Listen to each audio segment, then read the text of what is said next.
All right, we may or may not be live. We never know until really 24 hours later when we'll go back and look at the whole thing to see when we were live. But we appreciate you being with us here. If you've been waiting for us to come on here and you've written a little note or something or asked a question, we'll be getting around to those very, very shortly. I'm David Neal along with Drew Richards and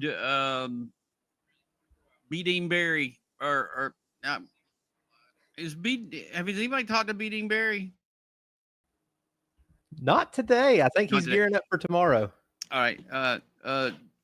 We have so many special correspondents that are out there, and Brandon Jarvis is also he's manning the helm and driving for us today, and always appreciate him so much. And everybody else who helps us, then go by. Josh Burnham is out there. He's watching the show tonight and making sure that nobody, says anything about my mother or anything else. And he's just making sure that everything's cool. Listen, we've got so many, Drew. How many? We got at least a dozen or so of the LSM folks who are out there who are on this thing, highly publicized, highly hyped, I guess you could say, and probably for a good reason. Right on it, Dave. 12 live storm chasers with Live Storms Media out in the field tonight. So good guess. You're right on. Wow. We've got them scattered about. Y'all see me looking around tonight. We've got monitors galore here. So we've got live storm chasers with us from Missouri through Kansas, Northwest Arkansas, down through Oklahoma and Northern Texas tonight. Yeah, I'm in the middle of so much radiation here. I'm not going to be able to have children, which I wasn't anyway, but I did tons of radiation. I can feel it. My face is burning. You can see my face is a little bit red. We appreciate you being here with us. We're going to ride this thing out together. There are a couple of tornado watches that are in effect. You can see them on the screen. Those are in effect from severe storms prediction, and we're going to look at them in just a couple of seconds. In fact, I'm going to zoom in on them, and I know I got to do this myself. We're going to sort of take them right now, take a look at their webpage, because it's where many of the products come through. And you can see right now it's very confusing. They've got, boxes all over the place. There's colors, reds, yellows, greens, and even light greens. But let me get you up to date on where we are here at the moment. Right now, we got a moderate risk that's right there in the central sections of Oklahoma. And we have a tornado watch right underneath that moderate risk. Partially over the last 24, 48 hours, the belief was that this was going to be a moderate risk due to large hail. There is such a thing. Not necessarily the amount of tornadoes, but large hail that was likely to be forming. Super cold air loft. The trip down was going to be cold enough for these to remain large, and the hailstones would remain large. And now they do something called a meso-discussion. This one's not that old, about 30 minutes old now, actually. 350 is when it was issued for the area up here near central Illinois. Now, this is some potential for storms to increase in coverage over the next 2 to 3 hours. A tornado watch will need to be considered. I think they're erring on the side of caution here tonight and today about this whole thing. Again, if you haven't heard about it, you probably just, weren't really paying attention to any media at all, because this has been so highly publicized here over the past 48 hours or so. We have varying winds as you go with height. All the ingredients are there. The dew points are super high across this area here too. So the likelihood of having tornadoes and large hail, very much so in both of these areas, both of the watches. This is the other tornado watch issued just at 3:25. This goes until 11 o'clock tonight. And that is for the western side of Missouri. That goes from St. Joseph right down the border and into northern sections of Arkansas. That is a tornado watch. It's number 67. It's valid until 11 o'clock tonight, as the storms that you see back into eastern Kansas and Oklahoma will be moving across I-70 into Kansas City and across the rest of that area here very shortly as well. Drew, I don't know if we can take your radar, because you seem to really, really like it. And let's talk about it. And some of the data that's on there too, we're able to look at some of all the sites, actually, including the ASOS data there, to tell us a little bit more about what's going on with the atmosphere. Severe thunderstorm warnings there as well. That's what you see currently in the polygons in yellow, folks. That's near Abilene, and we're in southern Texas right now. Throckmorton, That's yeah.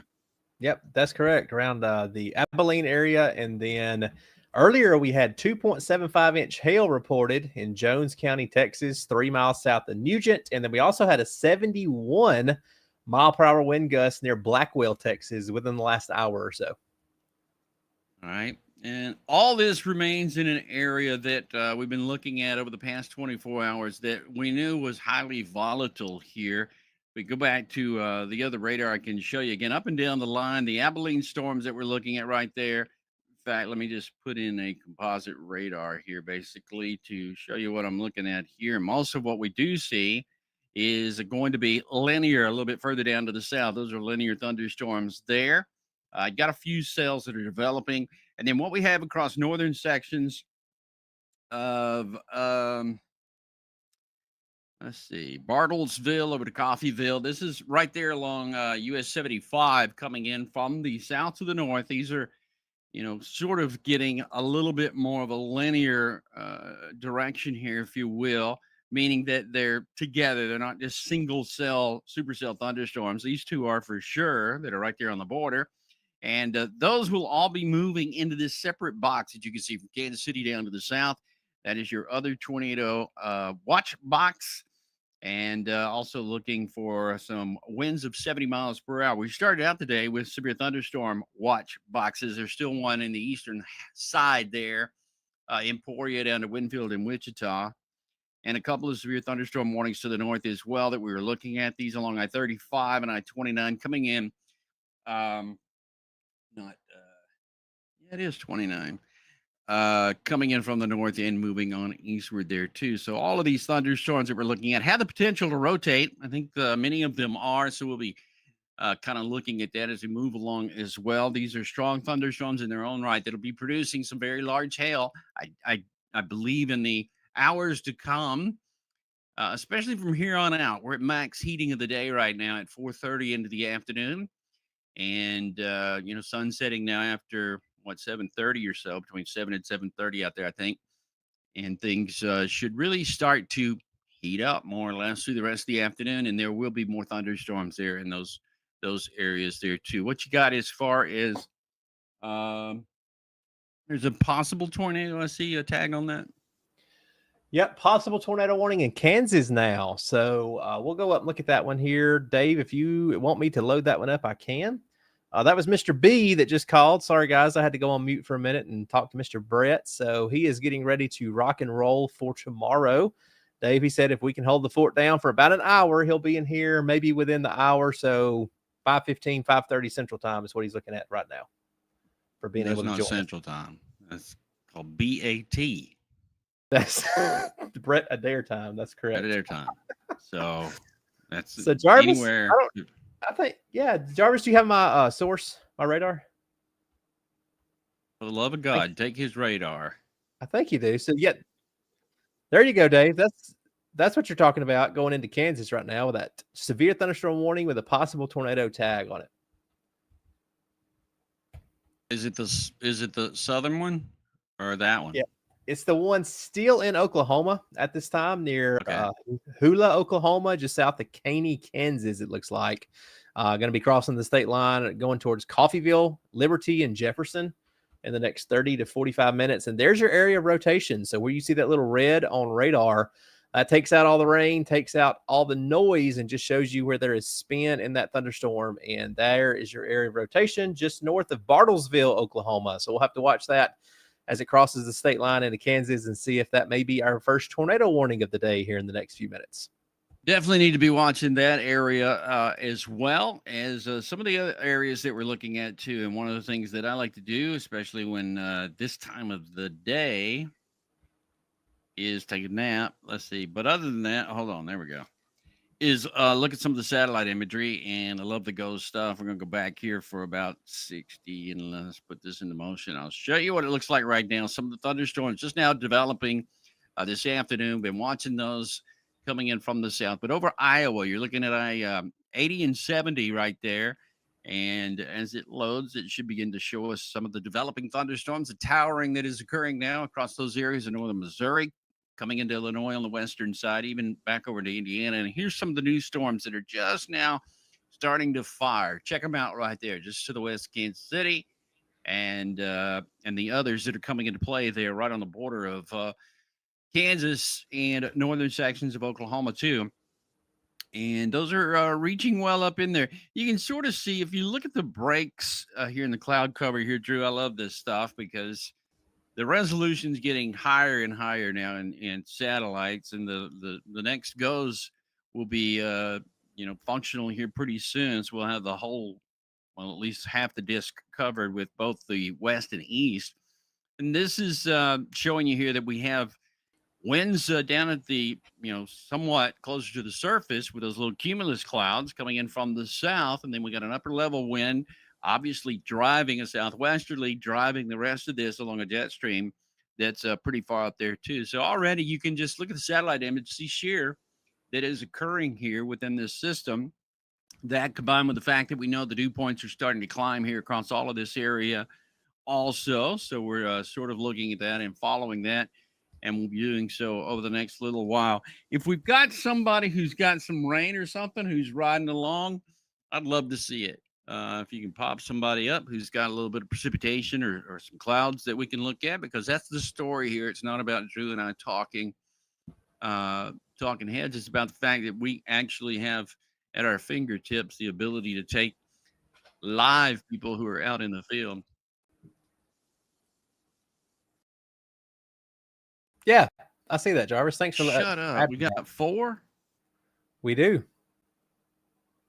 I'm just going to have to go to YouTube so I can see that. Hold on. Dave, on your Ninja, you should be able to see it.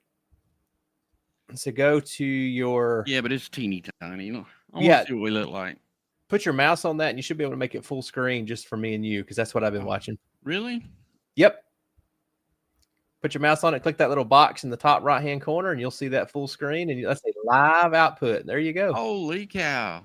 Along with the Jarvis is good, isn't he? And just real really, quick, really good.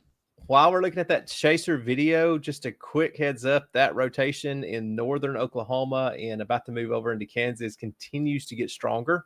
So we're going to be talking about the Nowata County and Washington County and Oklahoma. Severe thunderstorm warning, 70-mile-per-hour wind gust, and ping pong ball size hail.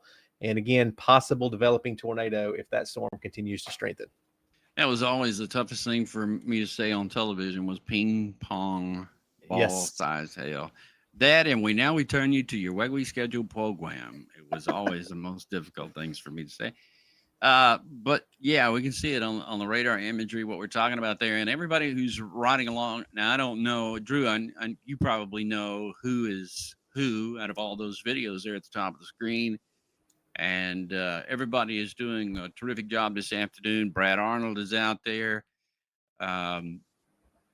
among a slew of other people. If you want to just drop names, you're more than welcome to. But they're all moving into the direction here of these storms. Nobody really on top of one. And we really haven't seen anything dramatic just yet. But things are just now really developing. Yeah, I can't see the names at the top. So, Jarvis, if you want to help me out in my ear, it looks like we've got Colby Ward and Brandon Ivy that is pretty much near that sail that we're looking at there. So, Jarvis, is one of those feeds from those guys? Jarvis went to the bathroom.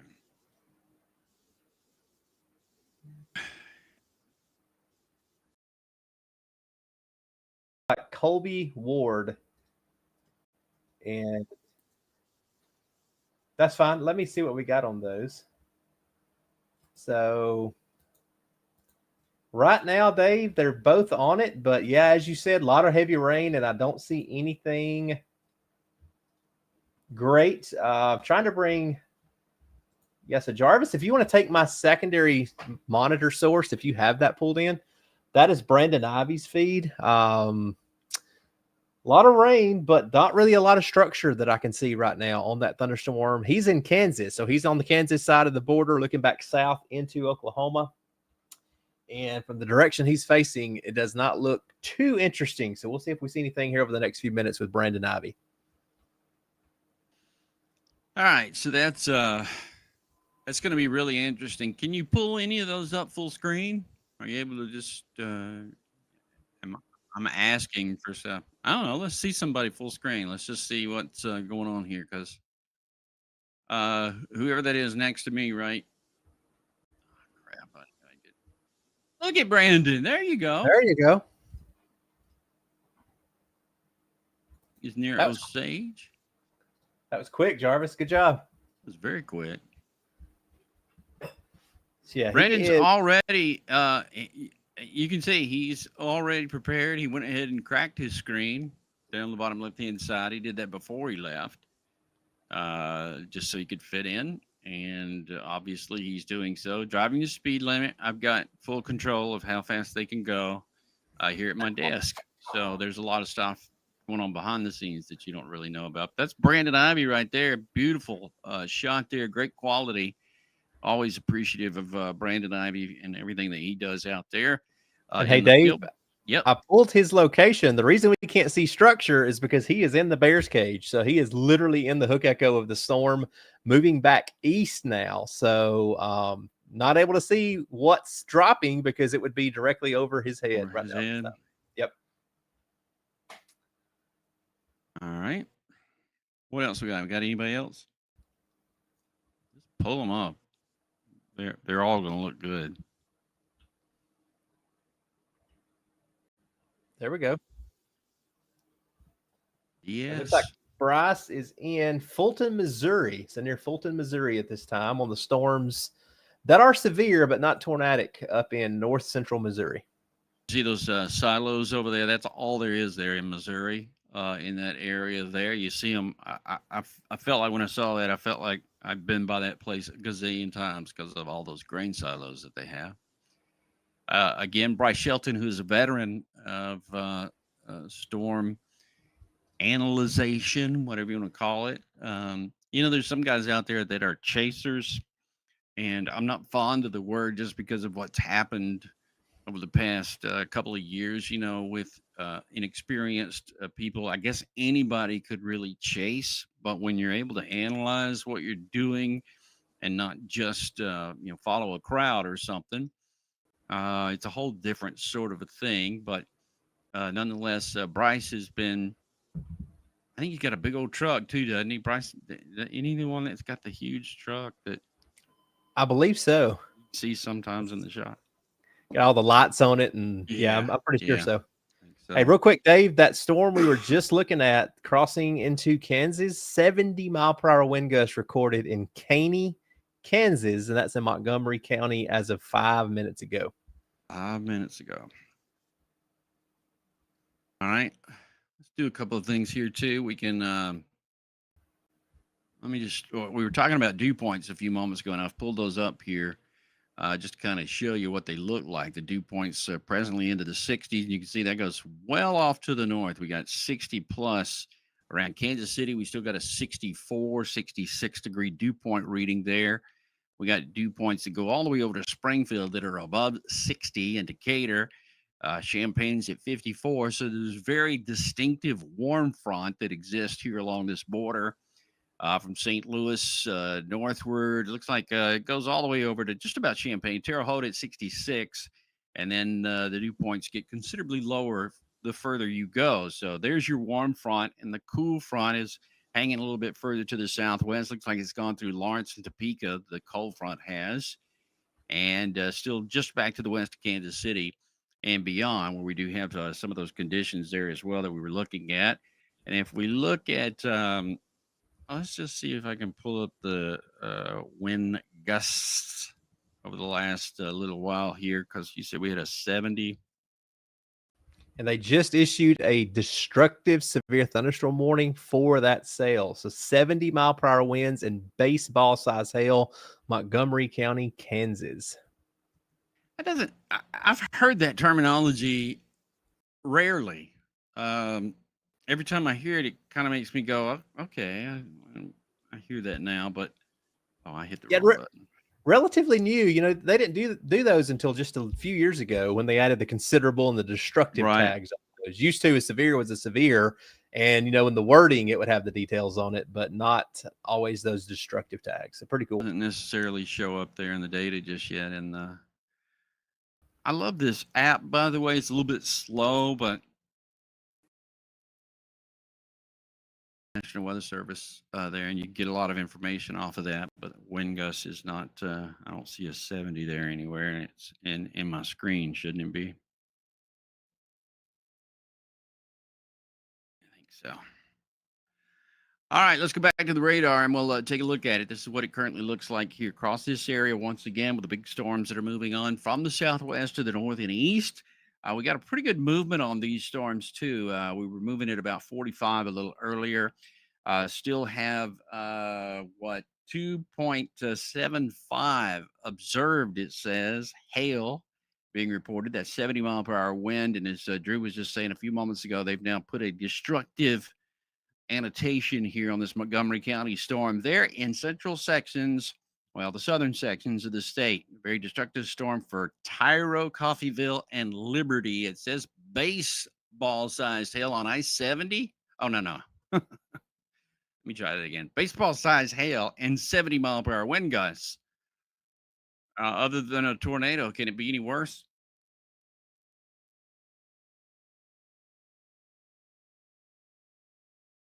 Is Drew gone? Did Drew just disappear? Oh, okay. Okay. I'm not afraid. I've done this before.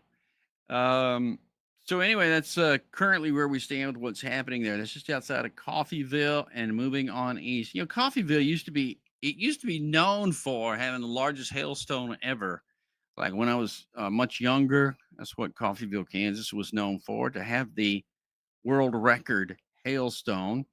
Um, and I think I don't know, 7 or 8 years ago, that kind of went away at that point. But there's your storm. That's US 75 on the eastern side of US 75, coming into the southwestern side of Sycamore, Cherryvale, and still moving on northward and eastward at a decent pace as we watch this thing go on by. And some of the big thunderstorms there that we were looking at too, down to the south near Abilene, are still very prevalent. We've been watching those for a while. And those are going to be storms that we'll look at and kind of watch as we go through the rest of this afternoon. Let me show you a different radar perspective. This is down here near Abilene and just to the south of I-20, if you will, down into the Lawn, Winters, Novice area. Some of the storm spotters in the area in public are reporting some trees down. Thunderstorm wind gust of 71 was measured at a meso-net site there of 71 miles per hour.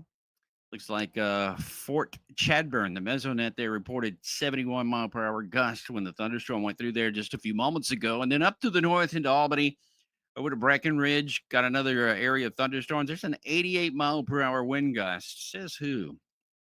Mesonet. An 88-mile-per-hour wind gust out of that storm. And this is all going to be heading on to the east. So Breckenridge, you're next in line should this end up into your area. And there's no reason why it will not. I'm pretty sure that's going to come right on into Breckenridge, over to Graham, and a little bit further to the north. You got a couple of severe thunderstorm warnings that are in effect there. And those will be around for a little while longer into this evening. And then a couple of renegade storms you can see up here to the north near Crowell and Vernon. There's a new thunderstorm cell that's headed on northward and eastward. I'm positive that's got some risk for large hail. In fact, they're seeing 1.5 inches, radar indicated, and 60-mile-per-hour winds are likely in this thunderstorm. It's a severe thunderstorm warning, by the way, in effect for Ford County. And this is moving on northeastward with ping pong ball sized hail reported here in 60-mile-per-hour winds, located about 6 miles, south and west of Thalia. Moving northeast at 60. A lot of 60s showing up here. So northeast at 60 miles per hour. Then over to the west, we got a couple of more storms here into the Panhandle. But this is also going to be an area where the atmosphere is much, much more stable across both of those regions. You get back up here to the north and east. What do we got here? We got a report, looks like, of 1-inch size hail there, reported by the public at 3:55. So right about 47 minutes ago, actually, quarter size hail being reported in that region. Some storms now coming into Chicago. Those have been moving on through over the last 30 minutes. Train spotter has an inch sized hail there just to the south and east of Joliet. Are those the third camera there from the top? Can you take that full, Jarvis? Are those Mamatis? Am I looking at that? I got a little tiny image and it's not good quality there. Those might be Mamatis clouds, Eric Toll. Um, or it could just be the way we're kind of looking at it there. I don't know exactly where he is. Do you know where he is?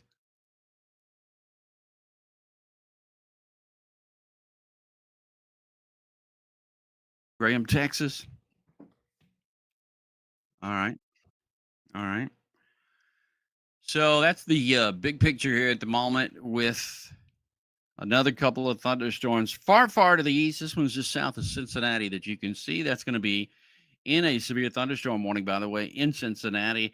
60-mile-per-hour winds here, inch size hail. That's going to go for another 40 minutes. That's severe thunderstorm warning in effect for Bracken, Brown, Campbell, Clearmont, and Pendleton County, Kentucky. National Weather Service office there out of Wilmington has issued these warnings, and that's going to be Bracken, Brown, Campbell, Kentucky, Claremont, Ohio, and Pendleton, Kentucky. That goes until 6:30. 60-mile-per-hour wind gusts possible there with that system, and then moving on eastward at about 30 miles per hour. Going to be moving just a little bit south of due east, but new thunderstorms there that seem to have developed over the past 30 minutes too.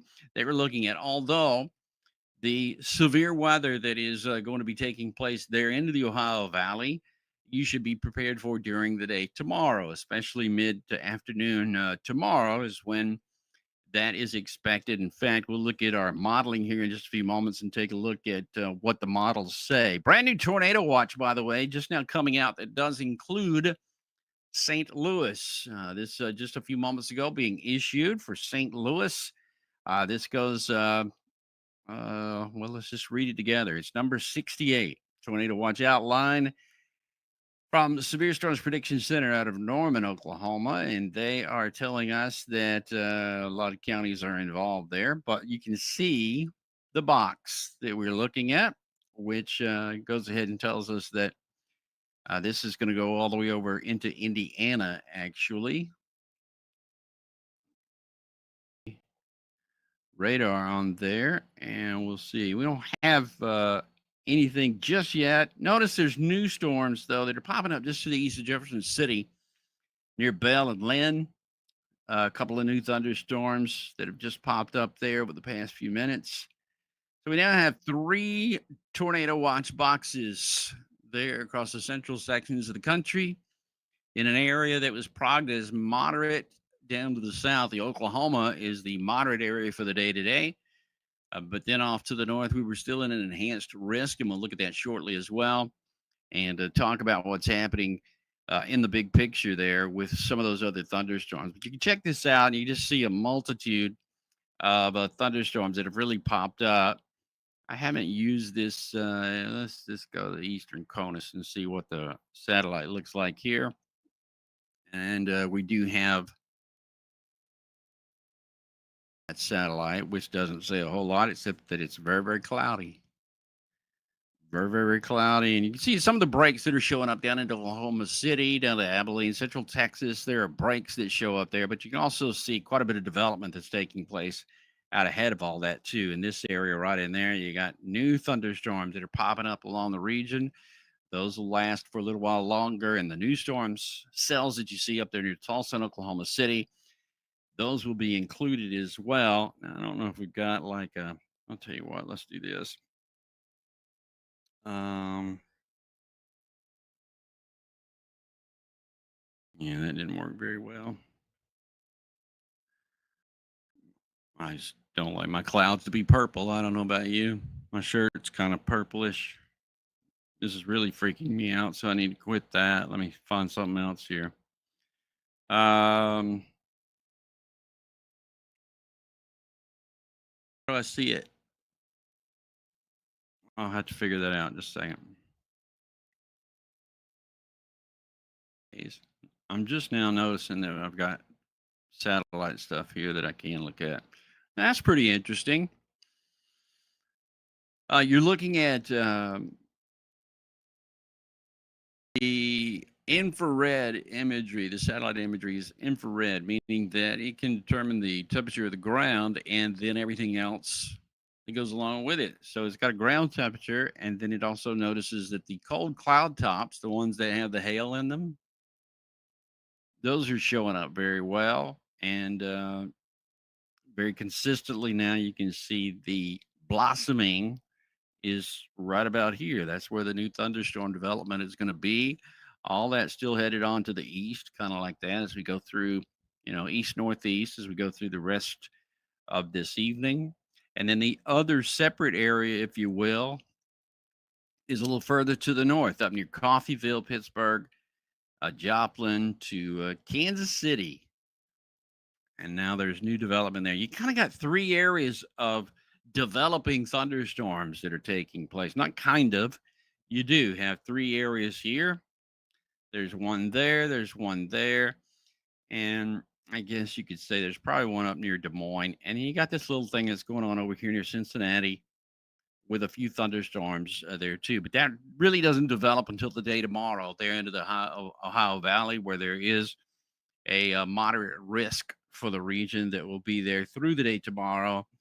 And Severe Storms Prediction Center is, they've been all over that, by the way. There's no reason why that should change. Let me see if I can just find it here really quick. The day tomorrow, this is going to be day 2. Put a few cities on there.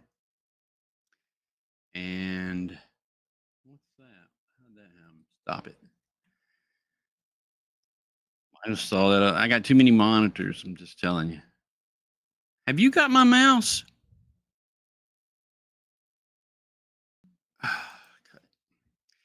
And that is where the risk is for tomorrow. It's a moderate risk that goes up there into the Ohio Valley throughout central sections of Ohio, actually. Fort Wayne, Indiana, back over to Columbus, down to Cincinnati. That is a moderate risk for the day tomorrow. It's still enhanced as far south as Birmingham, Alabama during the day tomorrow. So it covers the northern part of the state of Alabama. And then right through Tennessee along the Cumberland Plateau and northward. There are going to be a steady amount of thunderstorms that will be occurring there as we go through and into the middle of the day. And pretty much what we'll be watching there is a series of thunderstorms that will be developing. I want to look at the at some modeling here. Let's see if we go into regions. I want to pull this region up here, and if you will just bear with me for a second, because Drew walked out and he didn't give me any kind of a. Did he say bye or anything? He just walked out, didn't he? So that'll come out of his check. Um, these are dew points that we're going to look at first of all, and you can see this area right here. These are the dew points that are above the 60-degree mark. What you see in orange and yellow is above 60, and we look to. You can never just throw any number out there, but anything above 60 this time of the year, 63 is the number that I've always watched as, a TV weather guy. When it gets to 63 this time of the year, I always really got concerned. And you can see these dew points are already, initially pretty high. We're up there into the low to mid 60s across this area. The stable weather is right across the Missouri border into Iowa. You can see the stable weathers in northern Indiana and Illinois. But the juicy stuff, the stuff that if you could hit a cloud with a stick, it's going to rain, is down here to the south.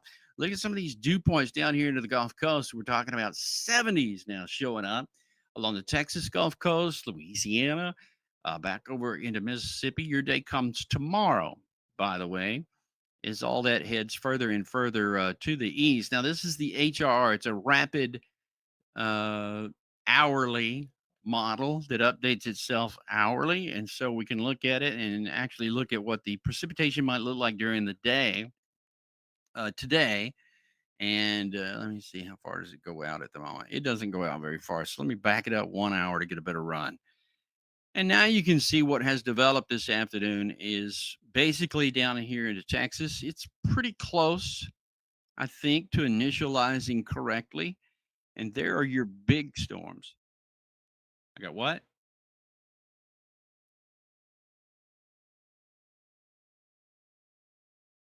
Well, I don't know what you're talking about. I was in the middle of analyzing radar, and I hate it that people can't hear you. They can hear me talking to myself. There's your thunderstorms, though. Uh, and then notice how it becomes a little bit more linear late into the afternoon. There's the low pressure. You can pretty much see that. Northern Oklahoma, the thunderstorms that have developed here, and then warm front thunderstorms that are to the north. According to the HER, and this is going to be just after 8 o'clock tonight, where we still have some developing thunderstorms. And we go further. Now we're up to 10 o'clock tonight. And then the overnight hours. And we should see some of this is going to be diurnal in that it will last for a little while. And then as we lose the sunshine of the day, it's going to lose its, reason for living, really. Kind of like my last marriage. You end up with this moving on eastward. There you go through the Ohio Valley and then regrouping during the day. That's 12Z tomorrow morning, which is a certain time there, and pretty much where we will be picking back up again during the day tomorrow with some more thunderstorms. Let's see. I haven't acknowledged anybody here, and I apologize for that. Drew Richards, let's see, was on with us a few moments ago. Sarah, good to see you. Sarah is out there. Anthony, Sarah, Anthony, Sarah, Betty. Hi, Betty. How are you? How far up into Iowa is it going? Well, we can see if we look at the radar forecast. This is radar, not an actual radar, but the forecast for the radar. Uh, uh, it's in the southeastern side of Iowa, but the warm front doesn't get up that far. And so Iowa's not really in a severe risk. You got a couple of thunderstorms there, it looks like during the early part of the morning, but Iowa really doesn't get into this. The warm front doesn't go that far to the north. So you should be good there. There's B. Dean Perry, and good to see you.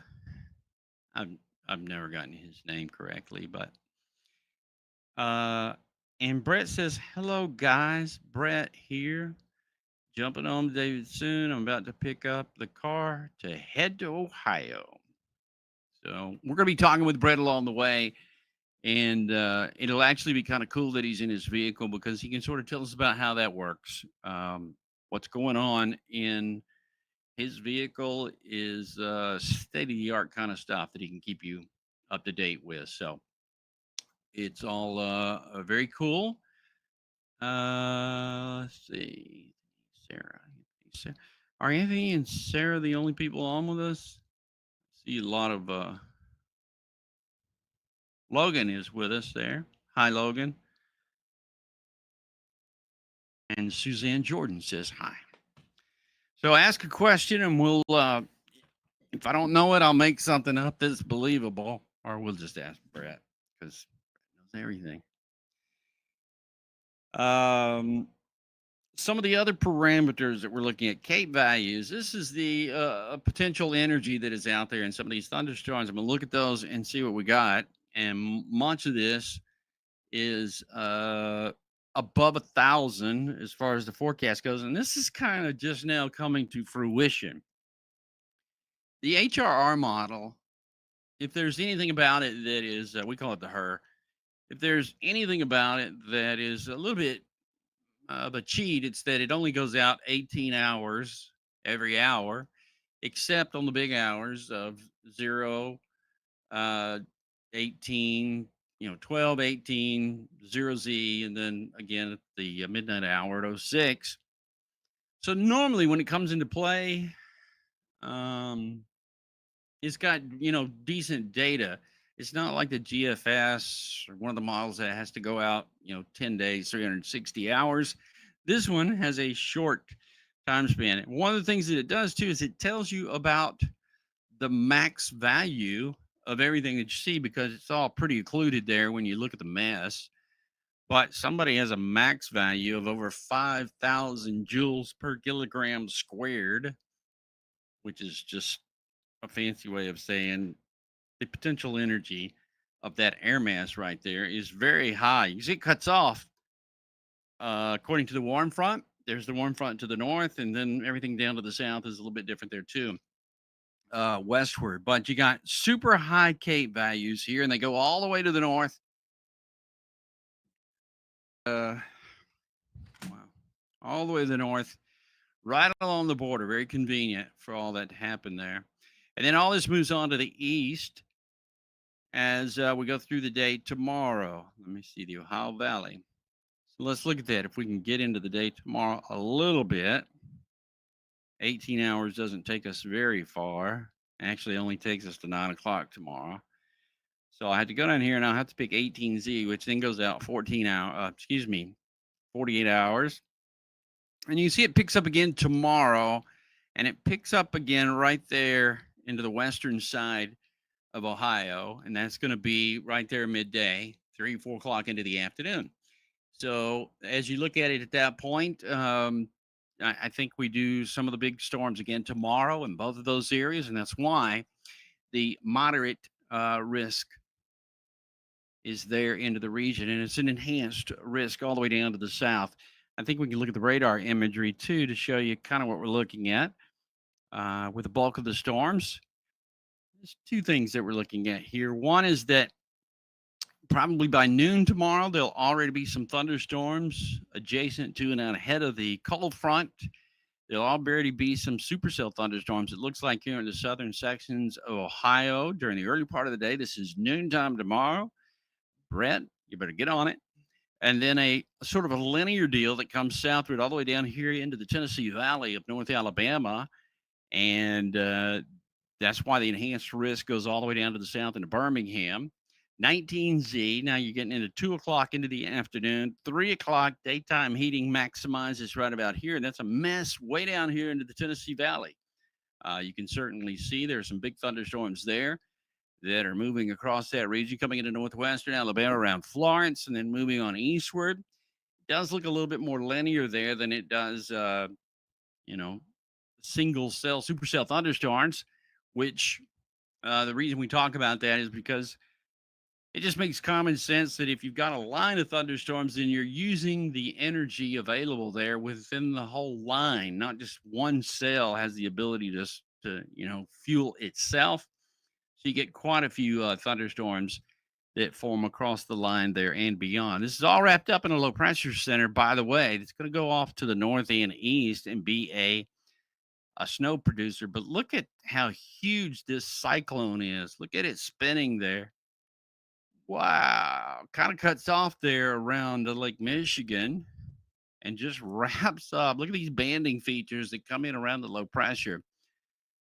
Pretty ominous looking sight there as everything moves along and heads along the gradient. We're going to be some high winds in a couple of places too that'll keep everything kind of pushing along. Some heavier rainfall, but I don't really see problems with that. We can see some of the winds gusting around the low pressure itself. These are gradient winds. Look at these across northern Michigan into Lake Michigan there. These are 65-mile-per-hour wind gusts associated with the low pressure and the gradient to the north. There's I saw a 74 right there a few moments ago somewhere into the UP. When is this? This is going to be right there at 2 a.m. on Wednesday. 3 a.m. on Wednesday. I forgot we've moved up. So that's a big time prolific low pressure center with actually an eye feature of calmness. Has anybody seen this besides me? That's pretty wild. I hadn't seen that. I don't know if Brett's seen that. There's so much stuff going on at the moment. If you're not just looking, I got to screen grab that. I like that. tropical situation, but it is a low pressure center and the gradient is there. That is amazing. The gradient's there and you got a center point, a low pressure center. Look at this. I mean, you go out a little bit, and in some of the banding features, there's going to be some 40-mile-per-hour winds, 50-mile-per-hour winds on the northwest side of this. This is insane. That is a an unbelievable. I didn't notice that was going to be the case. I wonder if the NAM has the same thing here. Maybe. Let me see. Pretty much. Pretty much. Winds 45 to 50 miles per hour up there to the north. Whoever said something from Iowa, um, you got some high winds coming into Iowa the days, actually. But when the cyclone really starts to wind up there, you got some 30, 40-mile-per-hour winds there in central, and it's going to be out of the north, too. So it's going to be cold. And I haven't even looked about how much snow and how far. Yeah, so here's the snowstorm as it develops. Let's just go with precipitation type. And you can see now that the precip starts as snow. This is going to be late tonight. After midnight tonight, you got snow forming right there along that boundary. And then watch it really develop as we go through time. Cold air advection will be moving in. And so you've got snow falling pretty heavily there across Wisconsin. Southward, it looks like, all the way almost down to Chicago. I don't know if they're playing ball. Yeah, look at that. There's some snow in Chicago. I think the Braves are there with the White Sox. I don't know about the Cubs, but look at this snow. That's some heavy snowfall. That's some heavy snow that comes pretty far down to the south. There's going to be baseball games tomorrow that are canceled because of snow. Check that out. And then looping around and moving to the northeastern United States. Now, we knew, I mean, even some of the snow comes down. This is Crossville, Tennessee. Those are snowflakes. Now, let me see if I can show you what the actual be in inches.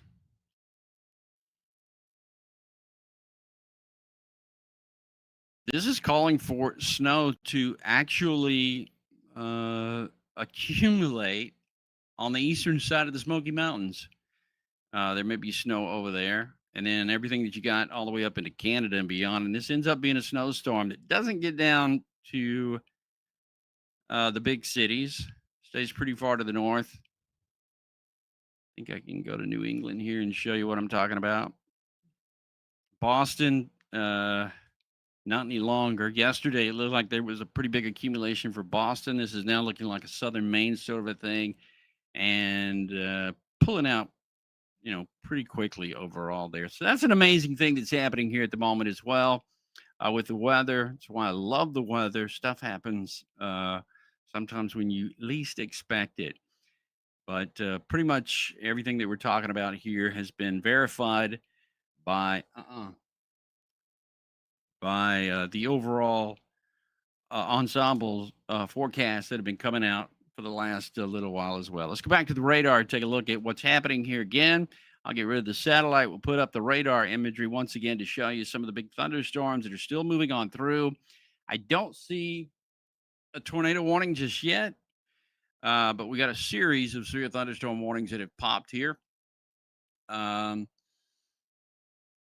the way just to the east now of Abilene and moving eastward, a series of severe thunderstorm warnings that have popped up, mostly due to the fact that we have some large hail already being reported out of all these storms. We're going to be looking into Dallas as we move in here to the next couple of hours. That'll be coming into Dallas and then moving eastward to Abilene, back over to Albany, where we've got a wind report of 88 miles per hour there. Not that long ago, coming into Graham and beyond, and you go northward up to Burke Burnett. We got some thunderstorms there too that are close to being warned, and several more that are warned. Coffeyville, Kansas. You're a few moments now of getting rid of the Biggest storm, they're down to the south, but I know we had large hail. That's what these dots are all about. There's inch and three quarters hail there by a trained spotter. Emergency management reporting a little over an inch in hail there as well. There's an inch being reported also. And then you travel a little bit further to the north here. Got a new big thunderstorm that they issued a warning for. Still has a minute left in that severe thunderstorm warning for Douglas County and also Franklin County. There are a lot of Douglas and Franklin counties that are side by side, by the way, across the country. And then on to the north, it looks like you got some more stuff into the southern part of Iowa now. We got a couple of storms, no warnings on those, but a couple of storms coming into Zero and Ottumwa. Those will move on through over the next few hours too. And everything that's going on up here into Chicago is South Bend. Those are big thunderstorms also that we are following here this afternoon and this evening. We do have a severe thunderstorm warning as far to the east as eastern Kentucky and southeastern. Let's see, that's going to include both counties, I think. In Kentucky, it's Bracken County, but in Ohio, it's going to be Brown and Claremont counties. You're underneath severe thunderstorm warning. Maybe being canceled. It might have been canceled actually, but that's off to the northeast, and pretty much moving in that general direction over the next couple of hours. So not expecting that to hang around for very long. Other thunderstorms of note that are out there we've been following through the afternoon are going to be included in our forecast as we move along. Once again, there are tornado watches that are in effect. There are three main boxes that we're looking at. This for one that's furthest to the east was the latest one. Hail 2.5 inches in diameter. Some tornadoes are possible here, and that is a big watch box that we're looking at there. Another one that's a little bit more vertical.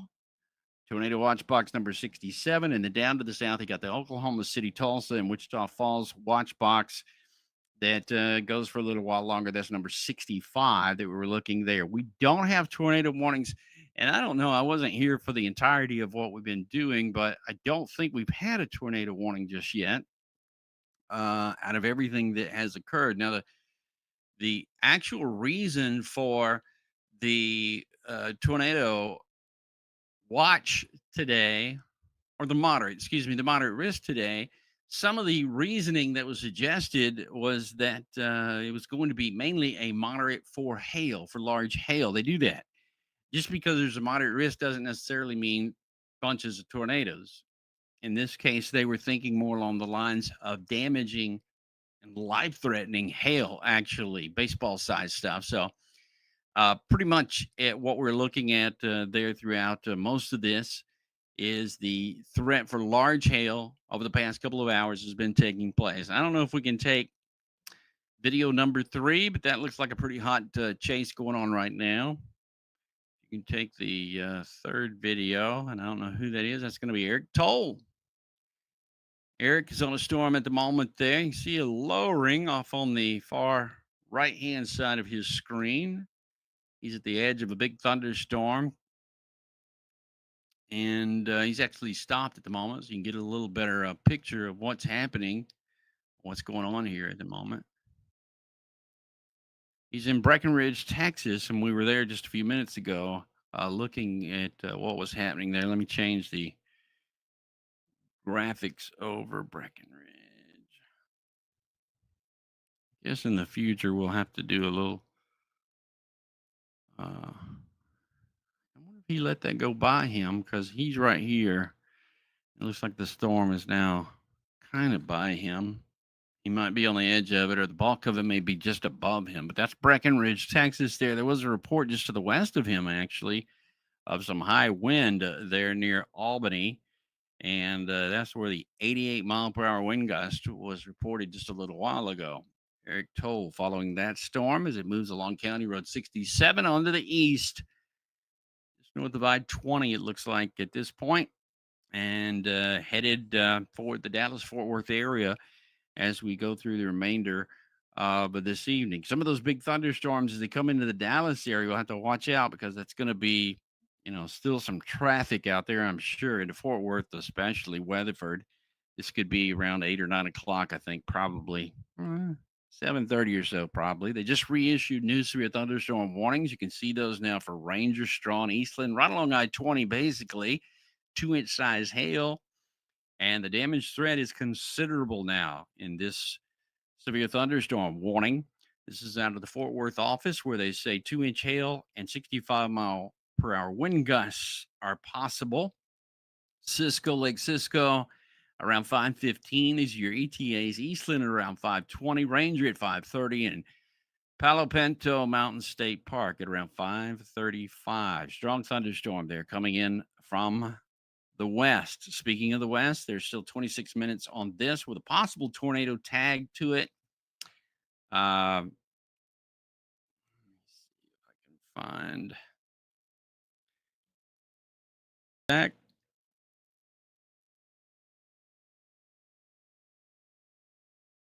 Look at DYX to see what we can see. And look at a couple of products here. The velocity data doesn't have a lot that is bothering me here at the moment. I see a lot of stuff going on, but I don't see anything really concentrated there. I don't see, what we call an inbound and an outbound mark that was very noticeable. There's a lot of crap going on up here, and you can see there's spin, there's rotation.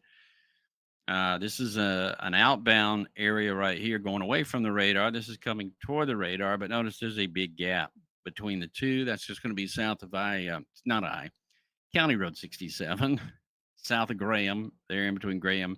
That's probably what he's doing, by the way. Eric was following this obvious sort of a broad spin taking place there. Let me see if it was any tighter at any time when it passed on by. Not really, and even in the last scan, it's gotten more broad. There's outflow dominant on the south side. You can see pretty much what's happening there. And there's still some spin rotation there around that, but that's all moving on to the east and nothing imminent with that. Down to the south, you got that high, it's a 1-inch hail report.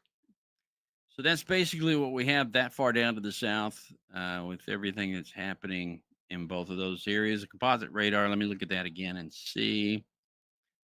A lot of stuff going on to the north here, but these severe thunderstorm warnings that are out there for Coffeyville and Independence, those are going northward and probably, really going to strengthen up because we're now moving back into another tornado watch box.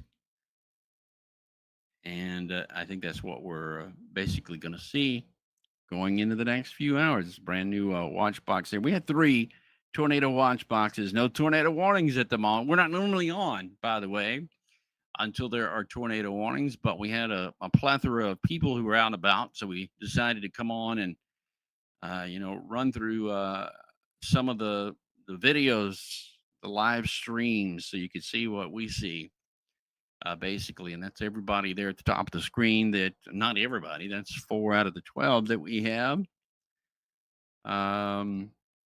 People that are out there that are live streaming here at the moment. I want to look at what was it I wanted to look at? Oh, tell you what I wanted to look at, and if you'll just hold on with me for 1 or 2 more moments here.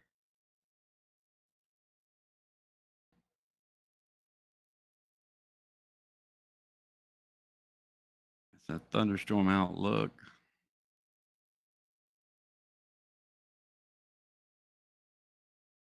Let's see.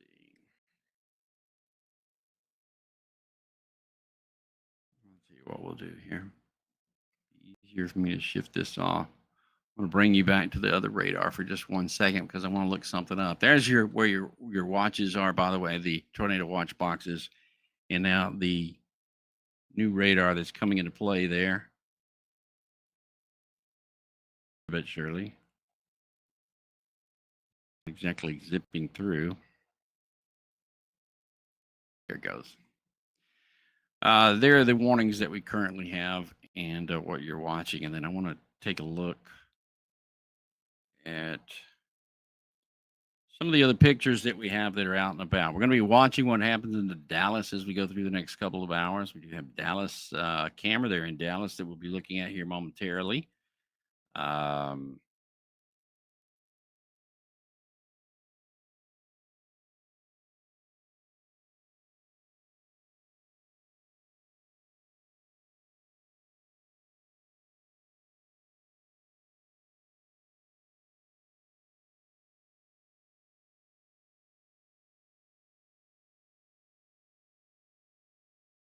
hmm,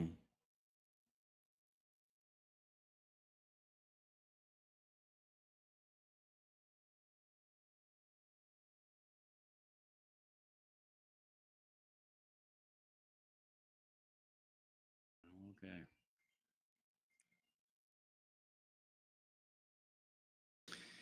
So that's where we are. Anybody got any questions? So anything I can tell you about San Angelo? Severe in San Angelo now.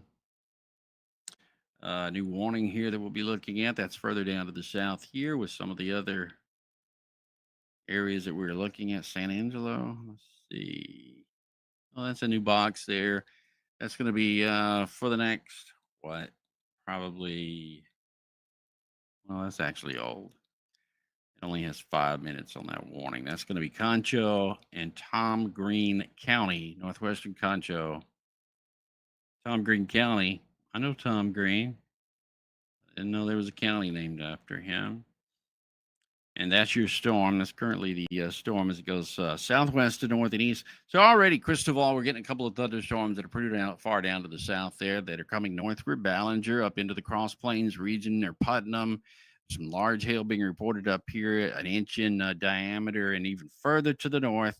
We got the Graham storm now that has 2-inch size hail being reported there not that long ago. And 2 inches is getting on up there where it can damage a vehicle. It can cause livestock to be hurt. Let's see. Southwestern Ohio, Claremont County under a flood watch for heavy rain, possible in overnight, then rain showers tomorrow. Crazy Cat just mentioned what we were. Hi, Leah. How are you? You got the Tom Green reference. Actually, Tom Green was just down in Destin, Florida.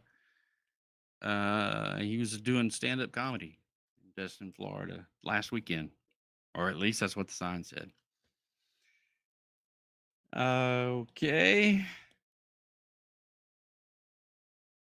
Normally, we're not on the air until we have a tornado warning.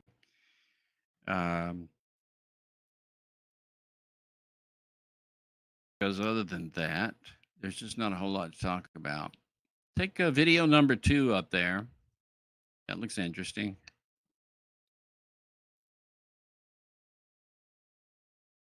Any one of those is more interesting than me saying. That's Eric again. Eric's got some good video today.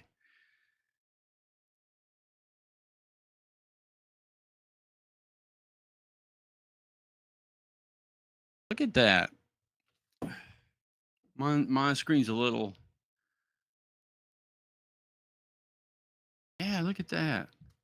He was in Graham. Was it Graham?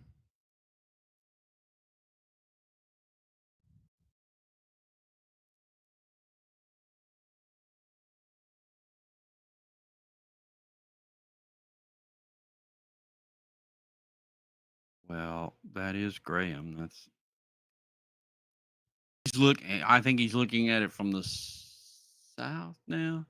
He's riding along it from the south. There's a little break there, but that's a big, bad, ugly storm.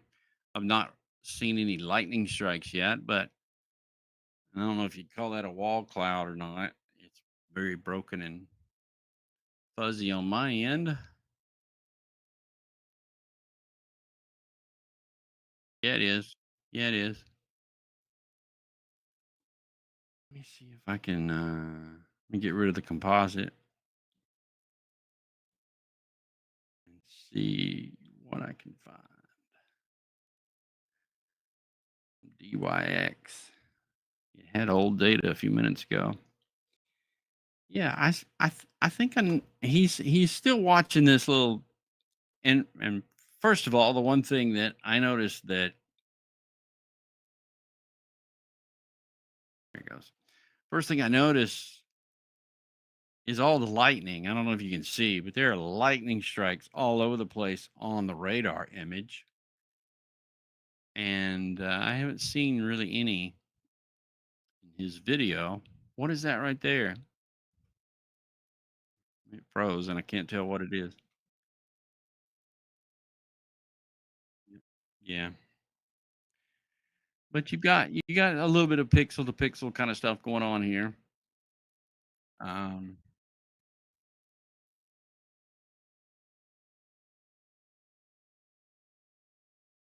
County Road 67 or south of 337, County 337. Palapinto is down to the southeast. A lot of structure there, a lot of jagged edges. And I think this is when I wished we could talk to them because you can't see too far. You're really only seeing what maybe 10 degrees of view here, not much at all. So you can't really tell if that's a wall cloud or not. It looks pretty low to me.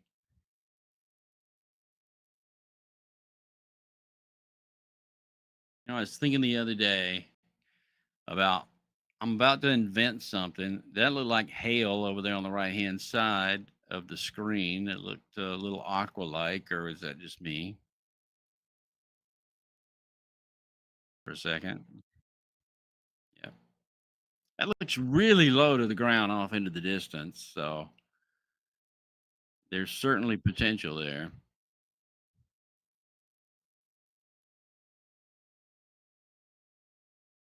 Is that what it said? Or did you just say that? Well, and it also says there's 2-inch size hail there somewhere falling. That put it into the considerable range. 2-inch size hail reported with the storm, 70-mile-per-hour winds a few moments ago. One of my favorite towns. This is headed towards one of my favorite towns, Possum Kingdom Lake. You should be in a safe place right now because it's right on top of you. Possum Kingdom Lake.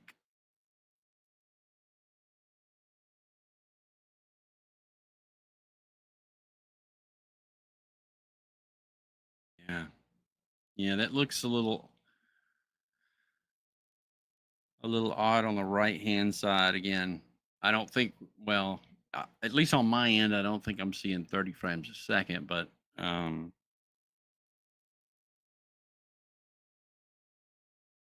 cool shot. Ominous looking shot there. I think he's on the southwestern side of this storm because he seems like he's still driving, so he's trying to catch up. Storm's moving on to the east, so he's probably southwest of the storm, following it along, and maybe on one of these county roads that we're looking at here that's pretty parallel to the storm, just off of 180. I think he's going to end up. This is where I think he is, and I'm saying this because of what I see here on the image. I think he's looking this way and following it as it goes in that direction. He's somewhat parallel to it here at the moment. Um,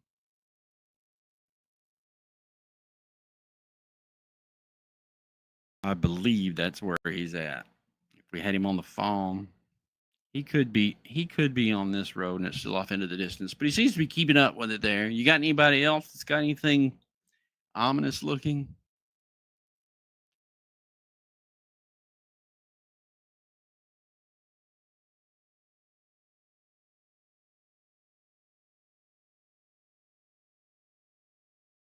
Okay.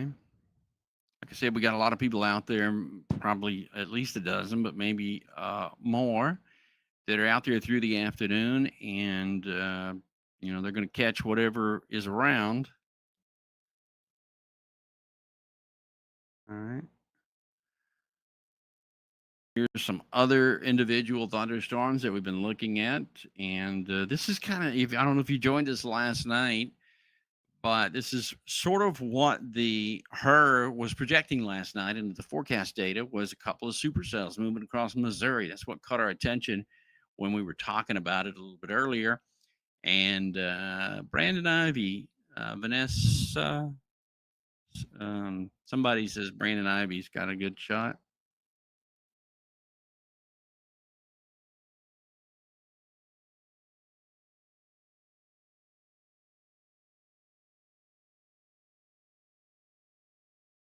If you're gonna sing, you're gonna have to do it on the air.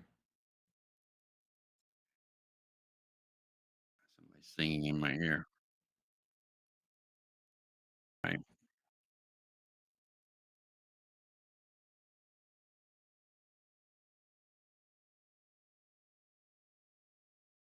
Yeah. Yeah. Okay. Brandon Ivy's got some rain off into the distance there. So we'll be following him as he gets a little bit closer to that situation too.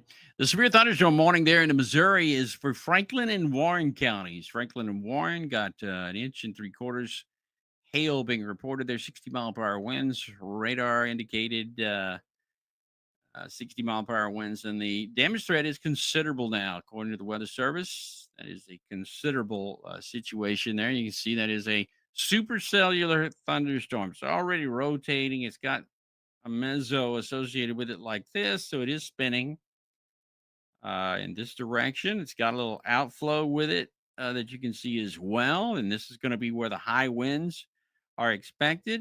And it's also got a hail core. Structurally, this is a very mature situation with that hail core is coming into New Haven now from the western side, and pretty much what you see is the shrimp-looking feature is headed eastward and going to be in and near I-70 here pretty soon, and then moving into St. Louis a little bit later on this evening. Several thunderstorms there that'll be moving into St. Louis. Whether or not they become tornadoes or not is anybody's guess. There was a lot of, I mentioned this earlier.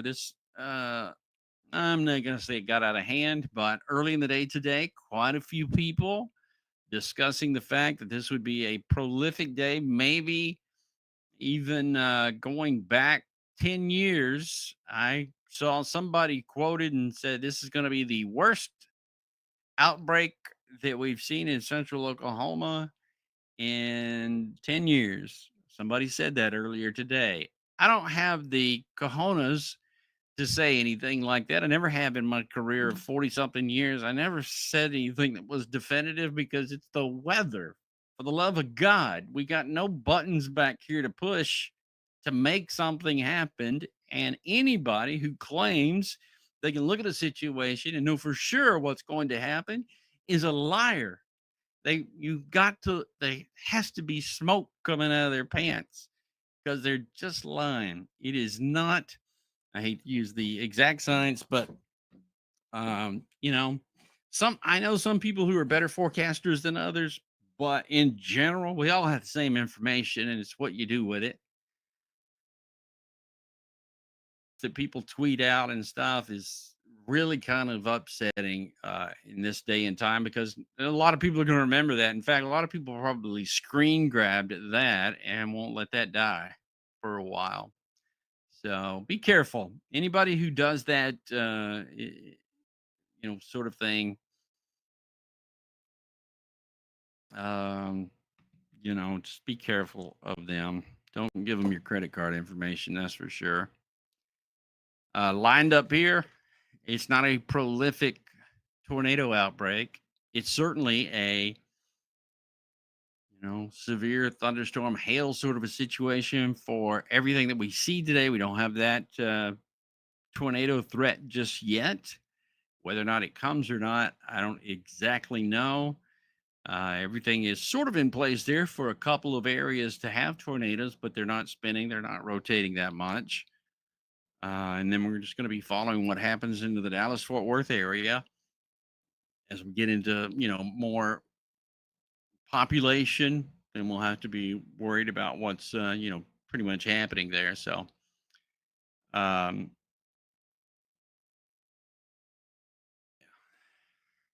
so that's where we are currently with everything that is going on as a series. How many? 12 severe thunderstorm warnings Got 12 severe thunderstorm warnings.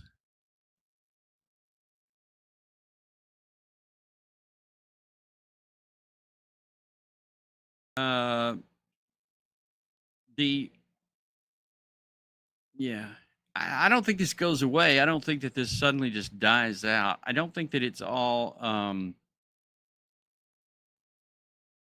it's just going to disappear when the sun goes down. Now, the sun does aid and abet these thunderstorms, that's for sure.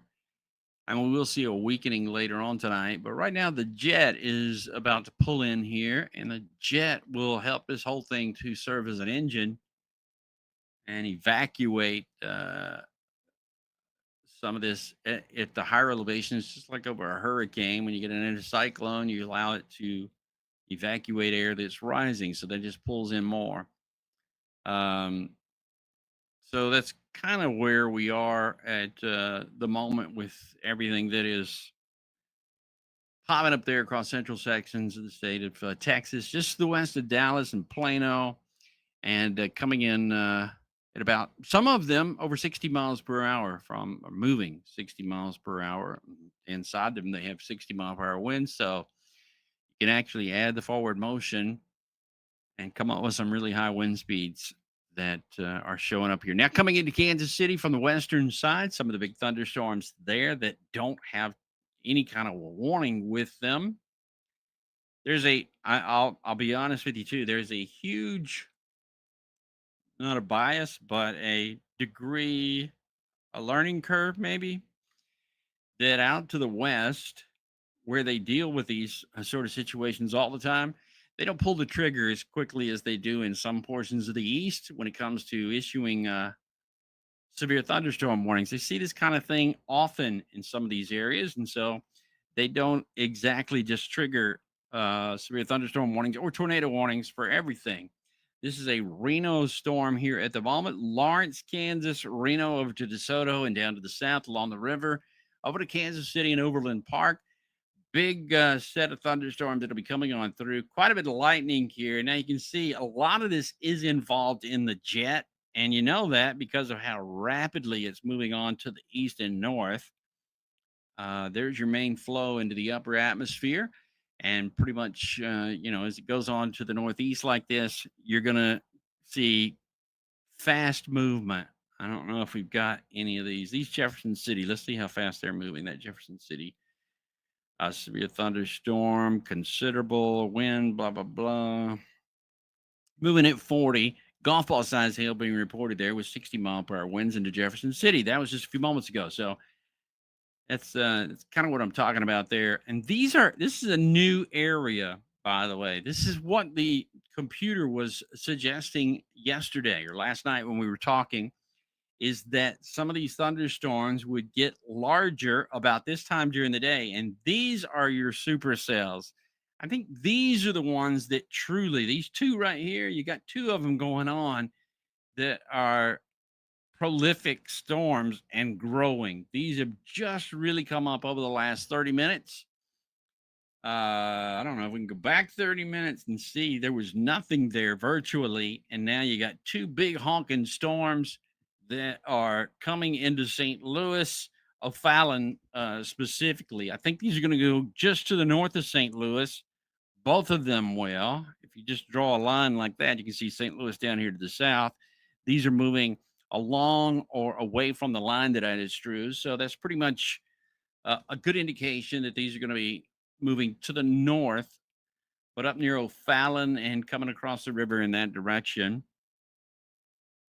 That's I distinctly remember that was in the short-term forecast last night that we were looking at when the hurricane came out and pretty much spelled out these two big storms. In fact, I think Brett Adair said something about this being what was it he said? A PDS situation, maybe? We're not there yet, but we got a brand new two supercells. That one near Washington is a doozy. And just from the looks of it, there's going to be hail right about there. Kind of spin or rotation here. It's a broad rotating storm. Pretty easy to see that too. You've got inbound and outbound. There's one, there's the other. So it's a mesocyclone that is rotating around at the moment. And the next 17 minutes, that is a severe thunderstorm warning near New Haven, moving to the east at 35. They got ping pong ball size hail, 60-mile-per-hour winds, Washington, New Haven, Marthasville, Innsbruck. This storm. That's a big one. And then down to the south and west over here near Russellville, just to the south of US 50, you got some other thunderstorms.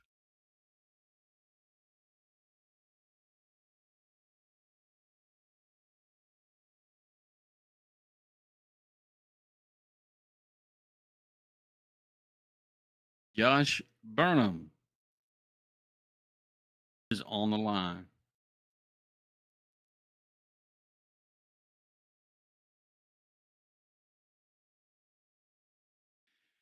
How Gerard, Kansas doing?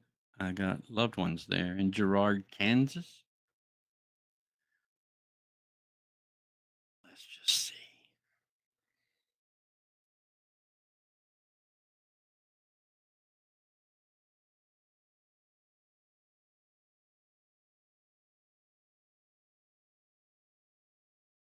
Anthony said that.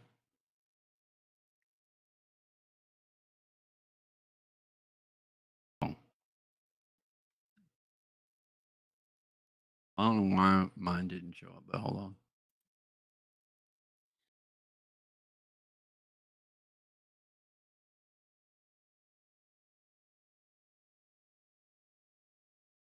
"16 minutes ago, he's telling the truth." So let's just see what it says here. The new meso-discussion, we call them MDs, coming out just a few moments ago, goes until, valid through 7 o'clock tonight. But they're saying numerous supercells with large to very large hail expected this evening. Tornado threat is going to increase near and after sunset. So that answers your question right there. This is not going to die out as we get to the setting sun. What you're looking at here basically is this sort of a polygon that they've drawn here is the area that we're seeing the new thunderstorm development taking place across most of this area here from Kansas City down to the south, Osage. And that's the two storms that I was just showing on the radar there. This was 15 minutes ago, but they have grown tremendously. You see that little 15, that orange 15 there? That's going to be the Cape values. As of just a few moments ago, about 1,000 is what you look for. When you get above 1,000, you get really concerned. Uh, and let's see. And these are the dew point conditions are 63 down there near Coffeeville. So we got dew points that are pretty high on, most of this area that we're looking at also. So that's what the meso discussion said moments ago when we were looking at it. It is pretty much thriving. What do they say? They say numerous supercells are expected this evening with large to very large hail likely and a tornado threat that's going to increase. This is a few moments ago they said this. A mature supercell has developed in southeastern Kansas with hail up to golf ball size. More supercells are expected to grow here into Missouri. 1,500 joules per kilogram effective shear and 70 knots per the profile will support large to very large hail. You can find well,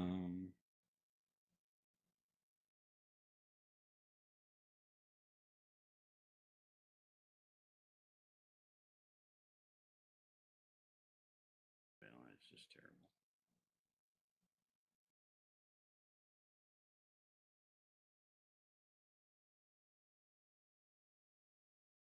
Give me one sec here. Amongst yourselves for just a second.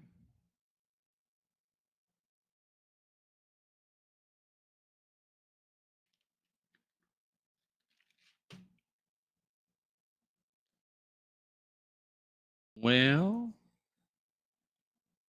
that program doesn't look like it's going to run.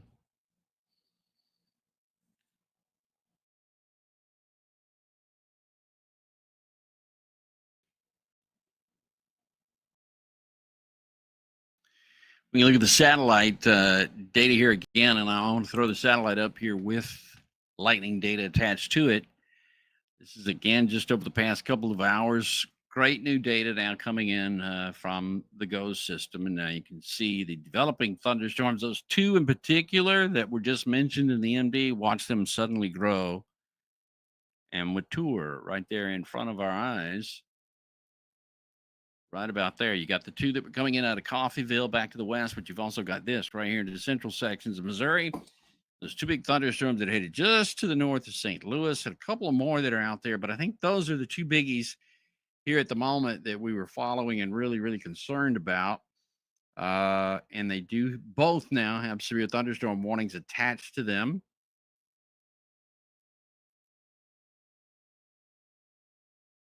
Jefferson City that we're still watching there also.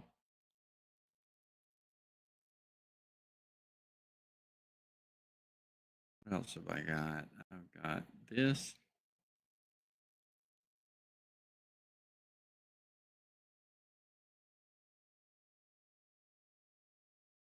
Let's see what we got here. Doing this on the fly. I apologize.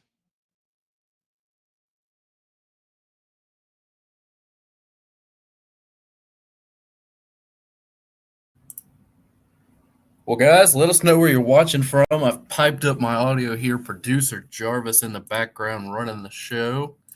Let us know in chat where you're watching from. Want to see kind of what we're looking at there. And also, if you got any questions for Dave, he is in the mood to answer all of your questions. And he's got the answers right there for you. So get that chat fired up and ready to go. Dave is excited to be here. Got some good weather going on. Yeah, quit talking. Have you got I'm just messing with you. Can do you see those two thunderstorms right there that have blown up? Are they it looks super white like it's blown out on the actual monitor, but where am I trying to see it? Where's the best place? I don't even know. Be cool. You got two engines just running there. Just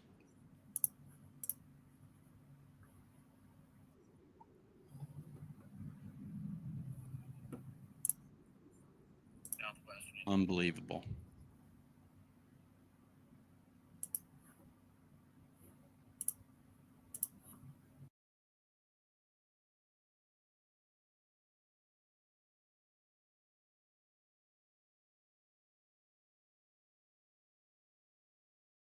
Number one.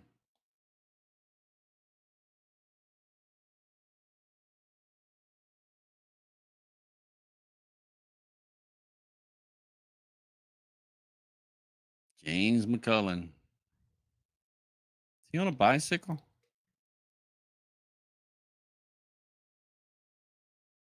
No, he's not on a bicycle. It kind of looks like he's on a bicycle.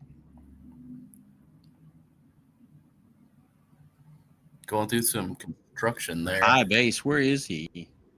They're all really high. Let's see. Where is he? He is in Tulsa, Oklahoma.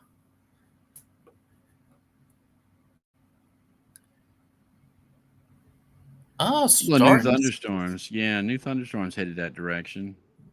Eric Toll, if his feed will straighten out here for a second, he's got a good-looking storm.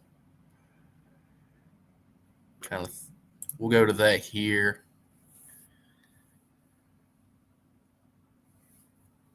I think he's still in that same storm from earlier. He's near Palo Pinto, Texas.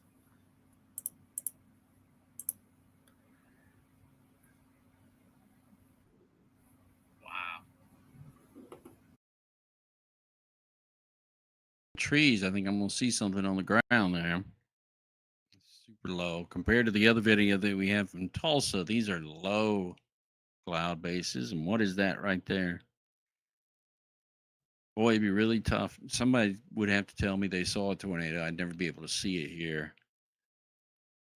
like this. So I wouldn't be making that call.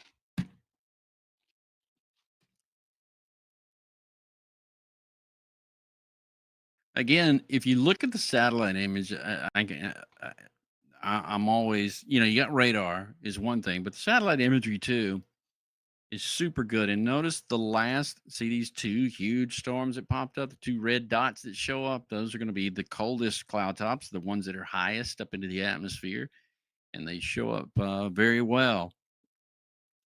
Both of those storms do, and certainly something that we'll be looking at there. And then back over into Oklahoma City and central Oklahoma. Let's go to the Oklahoma radar. Actually, let's go to the TLX radar and see what we got here. Local radar. Brand new thunderstorm development here, really over the last couple of hours or so. Again, reaching uh, daytime maximums as far as the temperatures go. So daytime heating is really aiding these thunderstorms. Look at this doozy. That's a big one now, just to the northwest of Dallas. Large thunderstorm.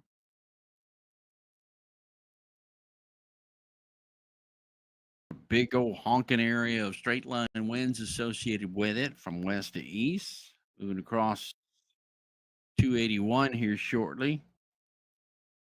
A couple of more down to the south here that we're looking at too that have the possibility of spinning or rotating, but lightning data confirms these are all strong thunderstorms. There, the FDR radar coming out and showing some of those storms too. But TLX here into Norman, Oklahoma has a beat on these thunderstorms. Obviously, the upper levels are strong and sheer. You can see how they're blowing off there.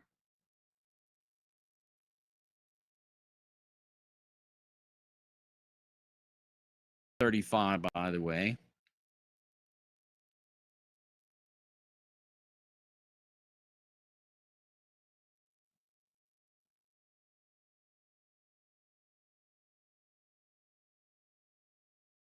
Green dots.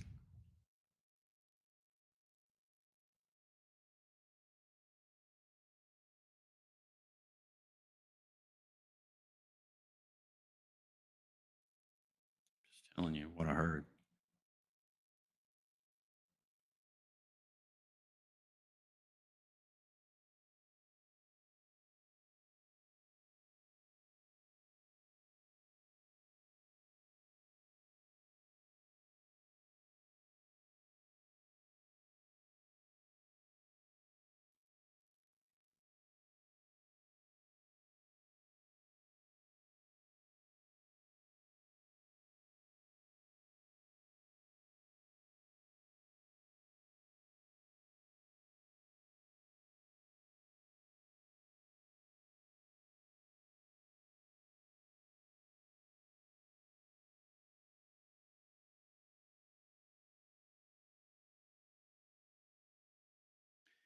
So they did just go ahead and issue for western side of Kansas City, actually St. Charles. You're underneath a severe thunderstorm warning. This is the radar image to show you what we're looking at. Actually, a new thunderstorm popped up there around Blackjack. Look, it didn't take it but 2 scans actually to show you a new thunderstorm. Watch this area right here. I'll zoom in and then we'll go back to 5:30, 5:33, nothing there, and then boom. Now you got a pretty big thunderstorm headed northward toward Godfrey and Brighton along a US 67, it looks like.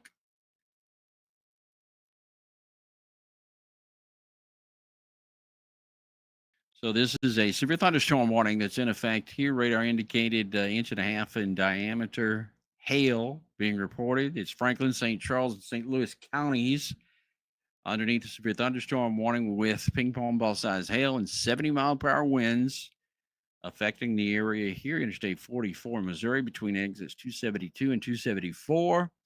This is still in the same area where the tornado watch is in effect. New thunderstorms, and I think it's really uh, time to point out that this is what the model had last night. This is pretty much. I could go back and find it, but we don't have time to do that at this point. This is pretty much what the model was spitting out. Her model spitting out last night. So it was pretty cool, to see that actually come to fruition. There was some inch and a half, inch and 3/4 size hail reported in the chat, and a photo that was sent from the emergency management in 911 of an inch and 3/4 in Jefferson City, just to the southwest of Jefferson City, actually. And I think it's pretty safe to say that we've seen some of these storms be energized by what's happened over the last little while. Excuse me. Especially across central Oklahoma here. Got a series of new thunderstorms that have popped up. This is going to be a severe thunderstorm warning, I think, in effect here near Kingfisher, with a considerable tag along with it. Up near Crescent, we got a couple more that are ongoing here. That's a radar indicated 60-mile-per-hour winds. Chickasha, Snyder, brand new severe thunderstorm warning there popping up just a little while ago with a new storm. Radar indicated, actually, that's about to expire. And then the others down to the south, coming into the Dallas region in the next little while. We're going to have big thunderstorms here into Dallas-Fort Worth not too long from now. Large thunderstorms. Let me see if DYX has a better grasp. Yeah, I don't like the way this one looks. Now, this is going to be just, north of Gorman. See what this thing has going on for it here.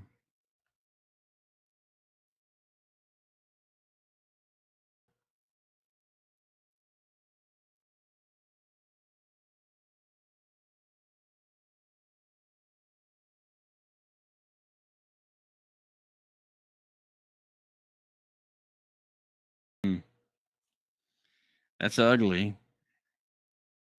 Upper level, there's a little bit better spin here. Let me see if I can look at the upper levels a little bit more. Let's go tilt 2. Nope. Tilt 3.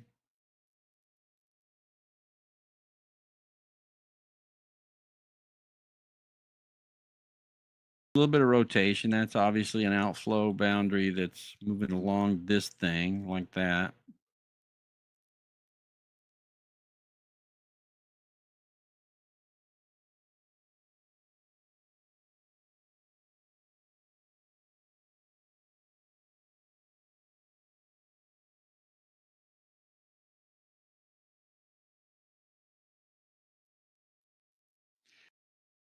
So we're coming up at 6 o'clock now. It's just after 6 o'clock Central Time, and I got to say,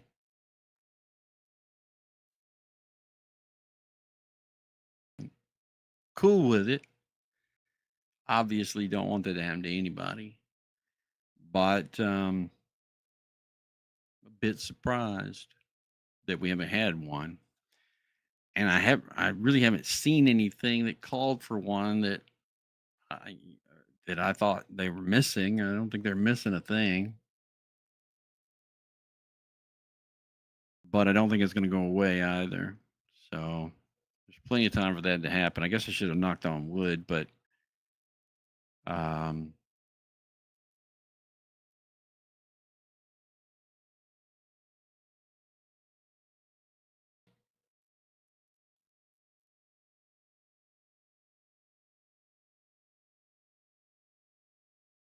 those are two big storms that are about to come into St. Louis now from the western side, and maybe a little bit north of the downtown area because it's moving just a little bit north of due east, and a secondary storm following it up near Jefferson City that also has the potential to be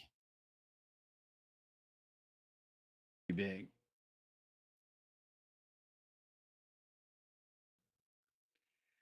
All right, Jarvis, I've had 2 of these, so you got to give me a minute, and I'll be back. Hang in here and talk amongst yourselves if Jarvis doesn't want to talk to you, and we'll be right back. I will be. All right, so we're going to take a look here at James McMullen here. We're going to pull his feed up. He's still in and around the Tulsa, Oklahoma area. Yep, still says he's in Tulsa. Taking a look there. Let's see what else we've got. Is Eric Toll actually parked, or is he frozen? Anyways, we'll go take a look here. You guys probably remember him from a couple weeks ago here. We got Jason Cooley out with us this evening and possibly coming on the air with us in the future. Again, if you got any questions for me, let me know. I'm watching the chat. Any type of questions, comments, concerns.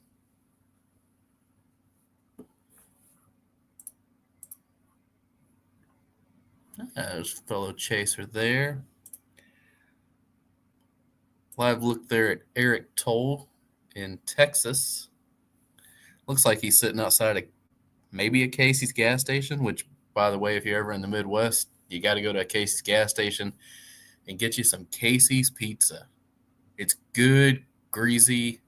It's almost like what I call good hangover food. It's just good, hot, greasy. Dip it in your favorite dressing. I prefer ranch.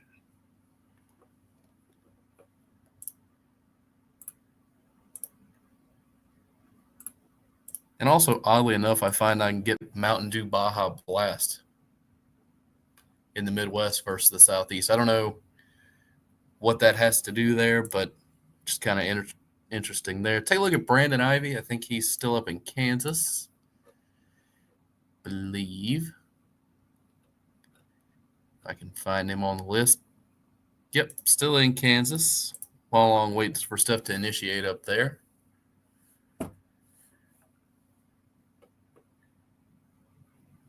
Got all kind of good stuff going on here.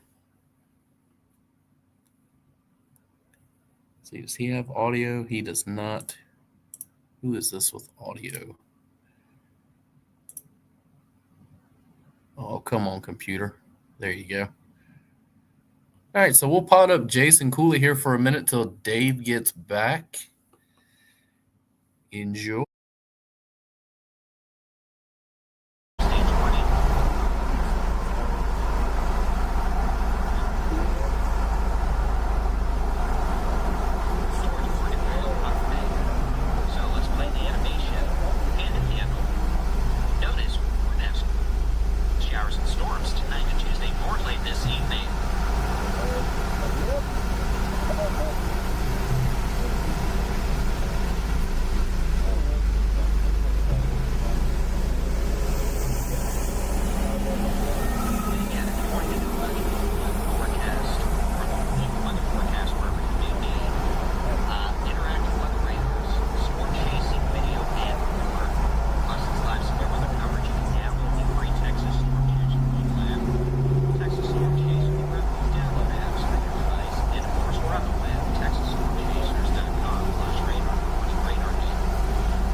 All right, 10-4. I'm going to be dropping just south of Boyd to keep that meso in play.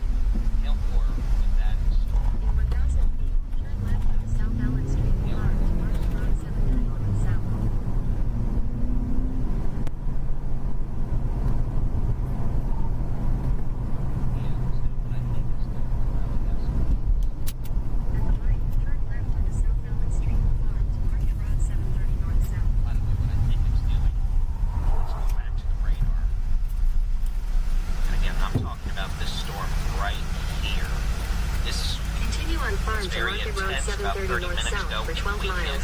Of the last 20 minutes, but now it's intensifying again. I want you to notice something here. Back here. I'm going to switch to a different radar. It's a little less high res, but it allows me to loop without crashing the program. Take a look at how we dealt with the blob. Notice, and what I'm looking at here is, notice how there is nothing southeast of this storm now. Notice the precip that was here has been, well, eaten. And notice how the storm itself is starting to look cellular again. It's starting to look more organized. It's doing what I think it's doing. It just underwent some sort of cell merger or an updraft reorganization. I'm becoming concerned not only about big hail again and wind, but I'm becoming a little concerned that we may be starting to see fall up.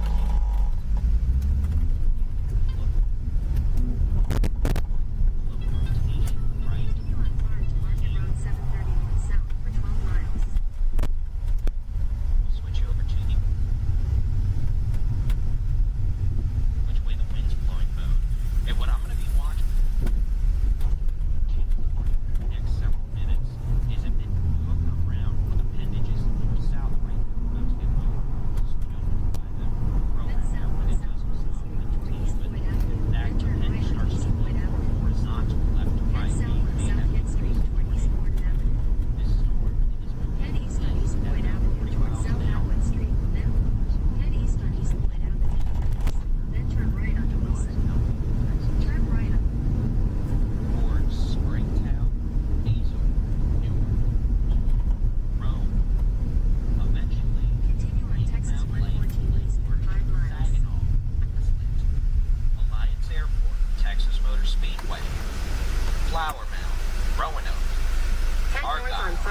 Road 730 north. pretty much the same areas that got hit with softball-sized hail a couple weeks back. And again, this storm is a dangerous storm. The potential for quarter to golf ball to tennis ball-sized hail, winds over 60 to 70 miles an hour. And we're going to watch it real carefully. Head east on Texas 114 East Rock Island Avenue. Which is possible. So again, we're going to watch it carefully. Southwest. Switch radar sights for a better look. Jason, I'm doing it.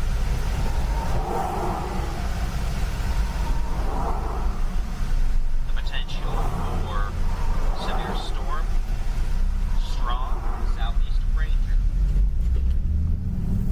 Gorman. That could have Continue on Texas 114 East for 5 miles.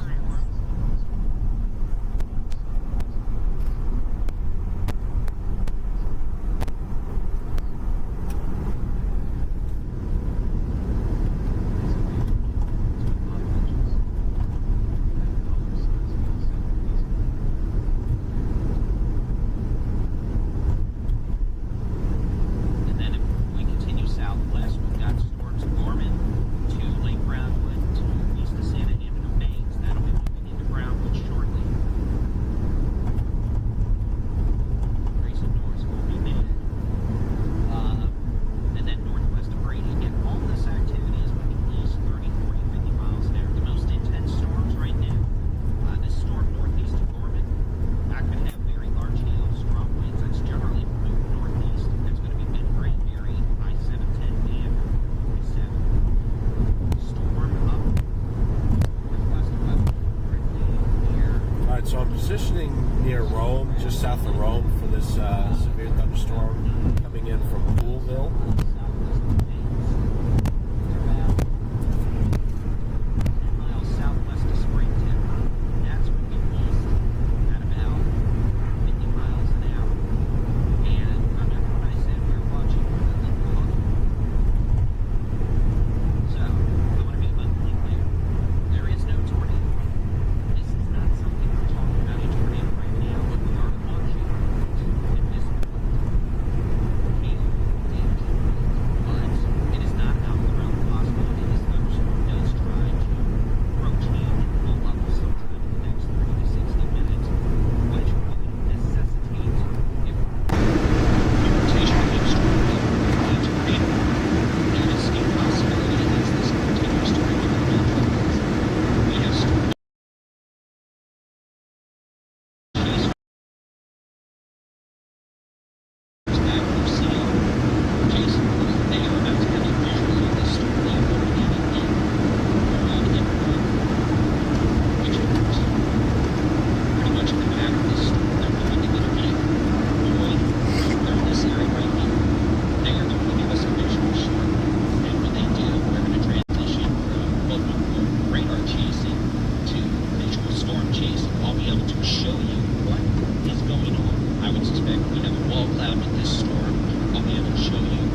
All right, guys, I'm seeing in chat about that Jefferson City storm.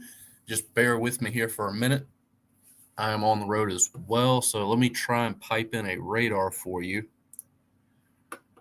And we will take a look at that. Jarvis is going to be running the radar here shortly.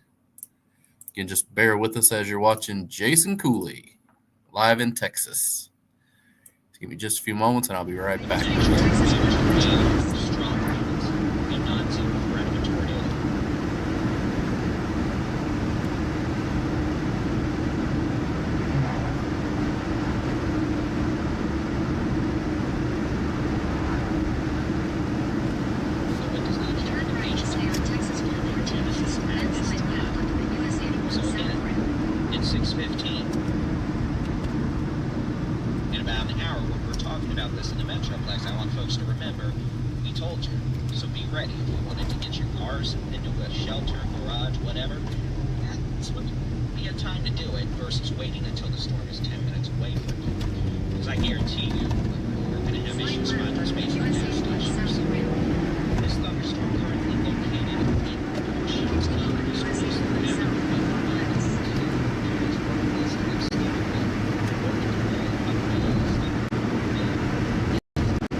All right, so let me kind of get this. Let me get my bearings here. Welcome back. Jarvis here, running the radar while Dave steps away to go to the little boys' room. Got the severe thunderstorm warning here for Cole and Osage counties till 7 p.m. Severe thunderstorm located over Wardsville, moving east at 35, 2-inch hail, and 70-mile-an-hour wind gust. That hail scares me. And it looks like we just got our first tornado warning of the day. That tornado warning is going to be for East Central Cole County and Central Osage County until 7 p.m. At 6:16 p.m., severe thunderstorm capable of producing a tornado was located near West. I don't know how you say that. Westphalia. Yeah, we'll do that. Moving east at 30. Tornado and hail up to 2 inches in diameter. So we'll zoom in here, take a look at this. As you can see, you kind of got that nice little shape right there. Again, this isn't my normal computer, so bear with me. Take a look at the velocity. Wow. Look at that. You got your inbound and outbound winds there. Let's see. Let's go to storm relative and look at that. That is insane rotation. So if you're in this polygon in Missouri, you definitely need to be in your safe place now. Need to be in the center lowest floor of your home, centermost interior room. Bring blankets and pillows to cover yourself if you got them. Bring your tennis shoes. Can't stress that enough. Tennis shoes, not flip-flops. So you grab tennis shoes real quick, grab those. Again, this is moving fairly slow. Going back here to the warning text, moving at 30 miles an hour. So you do have some time. You don't have a lot of time, but you got some time to get in your safe place there.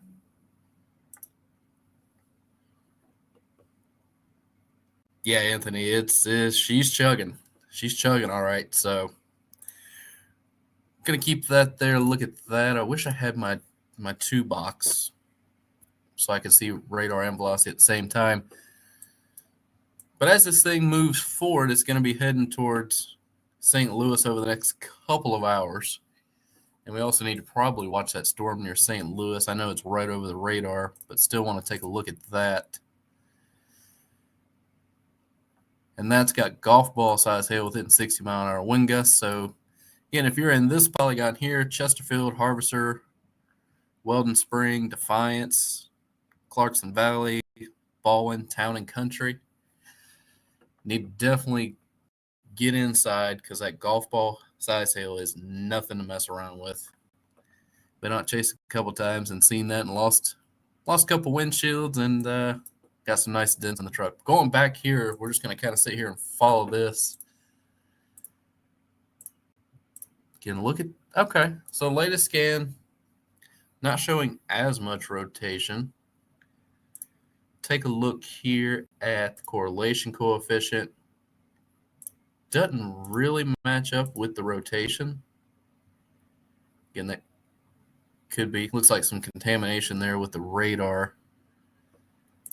But again, that warning goes for the next 39 minutes for Cole and Osage counties in Missouri. Again, you're under a tornado warning for about the next 39 minutes. And do we have anybody in Missouri? Let me see. We may have our own Bryce Shelton in there. Let's see. I think he was in Missouri earlier. I want to get you guys a live view there. Clement is on the west side of St. Louis. Brad Arnold's near Jefferson City. All right, cool deal. Let me see what I can grab here. Yeah, Brad's in Sturgeon, Missouri. Let's see, who else did you guys say? Clement. Where's Clement at? He's in Defiance. Looking at his feed there. Again, I'll have to pull that in here just shortly. But what I'm looking at here, he's in Defiance. Seeing some rain, seeing the wind blowing just a little bit. Nothing major, not seeing any hail. Again, we'll keep watching that as I get these feeds pulled in here. And where's Brad? Brad's in Sturgeon. Where is Sturgeon?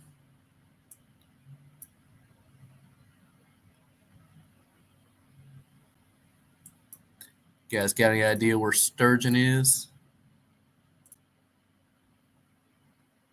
Near Jefferson City. All right, so keep a look at that. I don't have enough monitors in front of me. Let's see. Let me go over to Hazalerts real quick, check on that. Again, still saying radar indicated with a population of about 1,100 people in the path of this tornado warning storm. So, again, if you're in that Cole and Osage counties, need to be in your safe place. Again, tornado is likely, is indicated by radar, but we do not have confirmation yet, and I'll be checking with Hazard Alerts there for an update. So again, we're following along there. Let's see, is Dave back? Dave is not. All right, so we're just going to kind of hold the fort down here. Again, you got that tornado warning. We'll put that in motion.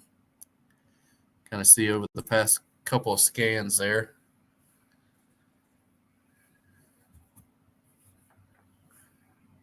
And then I just want to look at correlation coefficient again for debris.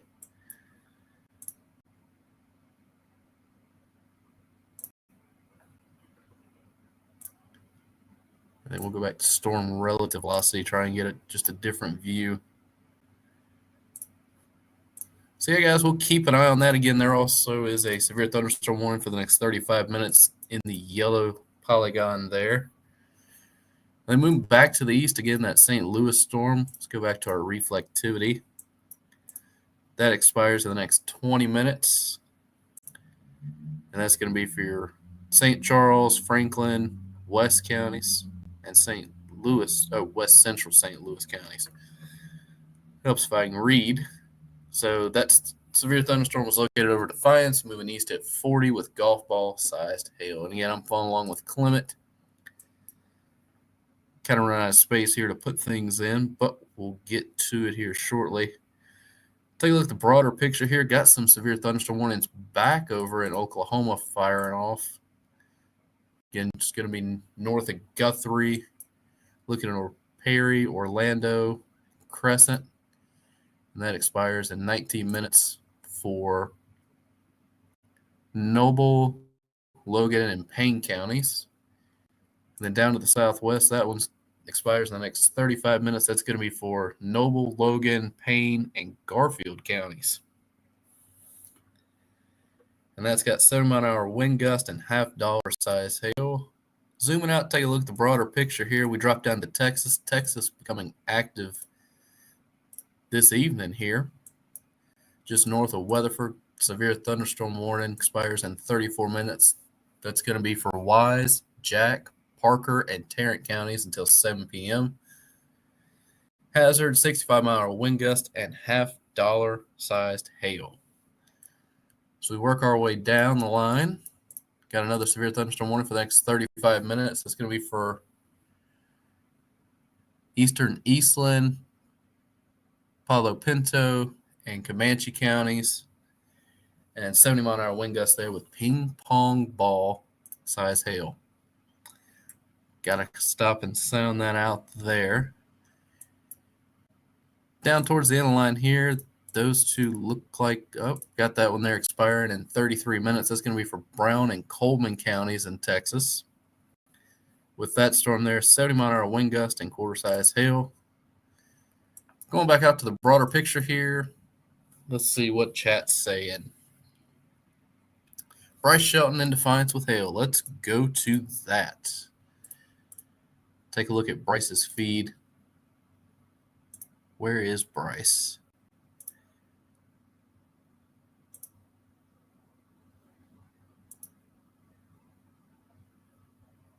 Bryce, where'd you go? All right, let me reset his feed there. We'll go ahead and give that a second again. If you're just tuning in, we got our first tornado warning of the day. Expires in 30 minutes. It's going to be for Osage County. That's going to be for possible tornado and quarter-size hail. So we'll keep that up there. We're going to double check the velocity, see what's going on there. But I really would like to get to Bryce Shelton if I can get his feed back up in Defiance.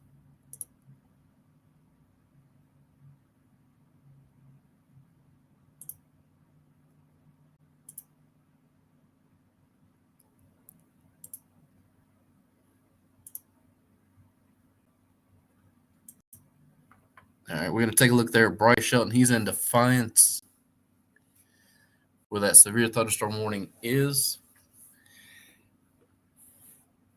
And Lizzie, thank you for pointing that out, Lizzie. I'm down to one monitor today. Normally I've got 3 and 4, but down to 1. So thanks for helping me out there. Getting really hard to tell. His feed's kind of choppy there, but definitely got the rain coming down. Trying to see if we can see some hail building on the side of the road there.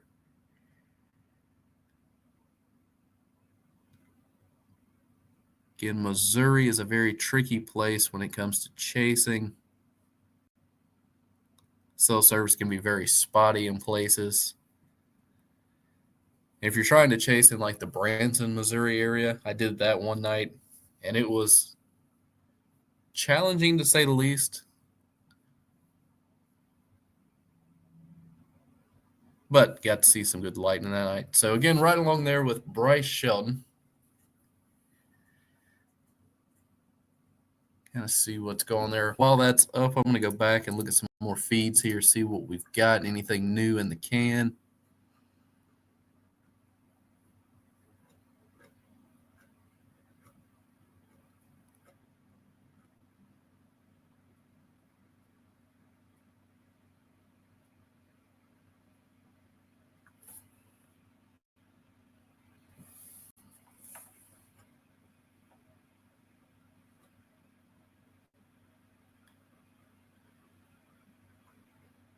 All right, where'd Brad go? Looks like Brad disconnected. Nope, there he is.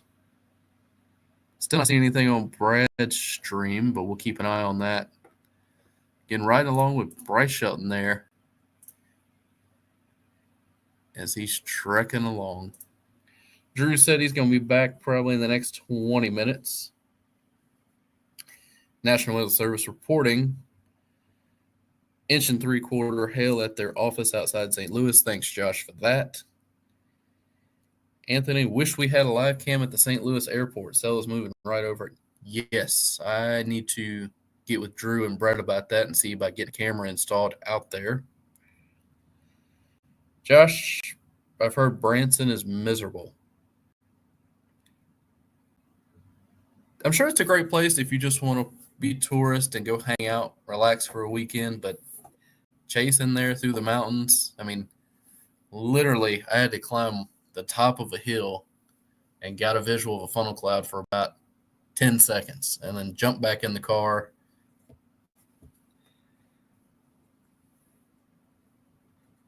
Yeah. JD, not too much happening out there like they were predicting, huh? I bet you guys were all excited for a lot of tornadoes. No, we don't really get excited about tornadoes. I mean, the weather itself is very interesting, but obviously we don't like tornadoes going in and tearing up towns. But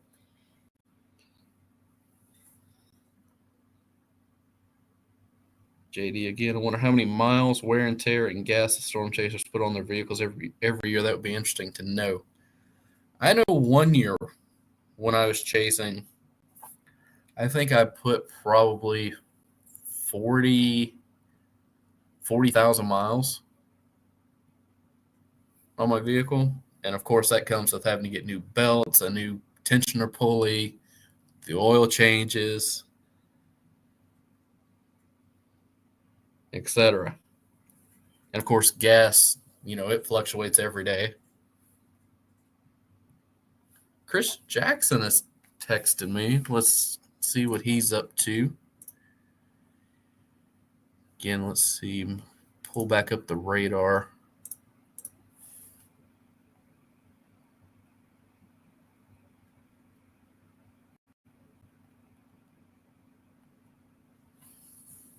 All right, let me see if I can double box that real quick. We'll ride along with Bryce Shelton and the radar. If I can get that pulled up. Looks like his feed froze there for me for a second.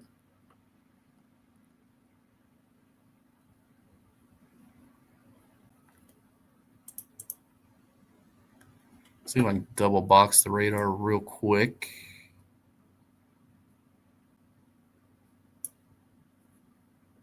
Let's see.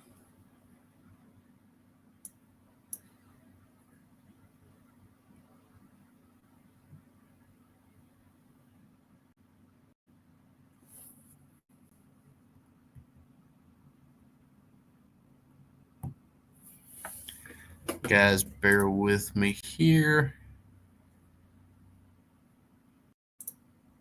Trying to find the right source.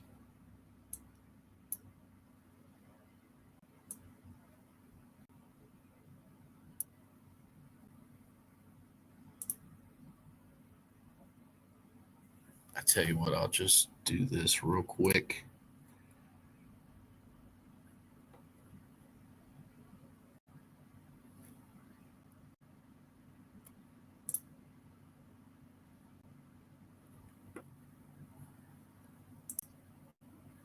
Probably do it this way. It's going to be a little quick and dirty, but let's see what we can do here. Again, that tornado warning expiring in the next 25 minutes. Tornado and core size hail. No reports of a tornado at this time, which is good news. Again, this danger storm is going to be right on top of Lynn right now. Again, just bear with me here. Yeah, Anthony, you're right. Today wasn't even supposed to be a high caliber tornado event. Definitely tomorrow, though, we'll have Drew and Dave and Brett talk about that as soon as they get in here.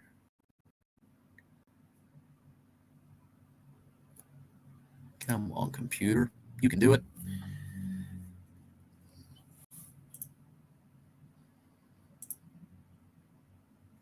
All right. So, again, just bear with me there.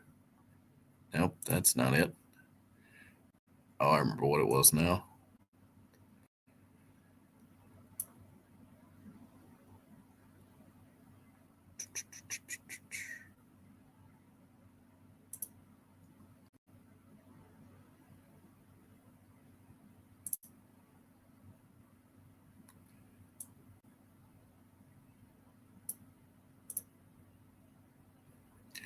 Okay, there we go. Now we're cooking. So we're going to follow Bryce Shelton along there. We got that tornado warning. Whoa. What's going on there? Oh, the joys of live production with Jarvis. You get to hear me think out loud for a few minutes. So let's back that down some.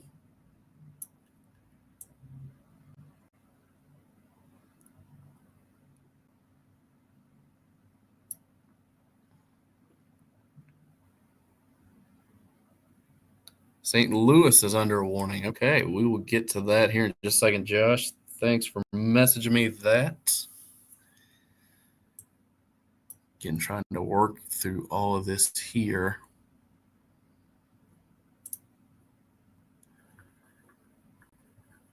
Because I'm actually on the road myself, and the stream is being controlled remotely through my computer back at home in South Carolina. So a couple of issues here, nothing major, but we're going to get through it here with you. So I'm just going to throw the radar back up.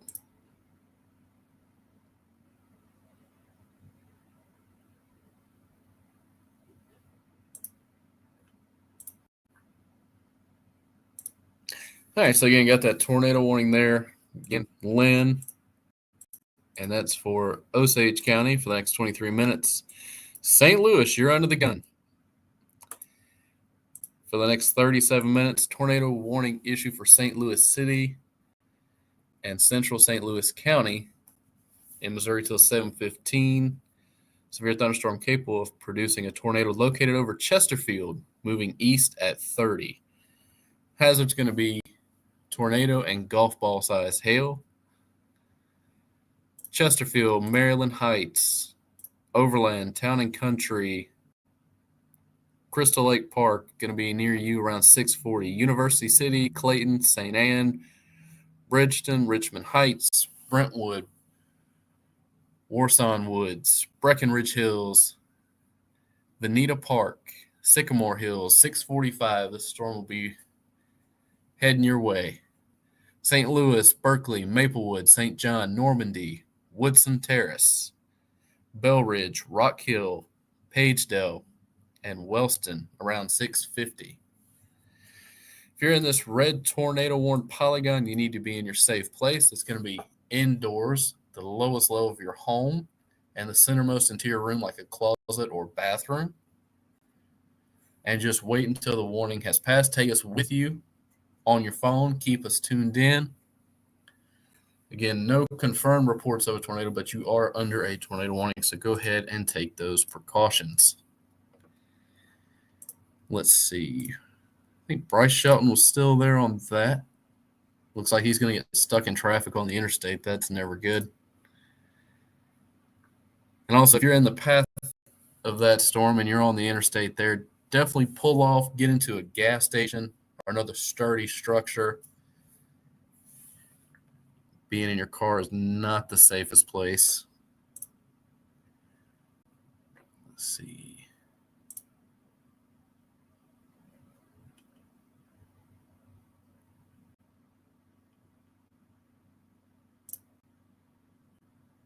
All right, so we're going to ride along there with Bryce.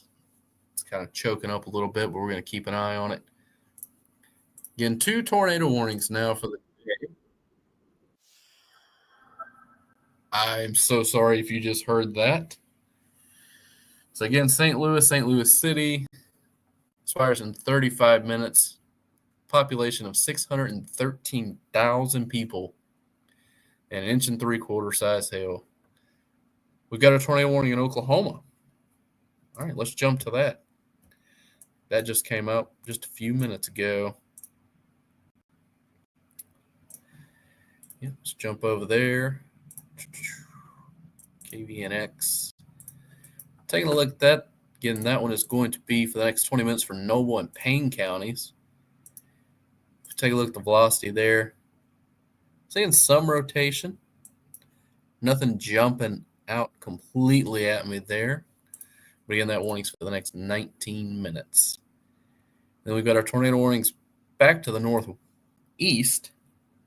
And we got those 2 tornado warnings there for St. Louis and points west. And look at that messy radar. What do we got? Hazlert's going crazy. All right. Guys, if you were in St. Louis or St. Louis City, we now have a confirmed tornado on the ground.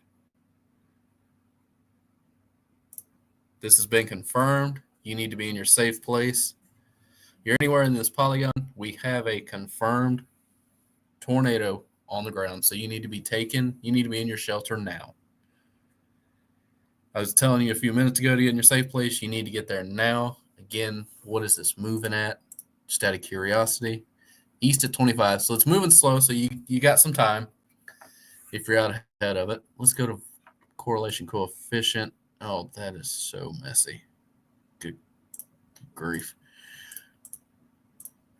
All right, but again, got that tornado warning there. We do have confirmation. It has been observed. So St. John, Overland, Clayton, Maplewood, Maryland Heights, Cool Valley, Jennings, Northwoods, Velda City, Pagedale, University City, St. Louis, right there on the border of the polygon, Jennings, Glasgow Village, Ferguson. You're in this polygon. You need to take your tornado safety precautions right now, as we do have a confirmed tornado on the ground. And I will be working on getting video for you guys here in the next couple of minutes. Again, make sure you move to a basement or interior room on the lowest floor of a sturdy building and avoid windows. And if you got a friend, if you're in a mobile home and you got a friend and you can get to them within the next 5 minutes, I would go ahead and get them. Again, that is a confirmed tornado heading towards St. Louis.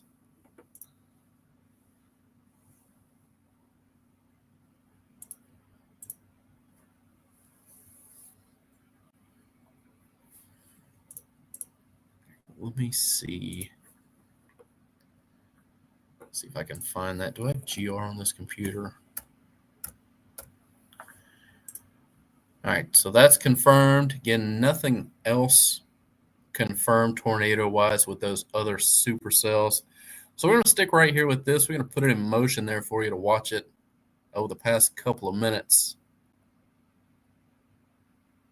Once it gets away from the radar site, we get a little bit of a clearer image.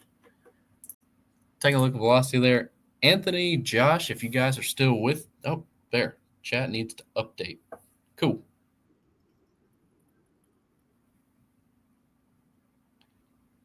All right, my chat didn't update there for a second, but we're good now. Anthony, if Brad can hurry, he can parallel on the highway. I guess Brett chimed in and said tornado in West St. Louis. Got you there. Sarah popped on Brad's feed for a minute. He was still driving. Let me see if I can pull their feeds in. I need to get their feeds in.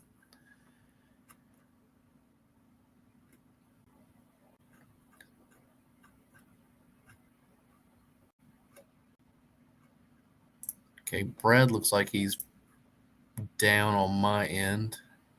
Nope, there he is. He's driving, so we'll get that popped up here. Just a minute.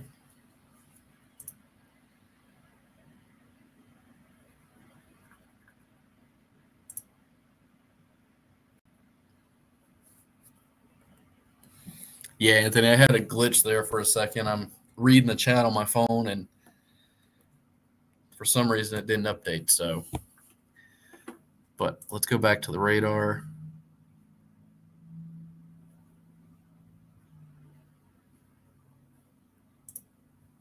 Come on. There you go, computer.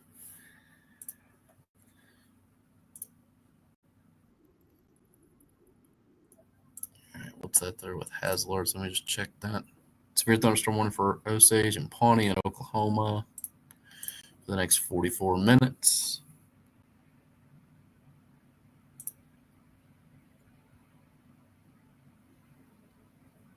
Yeah, Rigsby did say he was going to be out there. I need to, if he goes live, I'll pull it in.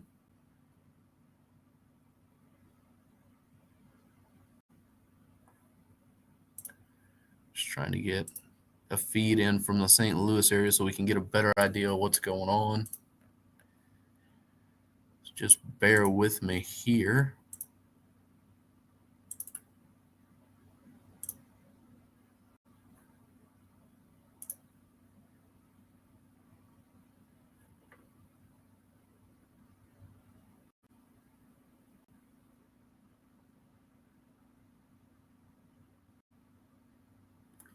All right, computer is taking its time here to refresh.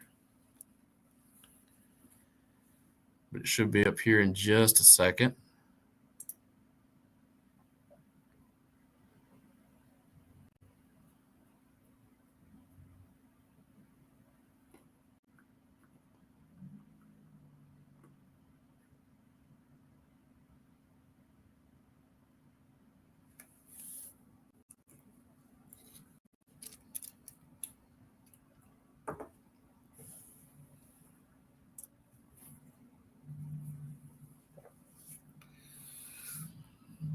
All right, still got that tornado warning there.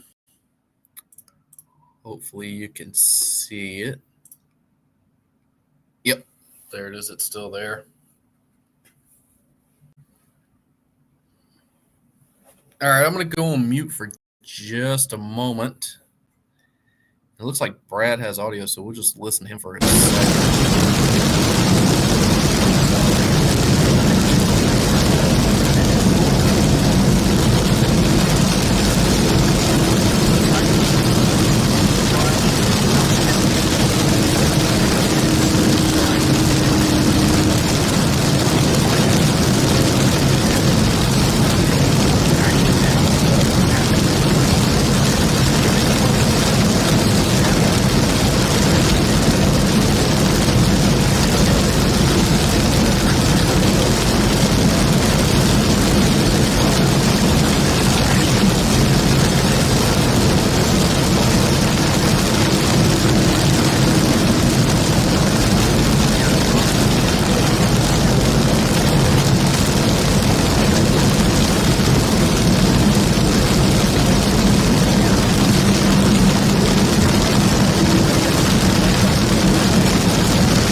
All right, guys. Not sure if Brandon has my audio on. Drew Richards here, back. Sorry, we had to step out for a little bit. I'm going to see if my audio pops through here in just a second.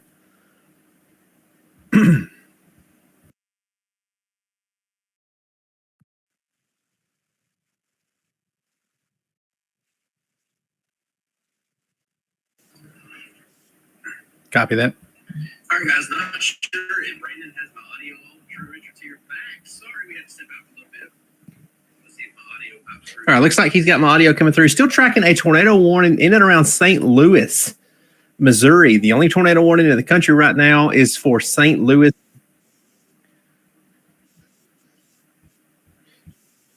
Go ahead, Jarvis.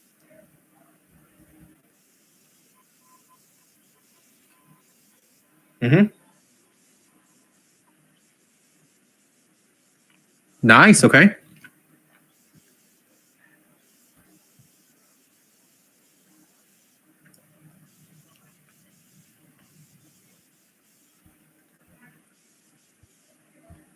Perfect. Can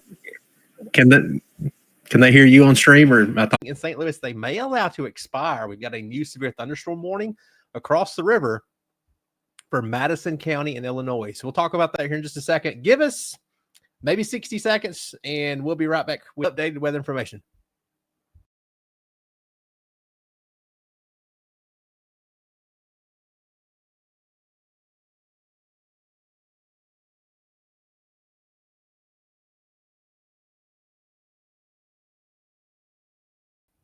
That is fine.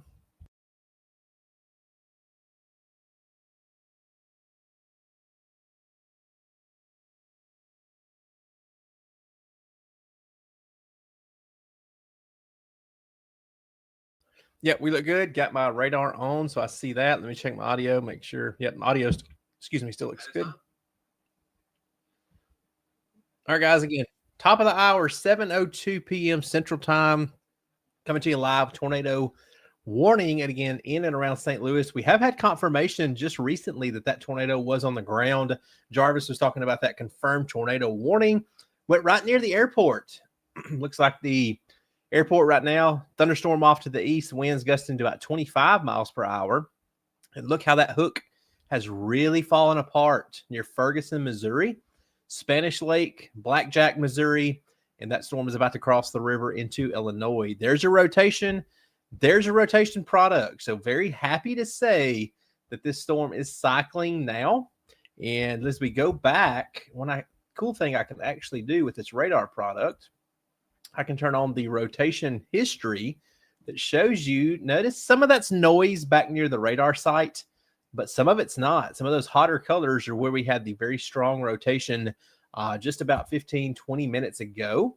So as that storm has continued to move east through Maryland Heights, through the Overland area, thankfully that rotation is weakening. Tornado warning continues until 7:15, so about 10 more minutes on that tornado warning. And we will see if it recycles and drops another tornado. Just an early heads up to you guys. Glen Carbon, Illinois, Highland, Illinois, Edwardsville. That is the severe thunderstorm warning that was just issued for you guys. That's Madison County again in Illinois, and that goes until 8 o'clock Central Time. Thank you for that, Josh, saying we're good. And Anthony, appreciate that.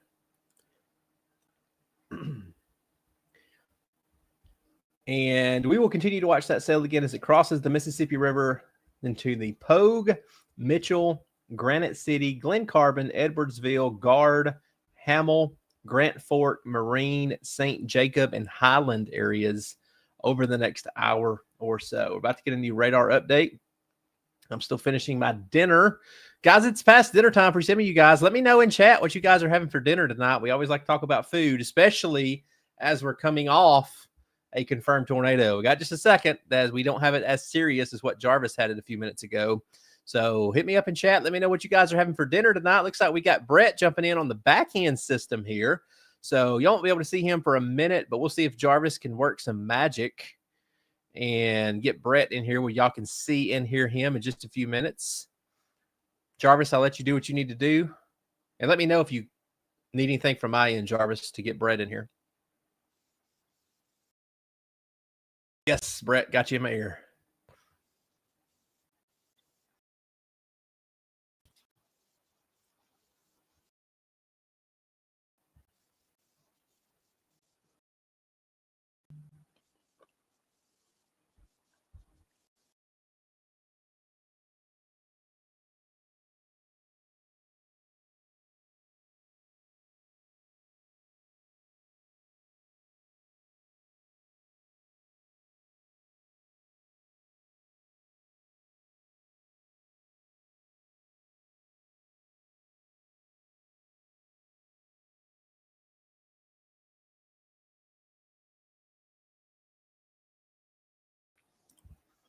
All right, guys. Sorry, went on mute for a minute. It's finishing up dinner here.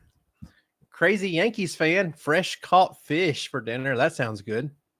Anthony says seasoned oven baked chicken with roasted corn. And man, that sounds good, Anthony. I lost my chat there for a minute right when I was reading that.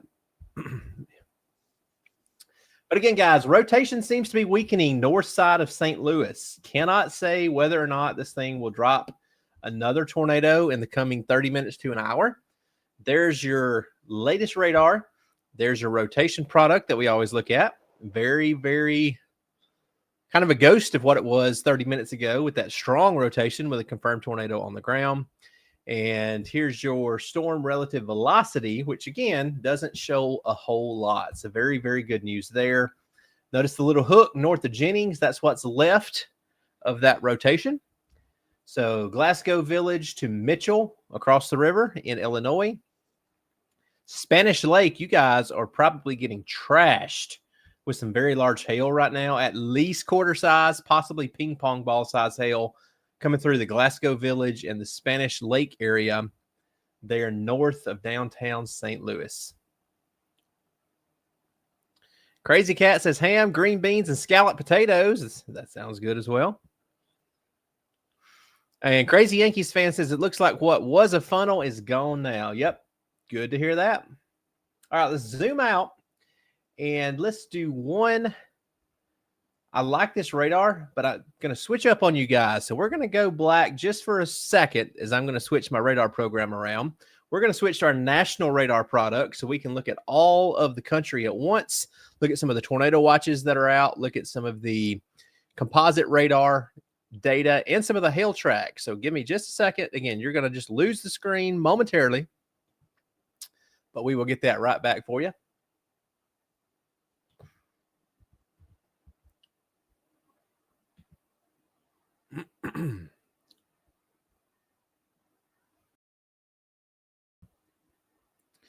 All right, and that should be coming back right now.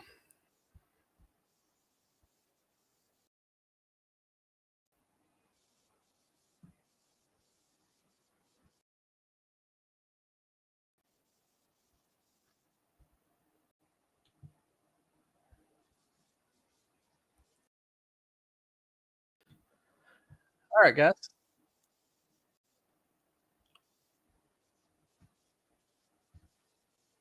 Yeah, that'd be good, Jarvis. I'm here for the duration, but we'll definitely have Brett in here too. So, guys, Jarvis is about to get Brett's audio piped in. We are now looking at national radar. So I see that did come through as expected. Severe thunderstorms up in Illinois.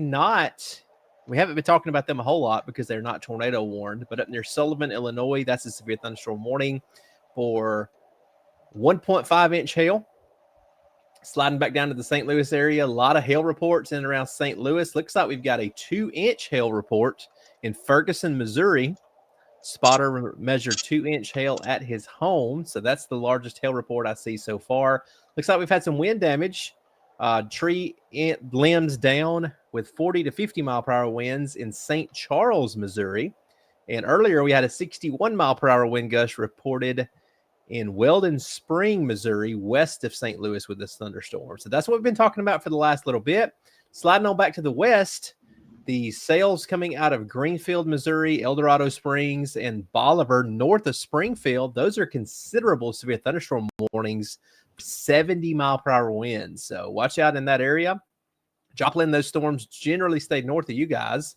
And sliding back down into Oklahoma, notice widespread tornado watch in the red shaded counties there. Several severe thunderstorm warnings, but no tornado warnings anymore in Oklahoma. So this is a considerable severe thunderstorm warning for Noble and Payne counties. That goes until 7:30. That's going to be for 70-mile-per-hour winds and half-dollar size hail. And then quickly sliding back into Texas. This is our big hailstorm that come north of Weatherford earlier.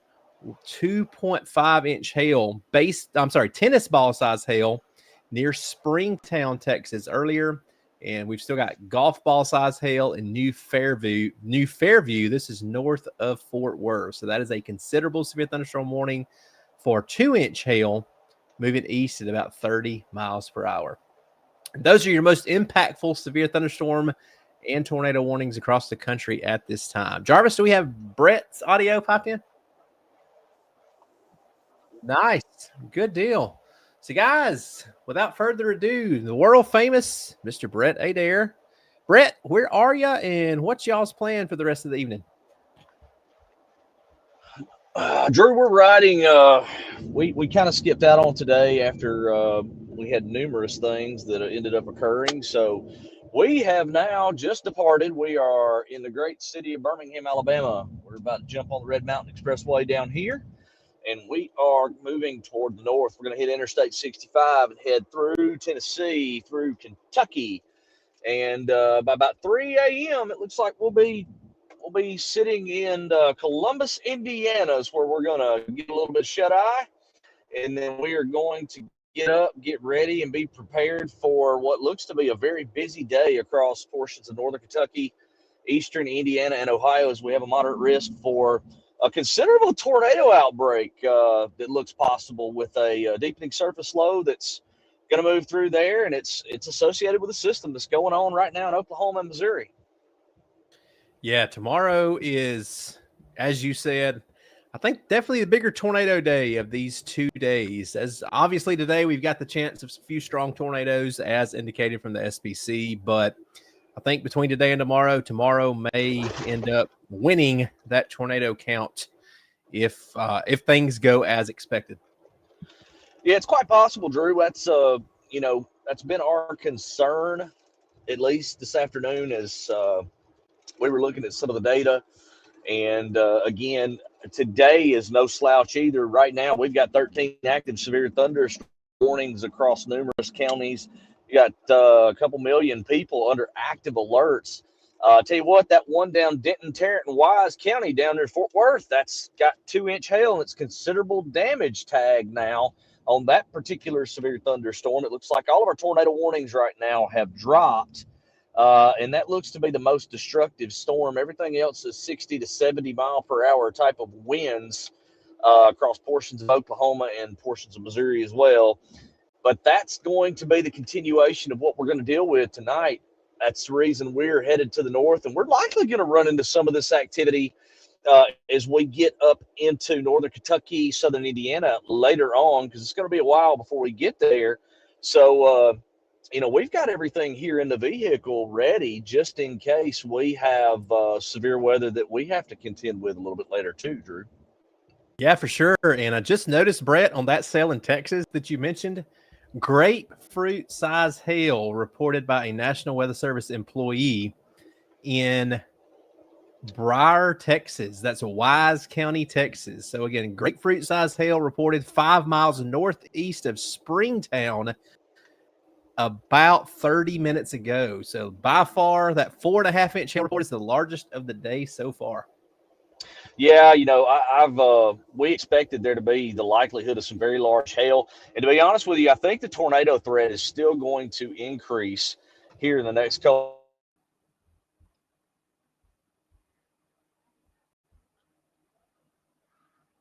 Oh, I think we lost Brett for a minute. We will hopefully get him back as he... There we go. We got you back, Brett. Go ahead. Starlink system here. So there may be a couple of dead spots here and there. But as we're traveling here, you can see we've got Denton, that storm near Denton, that supercell coming out of Boyd, Decatur, Texas, moving toward Denton, Louisville, Eventually, McKinney, that storm's producing very large hail. Don't be surprised if that storm also potentially with time becomes tornadic as we deal with the increase in the low-level jet. But I do see those numerous reports of grapefruit-sized hail there by the National Weather Service employee, and that was it's like, what was that at? Near Springtown, Texas, I believe. Yes, Springtown. That's quite problematic. So everybody needs to keep an eye to the sky down there. Also, Drew, another storm that really has my attention at the moment up on the just north of the I-44 corridor down near Hominy, Oklahoma. It's going to head, it's north of Tulsa. It's going to head toward Bartlesville and Nevada. That storm is beginning to show signs of rotation from what I'm seeing here on radar. And there's a bit of a pivot taking place. You can slowly see that we're beginning to see rotation on that storm organized. It's got a meso-cyclone already that shows up really nicely southwest of Pawhuska. That's going to be the next one, I feel like, in the near term that could present potential problems as it continues to trek off toward the north and east. It's along that boundary that stretches up through Missouri. That's that warm frontal axis. We're going to have to watch that throughout most of the evening. Yeah, just as you were saying that, we really saw that velocity couplet kind of coming together. Winona down just southwest of Pawhuska, Oklahoma, as you stated. So definitely think anywhere in the country that we get a tornado warning, that may be it here in the next few minutes. Right, I'm listening to HAZ alerts here on my end, and it's going off like crazy. It's severe thunderstorm warnings right now at the moment, but I am pretty sure that we're going to see some active tornado warnings occur before much, especially that storm in northeast Oklahoma. That one has probably the biggest meso-cyclone indication right now as we continue to watch, the system evolve. Yep, for sure. I'm watching another storm with a very intense hook echo west of St. Louis again. If y'all remember earlier when we had Dave on, he was showing the 2 supercells that was moving across Missouri. There you can see it there. This is National Radar Composite, and anytime you see a hook echo that well defined on a national radar product, that is pretty intense. As I flip over to our rotation product, there's the area just west of New Haven that we're indicating some rotation. And as we check our hail sizes right now, not that crazy. A little bit larger than quarter size is what our radar is indicating, but we'll have to watch that cell again west of St. Louis. Let's put that into motion. There goes our first supercell moving east, and here comes supercell number 2, almost following the same exact track. So we'll have to watch that one. What we have to assume is it's moving into some rain-cooled air from that first supercell, Washington down to 63 degrees with a 63-degree dew point, as you see there.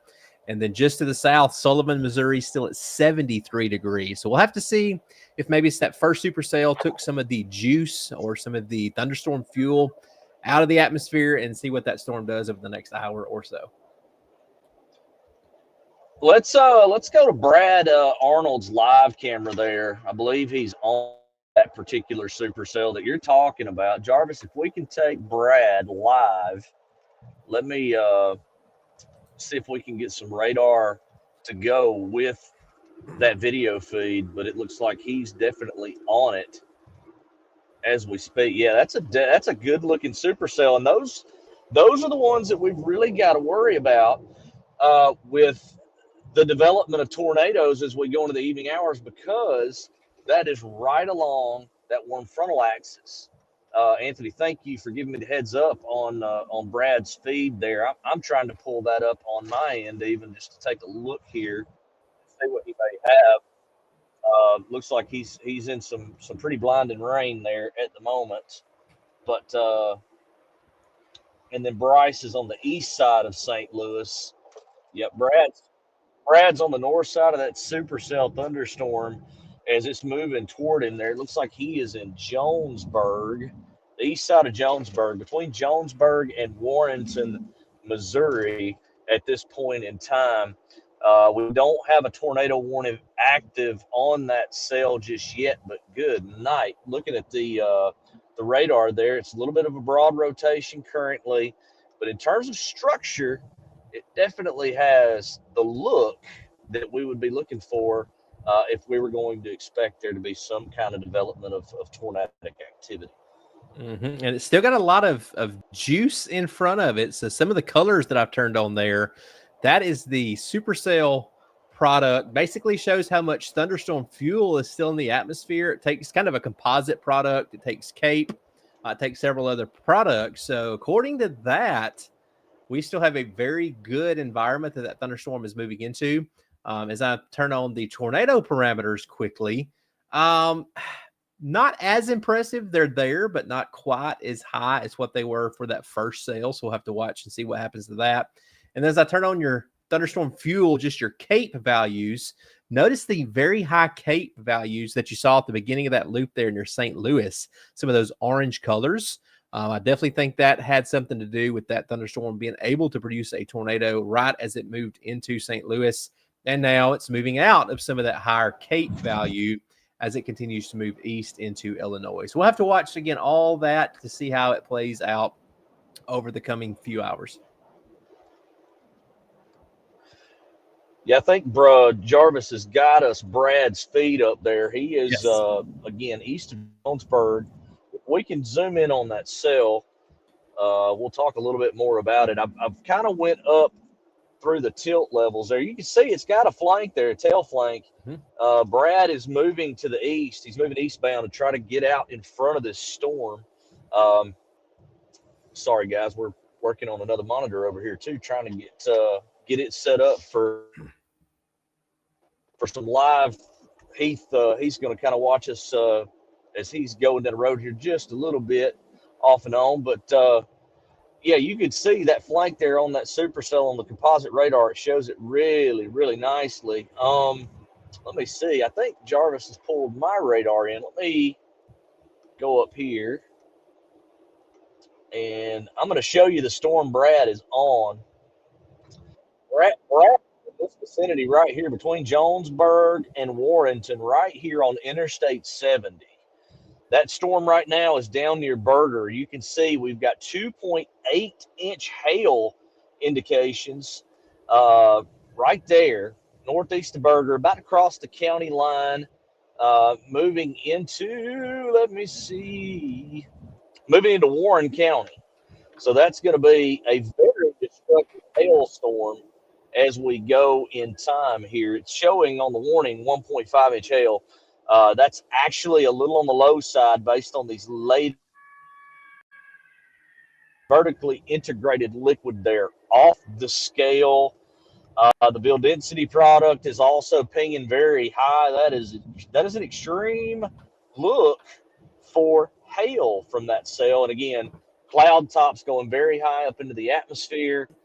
Those cloud tops are popping 40 to 45,000 feet there. Again, very intense looking supercell structure that we've got going on right now. For sure, Brett. And real quick, guys, I want to take you back out to Oklahoma while Brett's looking in Missouri. Brand new tornado warning just issued for that cell that Brett was talking about a minute ago. East Central Osage County and northeastern Oklahoma. New tornado warning goes until 8 p.m. At 7:22, a severe thunderstorm capable of producing a tornado is 4 miles north of Hominy, Oklahoma, moving east at 45 miles per hour. So there's your radar. There's Pawhuska outside of the tornado warning, Barnesdall, Oklahoma, Hominy, Oklahoma, and Winona. You guys are in that tornado warning polygon right now. So go ahead and move inside a sturdy structure, get out of mobile homes, get out of vehicles, move to the interior room, lowest floor, away from windows. Make sure you have something to protect your head and your neck, and stay in your tornado shelter until you get the all clear and know that this cell has moved east of your location. But again, this is a radar indicated rotation right now near Barnesdall, Wolcott, Hominy, Winona, and Talent, Oklahoma is a couple of the locations inside the warning text. Looks like we very just very intense rotation there. We've got a new severe on your storm in Missouri, Brett. Looks like with a tornado possible tag on it. Yeah, I see that. And that storm, I'll be honest with you, that storm's impressive, but this one is very, very impressive aloft. You can see those yellows there that are pinging, and you've got a yellow TVS tag. That meso is 35,000 feet deep. It's getting stronger in the lower tilts, and it's getting stronger through the mid levels. But that individual supercell there south of Pawhuska that is going to move probably on the southern side of Bartlesville there across Washington County and Osage County here shortly. That has the potential for a tornado at any time as it continues to progress off toward the north and east. And boy, it is riding that frontal axis, which is very, very important right now for its wind shear. And you know what? I just got an update. We got a confirmed tornado on the ground 3 south of Winona from that storm now, Drew. Good deal. I'm sure the Weather Service will update that here in just a minute, but there's your rotation product, and it's off the charts. Looks like we just got that, Brett, as you said it. Confirmed tornado 3 miles south of Winona, moving east at 45. And again, from the Weather Service, this is a radar confirmed tornado. Look at this, guys. Let me make sure that that right there, that is Gibson Ridge has a great potential TDS product. And I'm going to show you, I'm going to go back and forth there. You can see the hook echo right here. You've got a yellow TDS. All right, look at this storm relative velocity. Maximized right there. I believe I have, that's the problem. I didn't have the de-leasing feature on. You can see there's a tornado there just across State Road 99 going up into the southeast side of Winona right now. Very good indicator of a tornado there that's on the ground at this time. Yeah, and unfortunately, it looks like this is not a very highly populated area, but we do have residences and structures, looks like, being impacted by that tornado on the ground. So let me see if I can get some information, Drew, because that just to the northeast of where that signature is right now, that's a very disturbing look, to me at least. That looks very, very disturbing. I'll tell you what, I'm going to, guys, give me 2 seconds. I'm going to pull out another source here. Yeah, Brett, while you're pulling that up, Barnesdall, Oklahoma, you guys are next in line. So if this tornado does not lift, which we assume it's not going to, we always have to assume it's going to stay on the ground. Early heads up, Barnesdall, Oklahoma, this storm is coming right towards you in the next 10 minutes or so. So again, this is a confirmed tornado on the ground in Winona, Oklahoma, moving towards the Barnesdall area.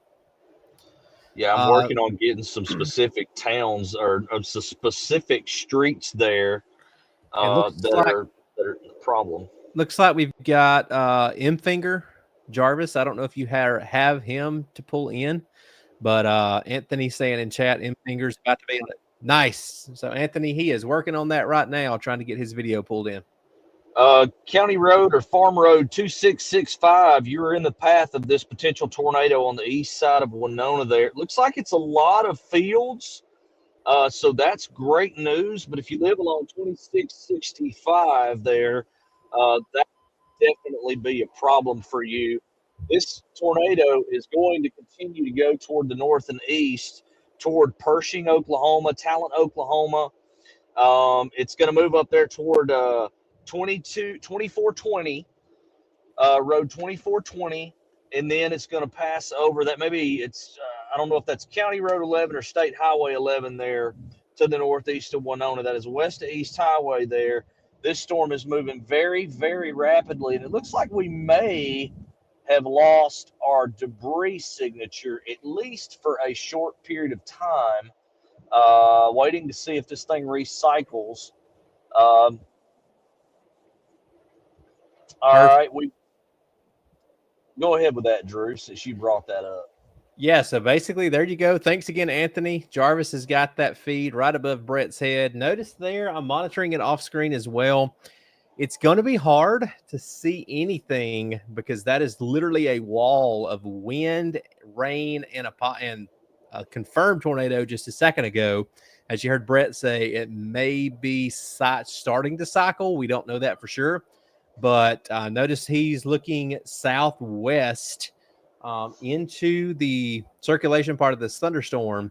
So again, as we wait just a few minutes, as it moves northeast, we will have this come very close to or over Brian M. Finger's location.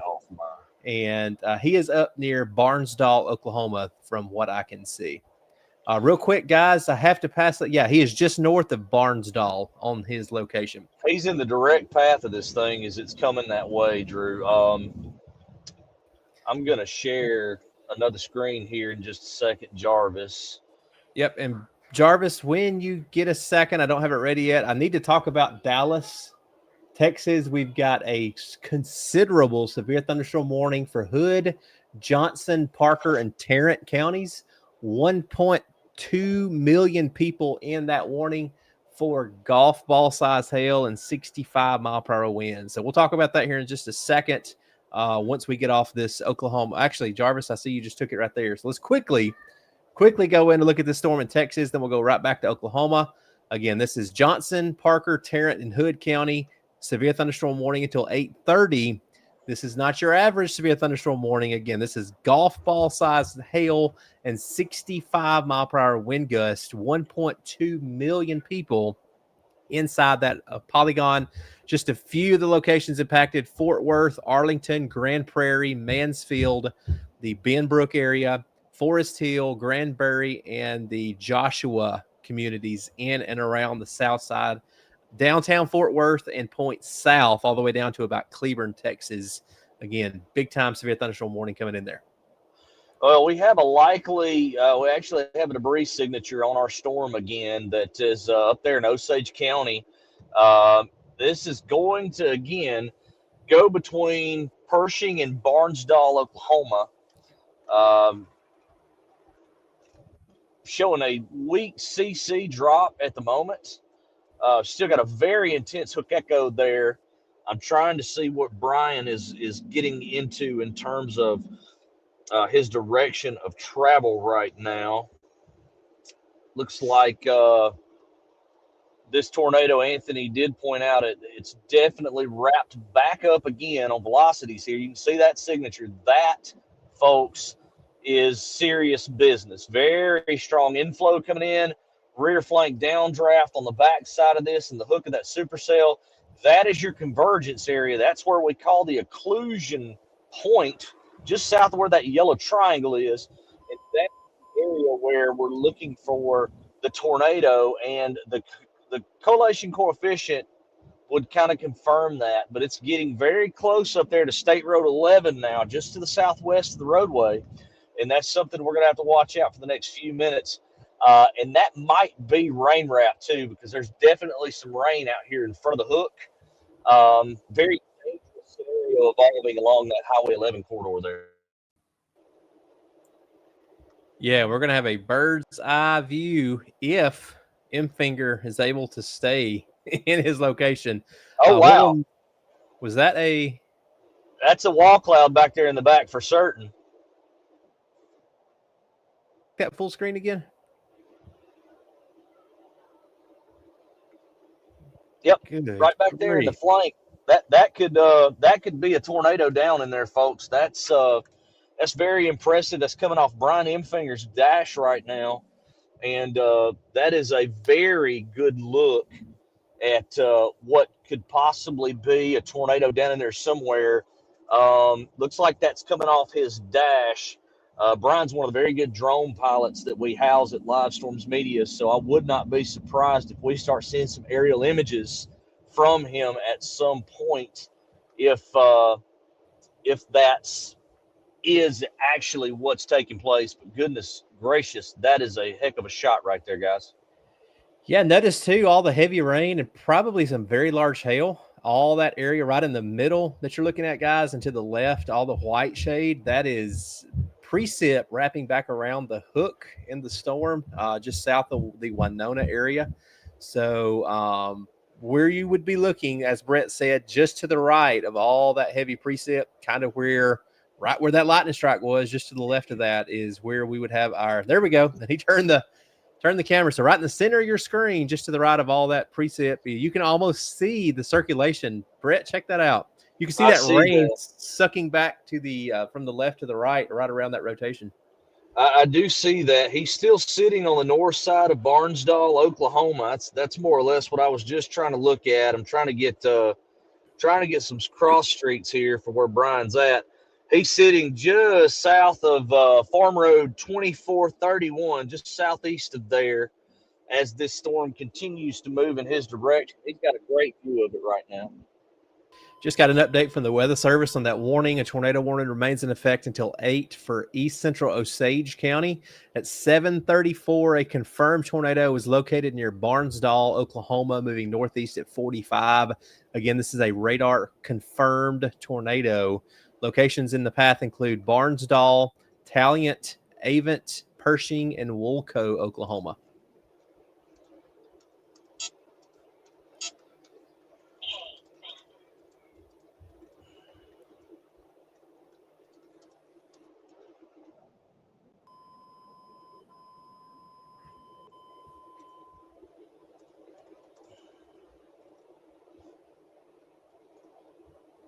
We've got another warning coming out of Texas that we'll get to in just a second. This storm is about to be right on top of Brian.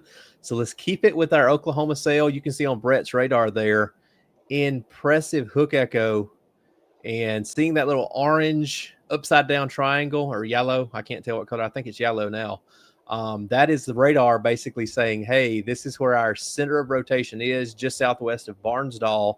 And that is tight rotation, very, very strong rotation. And again, M finger is, man, a couple miles, Brett, looks like, just northeast of the circulation. Yeah, at this point, he may need to move pretty soon, because it looks like I lost his positioning. He may be trying to reposition back to the north a little bit, because that storm is coming right at him at this moment. It looks like the circulation may have toned it down just a little bit in the lower levels, and he may be moving out of there. I have lost, let's look, no potential TDS showing up. CC is a lot less active right now, so I believe we may have lost our tornado signature that is on the ground. But again, here on base reflectivity, you can see a heck of a hook echo there, going to cross 11 here any moment, moving toward the north and east. And this continues to be a dangerous threat as it moves across Osage into Washington County soon. The storm's going to move into Washington County. It's going to move toward the south side of Bartlesville soon. So, again, tornado warning in the area. Yep, and it looks like we lost his video feed as well, so hopefully we'll get that back here in just a second. As you said, he's probably repositioning and lost excuse me, the cell phone signal momentarily, but hopefully we'll get that back. While we lost his video, tell you what, let's do this. Brett, if you'll keep your radar on Oklahoma, I'm going to take mine down to Texas. Yep. Because we've got a destructive severe thunderstorm warning for, let's see. No, I'm sorry. I looked at that wrong. That's Missouri. So we've got just Dallas County, Missouri. I thought that was Dallas County in Texas, but I'm totally wrong on that. So let's go up to Missouri on my radar real quick. And you see that we have got a monster storm near Bolivar, Missouri. It's almost, look at the radar. It's just blanking out there because we have maxed the values out over 75 dBz. And this is a new destructive severe thunderstorm warning for halfway Buffalo, Missouri, and the Lebanon, Missouri areas. Baseball size hail and 70-mile-per-hour wind gusts are expected in the storm. Again, this is Dallas County, Missouri, Polk County, Missouri, and Laclede County, sorry about that, in southwest Missouri. And that destructive severe thunderstorm warning goes until 8:30 p.m. Looks like about 55,000 people in that polygon.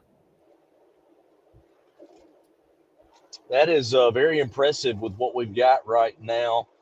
Looking at these storms, very nasty looking signatures, as a matter of fact, as well, that are on several of these storms. It looks like we may have dealt with a bit of a cycle here on our storm in Oklahoma at the moment, where it looks a little bit more messy. But we got Brian back, and he was getting into the heavier rain now. And, again, the storm looks a little messier right now, but I've got a feeling, because some of these signatures had looked downright nasty, but they're rather transient right now. Rather transient. I think we're going to see some of that continue for just a little bit, but we're going to have to watch these very, very closely. Yeah, there's your rotation product, and rotation is still there. Hail is still very large in this storm. Let's flip over to hail product. Just northwest of the Bartlesville areas where your largest hail is falling out at this time. But like Brett said, you see your hook echo still there. And let's see if we can get Brian's feedback, hopefully in a minute. Yeah, Brian's in and out. And it's probably because of that area that he's in. Let me go back to the radar here at the moment. I'm wondering if we see a resurgence of the circulation and a little bit of a redevelopment of it north of Bartlesville. We're starting to see a hook kind of reorganize a little bit, and you can see a definite area of strong inflow beginning to get going really north of the old circulation that crossed really right around Bartlesville there on 11. Got a new circulation that is forming to the north of that. Let's pull up some maps here. That is going to be forming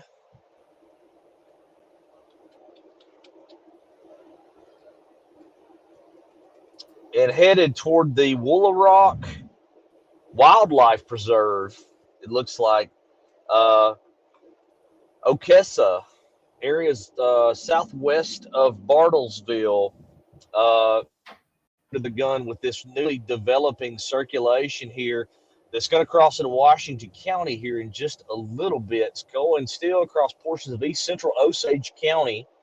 The circulation now is south of US 60, but it's going to approach that highway at a pretty rapid clip. Next 15 minutes, areas near Bartlesville, Dewey, again in that portion of Oklahoma along US 60, probably need to go ahead and be seeking shelter. We're waiting for the new warning issuance to come out, but that storm's still showing quite an area of rotation, not quite as tight, but it's still showing rotation. And even if it were to grow a little bit upscale, like it looks to potentially be doing, still going to pose potential for tornadoes, whether they be short-lived or not. But if I were in the Ochalata community as well, over from Ochalata, Oglesby, up to Bartlesville, and even over toward Newata, over in Newata County, you're not out of the woods yet. This circulation is beginning to wrap up, and it's a good idea just to go through your tornado safety plan now while you got a little bit of time. And guys, I don't know if y'all saw it or not, but Brian just a second ago had a power pole that was leaning about a 45-degree angle, stopped and zoomed in on that for a minute, and then he is trucking on down the road right now as we speak. But looks like at very least some wind damage in and around Bartlesville, Oklahoma, and we've still got a confirmed tornado warning going from the Weather Service. So even though the storm continues to look like it's cycling, Weather Service says it's still on the ground as of 7:34. So about 10 minutes ago, we'll probably be getting another update from the Weather Service here within just a couple minutes. So we will see what. Oh, look like he's got some more debris there in the roadway. Yep, we've got a new warning too that just came out for east central Osage County into central Washington County. That's going to include Bartlesville. Severe thunderstorm at 7:43, capable of producing a tornado, was located 5 miles west of Ochalata, moving northeast at 55 miles per hour. These things are absolutely hauling now. Warnings in effect for another 30 minutes, but that's more or less because of the speed that it's moving. It's radar indicated right now. So, again, I told you a few moments ago you need to be going through that tornado safety plan, and that's the reason now. Yep, more debris, more tree debris in the roadway there for Bryan Stream. While we're looking at that real quick in chat, Anthony, there it is. What about the sail just southwest of the tornado warning near Hominy? Watching that one, Cleveland up to Hominy down to Jennings, Oklahoma. Severe thunderstorm warning on that one right now, but no tornado warning at this time. We will definitely be watching that one. Looks like it will probably track just south of where this current tornado warning has tracked.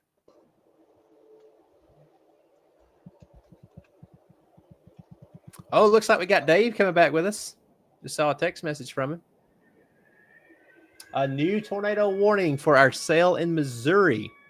So we'll keep it with Brian as I get my radar centered up. But in Missouri, Dallas County, Laclede County, and Polk counties. That's the sail we looked at earlier that had the destructive severe thunderstorm warning on it. Radar indicated tornado warning being issued as we speak. As soon as that pops up on my radar, we will go and take a look at that here in just a second. Yeah, that storm now in Oklahoma, while you're looking at that storm just to the northwest of Ochaleta is wrapping up pretty intently right now. That's the storm that you saw Brian had the debris on in the roadway. It looked like a piece of a snapped large branch or something along those lines as he was going up the highway there northbound out of Barnesdall and trying to stay with or get ahead of this storm again. These storms are packing a punch now. As we've got into the nighttime hour and we've lost sunlight, we're starting to see our low-level wind fields pick up, and we've got a warm frontal axis across this region. That's setting the stage for serious problems for the next couple of hours, especially across this portion of Oklahoma and into Missouri, where we've got low-level wind shear now that is starting to ramp up along the boundary. For sure. And that hook echo, Brett, my goodness, in Missouri, I mean, that really developed quickly. We were just talking about this sail a few minutes ago for having baseball-size hail and 70-mile-per-hour winds.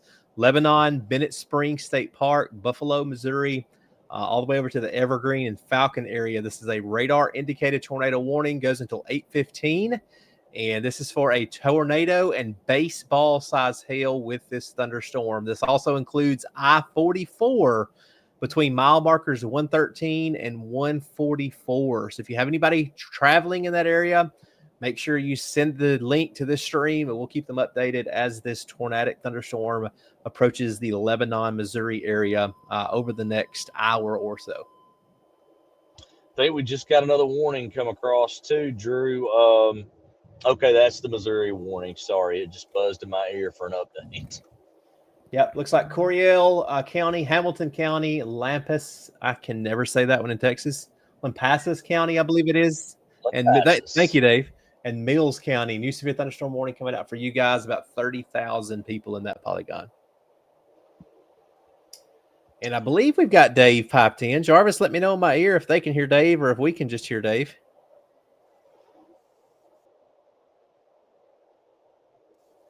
That's fine. So we can hear Dave. Y'all can't yet. We'll get him back in here in just a minute. Yep.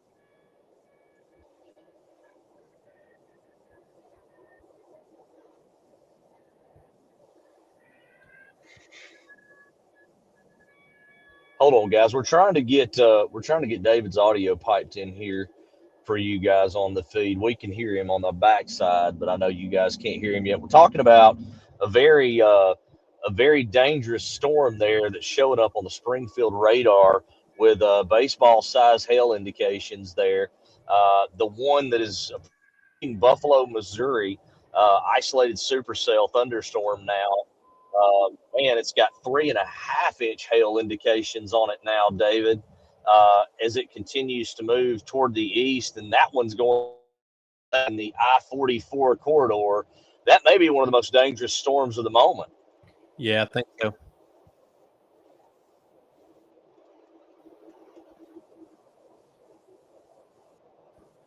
Real quick, guys, We're we got a starting new to see tornado warning in Texas. Real quick, it's not that populated, so we won't stay on it very long. But northeastern Johnson County in Texas, this is going to be just south of the Fort Worth area. Tornado warning goes until 8:15 p.m. It's going to be for a radar-indicated tornado moving east at 35, located near Joshua, Texas, right now. So just a couple cities impacted: Joshua, Cleburne, Alvarado, all the way over to Venus, Texas, between now and the next 45 minutes. Oh, man, I tell you what, that storm in Missouri is beginning to pivot. It's got a bit of a ball now in its hook echo. That's going right into the community of Buffalo. That's going to be very, very dangerous with that tornado warning that's out there. That is a tornado warning for Dallas County, Polk County, and Laclede County in southwestern Missouri. And it's moving east at 50. So it's going to be on you before you know it here. If you're on that US 65 corridor from Lewisburg to Buffalo, you probably don't need to be traveling. You need to be in a safe place right now. But the velocities are really beginning to kick up on the system at this time. Got a bad feeling we're about to get into a time period where we're going to go into active tornadoes on the ground, and probably several here very soon. Yeah, I don't like you said, Buffalo, Missouri. Man, I'm telling you, if I've got friends, family members, or people I don't like there, that is a sick-looking radar couplet moving into Buffalo. So if we don't have a tornado on the ground right now, we may any minute now. That is terrible looking. Yeah, the hail also in the core of that supercell.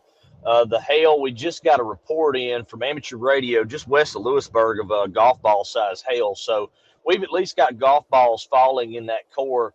A mile to 2 miles south of Lewisburg, you're about to get the most extreme portion of that hail core to come across. So you're expecting at least golf balls pop up to the size of baseballs. Let's see. Real quick, had a egg-sized hail report, the same storm near Bolivar, Missouri. This was about 30 minutes ago. So as Brett said, at least golf ball size hail coming out of the cell. Hen egg size hail reported 30 minutes ago near Bolivar, Missouri.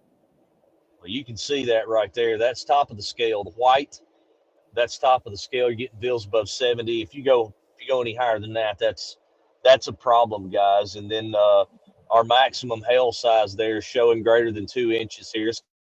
It's right here at 65 in between Buffalo and Lewisburg. You can see that is the hail size has kind of dropped a little bit, but it's still very large and destructive. Yep. Anthony, thanks for passing that along. SPC just updated their day one, as they always do this time of the night. They have removed the level 4 risk. We've still left with a very, very large level 3 risk of severe weather. Guys, we say this all the time. Dave said this. Brett said this. We preach this. Don't pay attention to the levels or the colors. Please don't get caught up on, oh, I'm in a level 1, not in a level 3. I don't have anything to worry about, because as Brett said and Dave said last night on our stream, rewind just about 2 or 3 weeks ago to Ohio, and we had EF2, EF3 wedge tornadoes on the ground in a level 1, level 2 risk with a very low, well, I think it was a 2% tornado risk that day. So, this is still a very significant severe weather threat. Stretches from Jarvis. If you want to take mine real quick, if you can, I've got that new outlook loaded up on the National Radar product. North Texas, most of Oklahoma, central and eastern Oklahoma, northwestern Arkansas, really all the way down to Little Rock. You're in the slight risk, level 2 out of 5. Look at the big chunk of state of Missouri, Illinois, Indiana, all the way into northern Kentucky for the overnight hours and southwestern parts of Ohio.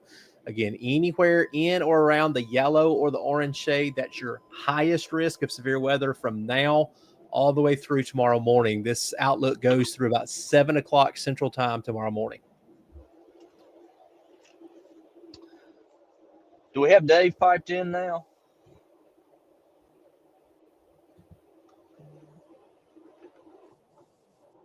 There we go, David. You're here, buddy. Yeah. Yeah, you're good.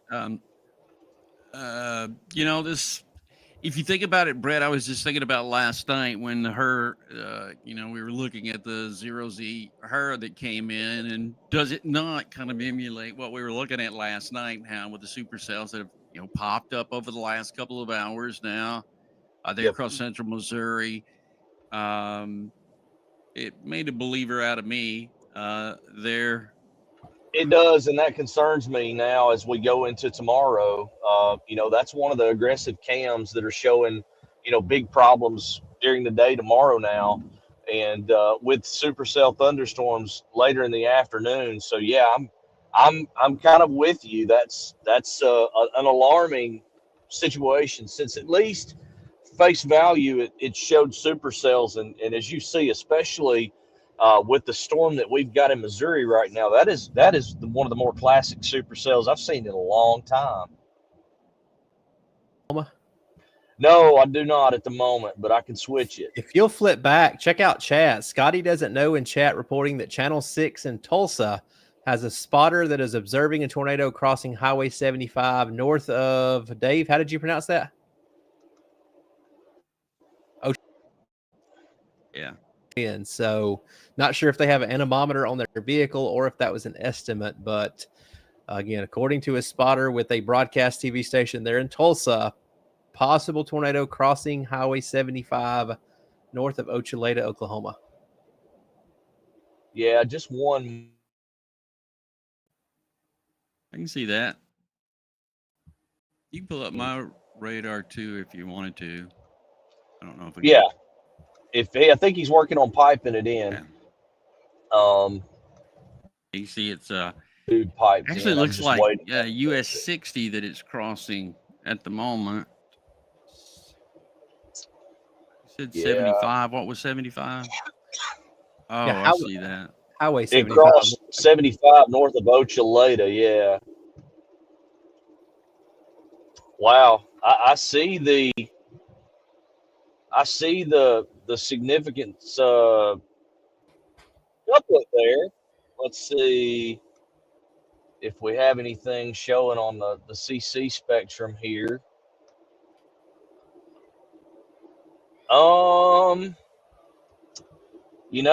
It's kind of noisy there, but I mean, definitely wouldn't rule out the possibility of a tornado looking at that signature right there. That's some intense inflow. 60 knots plus on the inflow side of that right there at the moment.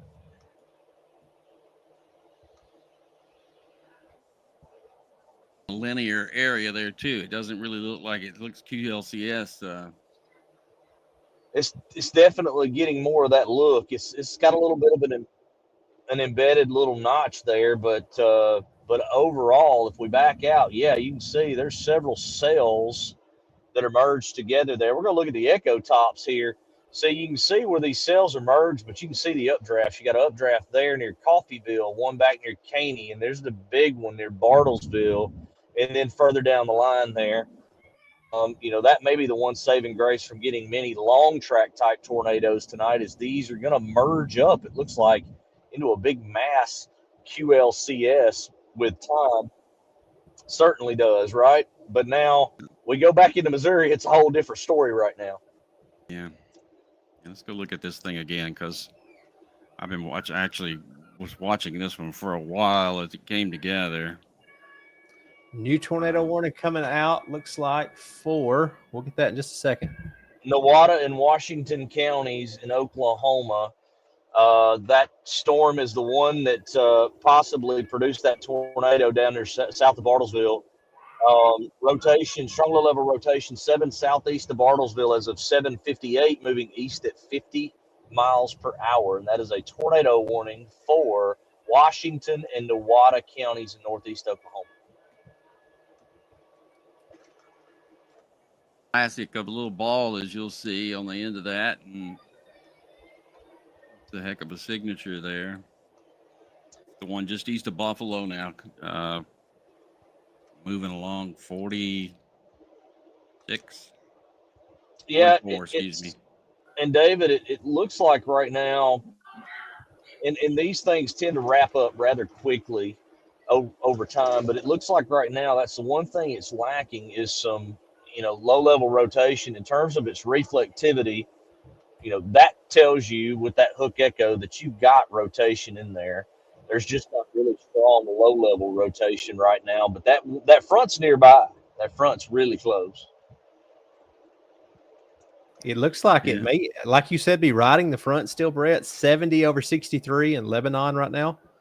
And just to the north, it's in the 60s, the dew point's in the 50s. Well, guys, look at this. If you got my radar, Jarvis, you can see between Buffalo and Windyville where that storm's moving, there's a tail. You can see an outflow boundary that's trailing along. Right along it, yeah. I don't know if it's in front of it or I don't know if that thing's rooted along that outflow boundary right now. Usually, if that updraft can root on that boundary, it's going to enhance its rotation and cause problems. And hold on. Let's see what we've got here. Okay, they issued a severe thunderstorm warning on that cell now, too, for destructive hail, it looks like. Yeah, they just issued a severe thunderstorm warning in effect until 8:30 for central Dallas and Lafayette counties, moving east at 50, baseball-size hail and 70-mile-per-hour wind gust, and that is actually reported via emergency management. So that's going to be a destructive storm, tornado or not. Guys, Jarvis, I will be right back. I'm out of sweet tea, so I've got to run upstairs and get a drink refill, and I'll be right back with you guys. Sweet tea. You see anything else at the moment, David? I see that we've got Brian Emfinger Stream back there in Oklahoma. Don't think we have anything pressing on that just yet, but I think we're starting to see a little bit of uptick again in activity, like we kind of expected a little bit. Yeah, and the meso-discussions from later, this afternoon, we're kind of mentioning that. I think we had 3 current warnings. One that's the push out in front of the Bartlesville storm. But it's Dallas County in Oklahoma, Newada, and Washington, and then Johnson County, Texas. That's the one that's pretty far down there to the south. We do have 3 tornado warnings, which, by the way, Brett, we were on much earlier in the day today, and I don't know, it's 6 o'clock or so, and I asked, I was talking to Jarvis, and I said, are we going to have 3 tornado watch boxes and no tornadoes? And so here it is, and it didn't really mature until right after 6 o'clock. Really, it really took its time. And that's not necessarily surprising. But we talked about last night. I saw some caveats that for tornadoes, at least, that I saw problematic, and it looks like we're going to deal with a couple tornadoes. It looks like we're dealing with a couple tornadoes actively, potentially one there in northeast Oklahoma. But the hail has definitely been an issue today. As these storms even got started earlier, a couple of hours ago, we saw major hail back in Kansas and Oklahoma at the beginning of this, and then over really near the St. Louis area. I think they had almost baseballs on the northwest side of St. Louis with that initial storm. We kept hearing about that. I haven't seen anything. Have you seen any pictures of it? I saw about it. I saw the reports. I haven't really seen any pictures. I know I saw some of our guys were in some hail earlier. It's kind of what I'm trying to track right now. We've got one. I see Brandon Ivy is trying to position himself ahead of the Newada, Oklahoma tornado warning as it moves up toward the north and east. And I bet you he's going to head toward Miami, Oklahoma. and put himself in a position to ride 44 up through Joplin on that storm. But you know, we've got some folks right now in position if we were to see anything go down. But lots of reports, and I'm talking from emergency management. We've seen lots of reports of hail. So I haven't really been looking for photos or anything yet, but based on the reports, I would be willing to believe that we've had several, 2-inch or larger storms in terms of hail being produced. Yeah. The Ville's been way up there all day long today, and it was pretty easy to call just based on that, really, a lot of the time there.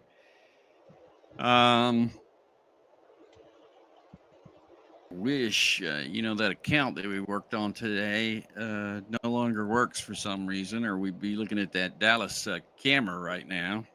Oh, I did not know that. Yeah, Okay. threw me out, but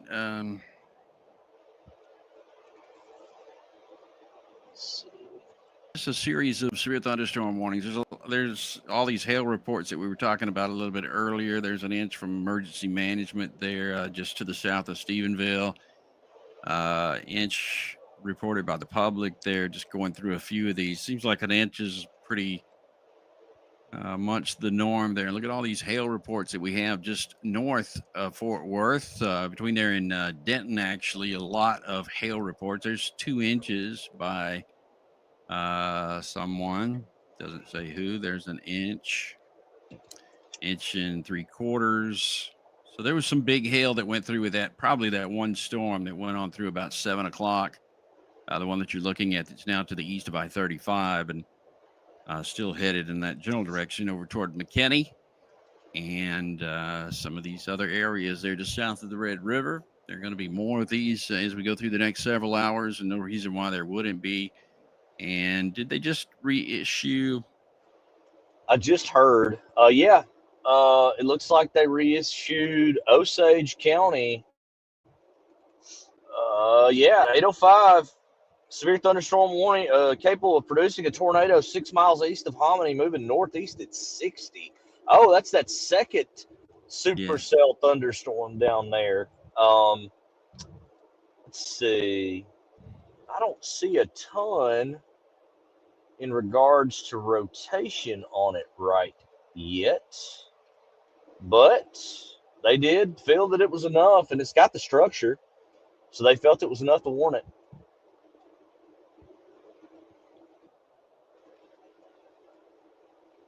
Tough day. Yeah, these signatures are nasty, though. I mean, I could see trying to get ahead of any potential problems.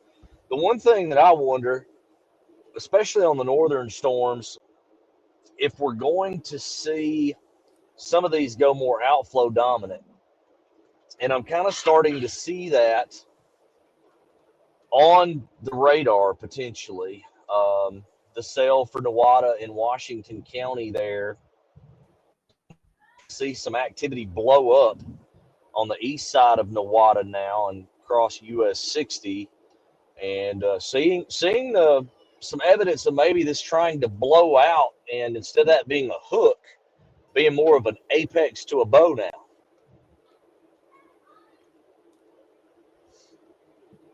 Gotcha. Going to be a interesting night and probably a long night for at least for warning across this area tonight.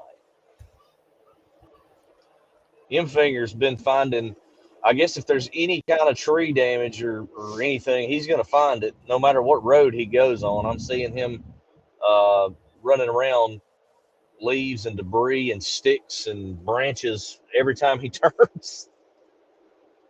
A little bit of good news, guys. The tornado warning for Missouri has been dropped. Good deal. Good deal.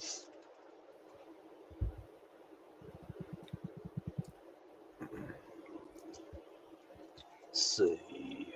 Looks like M-Finger may be trying to get repositioned for that second tornado warning.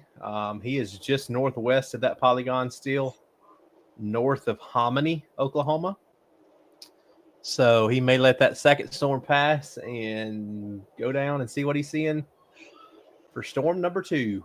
If I know Finger, that's exactly what I suspect he's doing. He's getting himself in position for the next storm and just going to let those railroad cars ride right up the tracks there,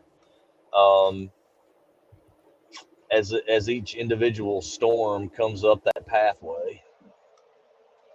Let me get back here on radar. I tell you what, I'm going to drop down here and look at something too.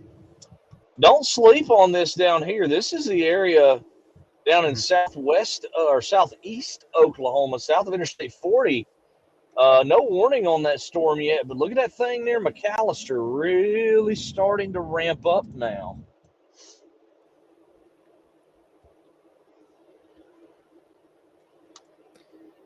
Yeah, it's almost got that. You can see the divergence in the sail. It's almost got that flying eagle look, even though it don't really have the hook yet. So definitely, Yeah. and notice too, it's all out by itself. So we'll have to watch that one. Yeah, we're looking. We were looking a good ways up there off of Tulsa radar. I'm gonna change radars here and go back toward Fort Smith and see what we can see further to the south on that storm. That might be the next one that ends up going severe. Let's see here. I think we've got something else too that might be worth talking about. We've got a our Missouri storm has a destructive tag on it now. Let's see. Yeah, that one's 5-inch hail with that one, and 70-mile-per-hour winds. Yep, I do see that.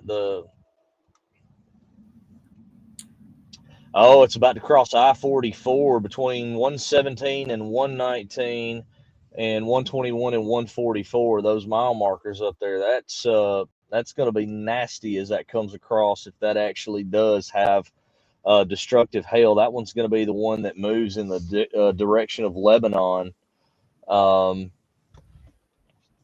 Let's see if we can get a radar update here, because it should be closing in pretty rapidly. These storms are moving at a pretty good clip, Dave. They've decided to kind of take off now as we've gotten into the overnight hours. Well, yeah, we were looking at that jet last night and thinking it was going to have a pretty good play on things, and it's definitely carrying this stuff away. The southwesterly, which we were talking. By the way, you look good tonight. And I don't ever say that, but I just saw you. You look good and healthy, and you could use a tan, but other than that, you look pretty good. Drew, I just can't see your face at all, so no compliments from this side of the table. But anyway, what was I saying? Oh, last night we were talking about that jet stream and how it's probably going to continue to make a play all the way up until the 8th of April. Can't you just see this kind of being a thing that hangs around that southwesterly flow for a while and disrupts everything? As I said, here in the south, the eclipse. Yeah, it's one of those things. We've got that piece of energy in the southwest is coming through the southern plains tonight. That is going to move off to the north and the east and move in the Ohio Valley tomorrow. I feel like that we've got better dynamics to work with. If we can destabilize up there tomorrow, we could see some real problems.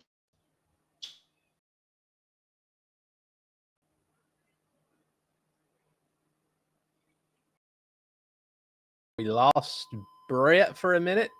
Must have hit a dead spot, probably in Coleman County, Alabama. So we'll see if we So can he lost his radar too, didn't he? Yeah, lost his radar in him. Maybe we'll get him back. I was noticing Brian Finger still finding some tree debris there. Look, there's Brett. We got him back. That wasn't too big of a dead zone. We got you back, Brett. I don't think we got him back yet. One thing that I wanted to pass along, and I just totally... Is that hail on the road? I think... Oh, maybe just raindrops that are reflecting off. Or leaves. I think I saw some like leaves or tree debris on that just a second ago. Well, my sleep deprived brain had something for you guys, and I totally forgot what it was because I interrupted you. No, that's how my ADHD works. Let me see what I was looking at. Needed some sweet tea. A sweet tea.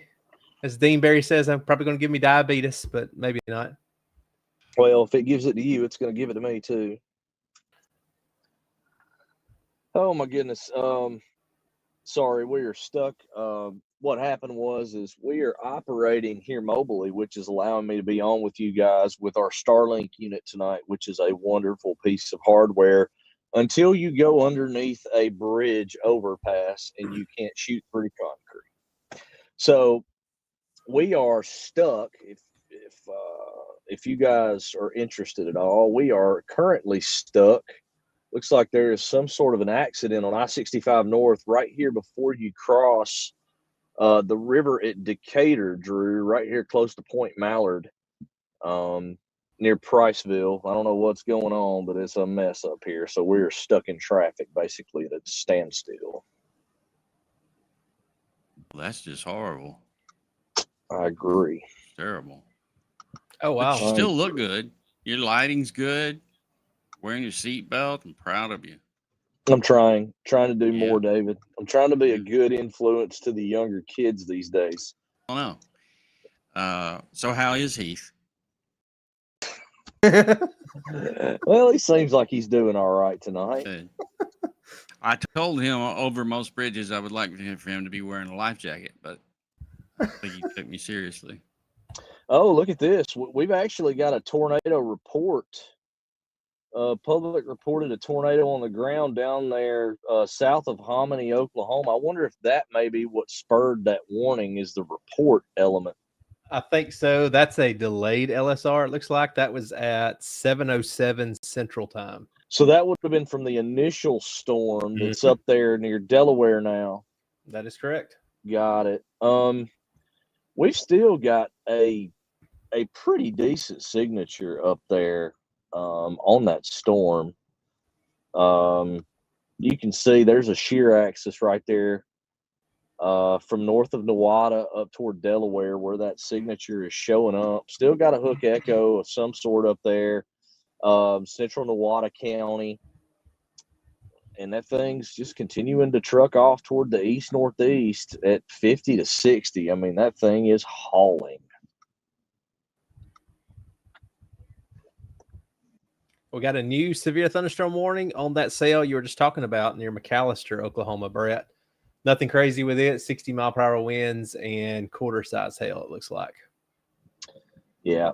You just it's going to be interesting to watch how these go for the next couple hours. You can see there, though, there's a little shear axis along that whole line. And as David mentioned, these are looking QLC-SE now, where they're, more of a clustered line of stronger updrafts. And really at any of those little appendage points there, you could possibly see a tornado spin up pretty quickly. Right now, near Delaware, Oklahoma would be the most common place, I think, that you would see one. But we've seen hail size fall off on this thing too. The storm that popped out front north of Centralia has actually got a bigger hail indication on it now than the tornadic storm there near Delaware. You can see that it's pinging pretty hard there over in Craig County, Oklahoma, which is the next county in line as this storm continues to move northeast too. Brett, Josh says you are stuck due to a bridge inspection.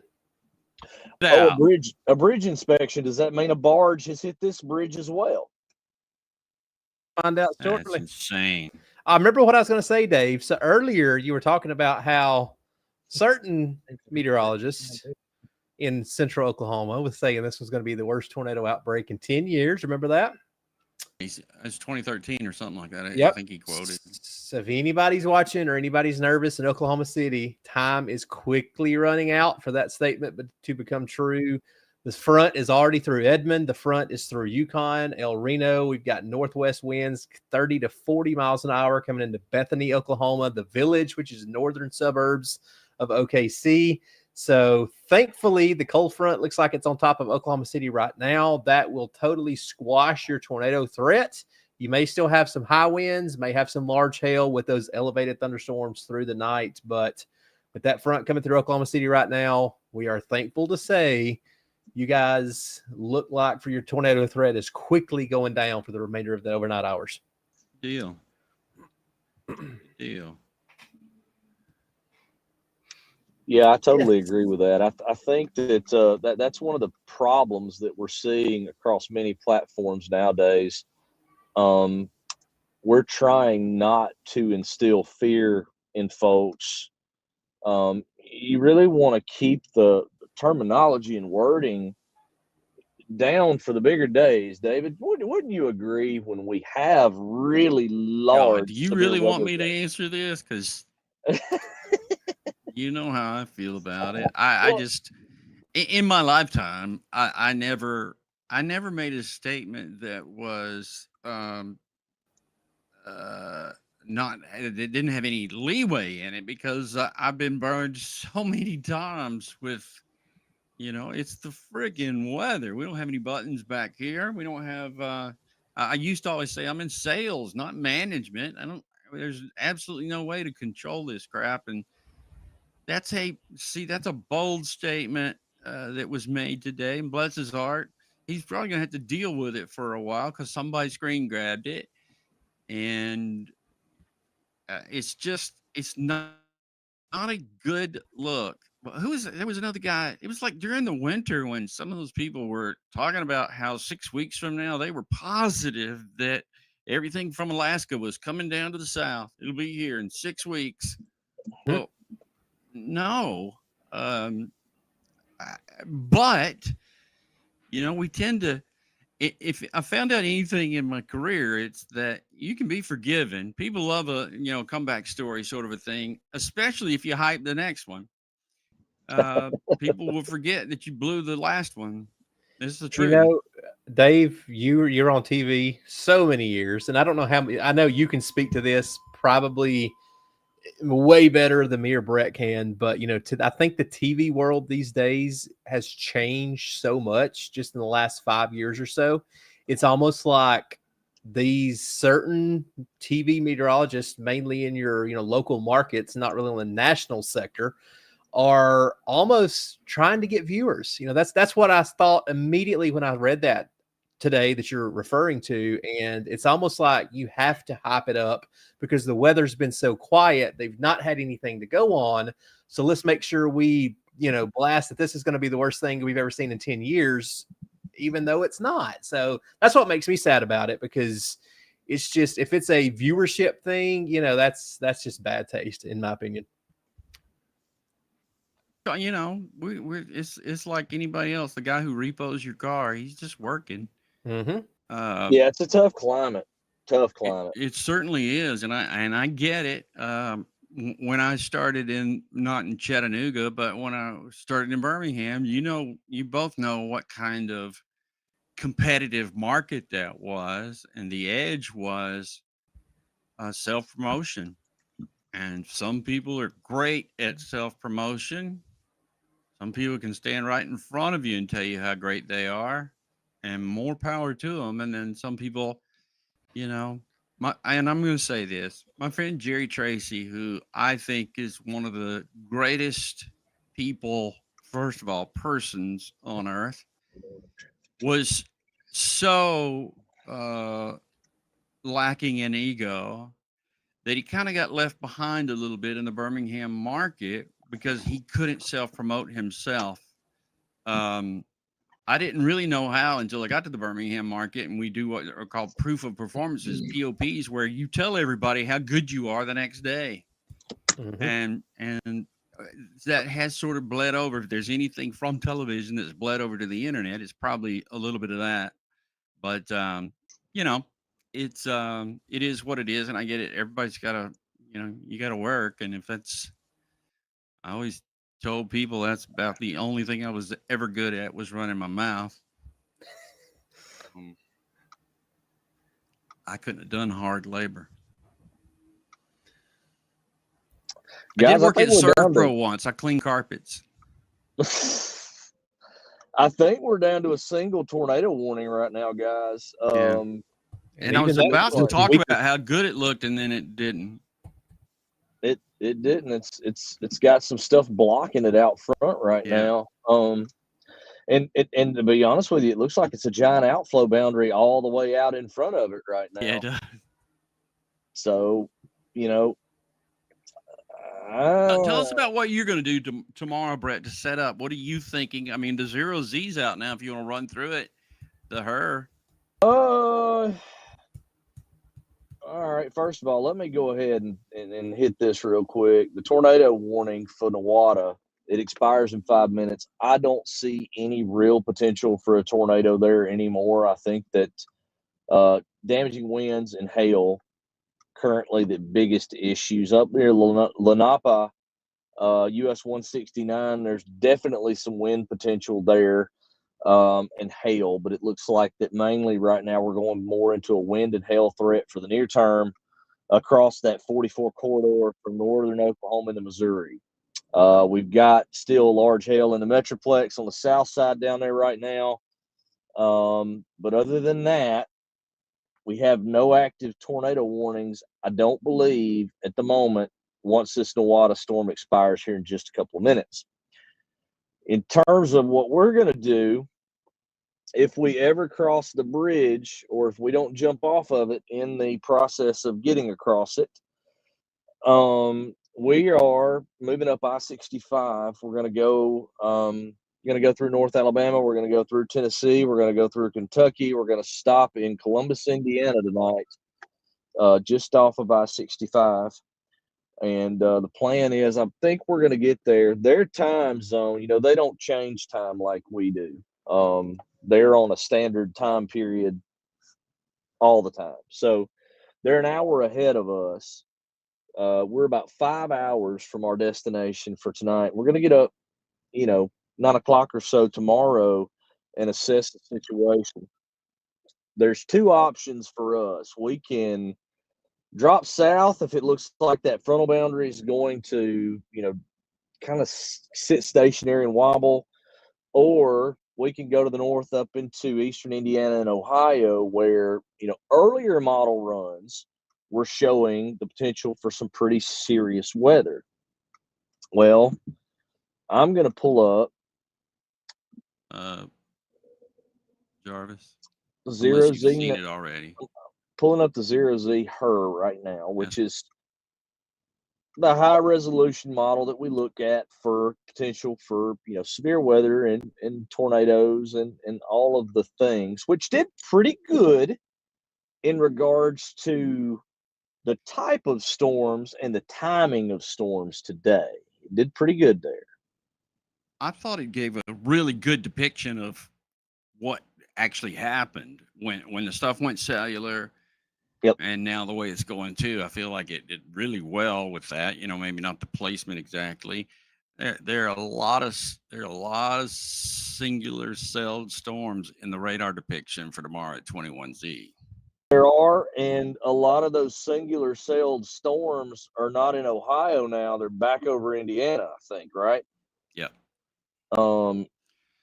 Significant tornado parameters are jumping off the scale at that point as well. It looks like it destabilizes, and you get almost 2,000 joules of tape up there.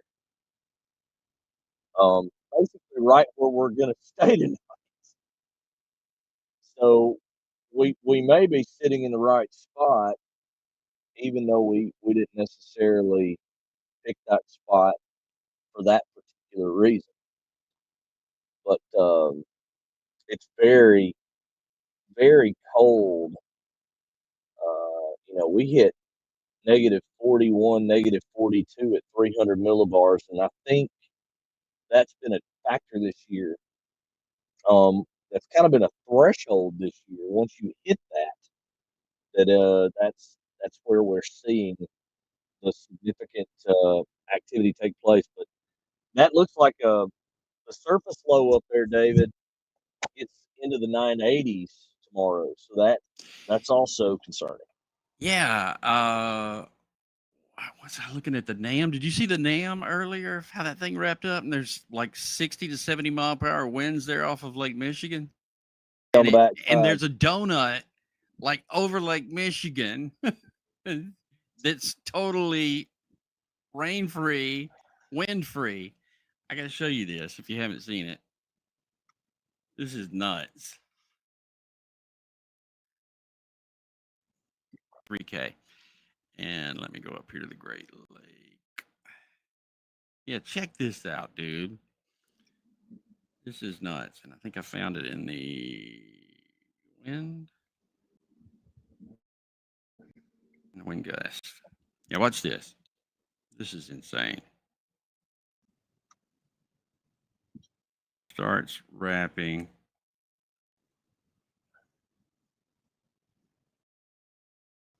Hold on.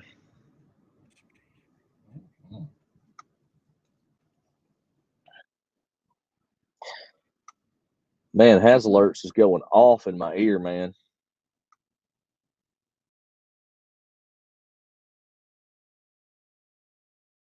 Numerous severe warnings. That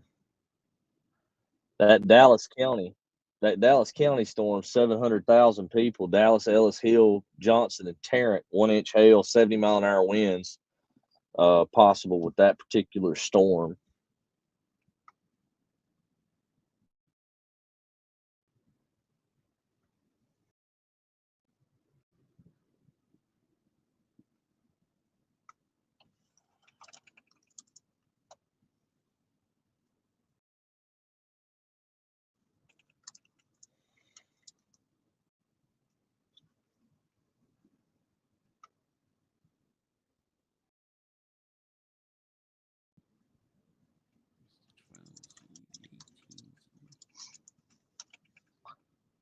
Let's see here. Severe warning for downtown Indy right now. Yep. I totally agree. I'm trying to see where the program is, by the way.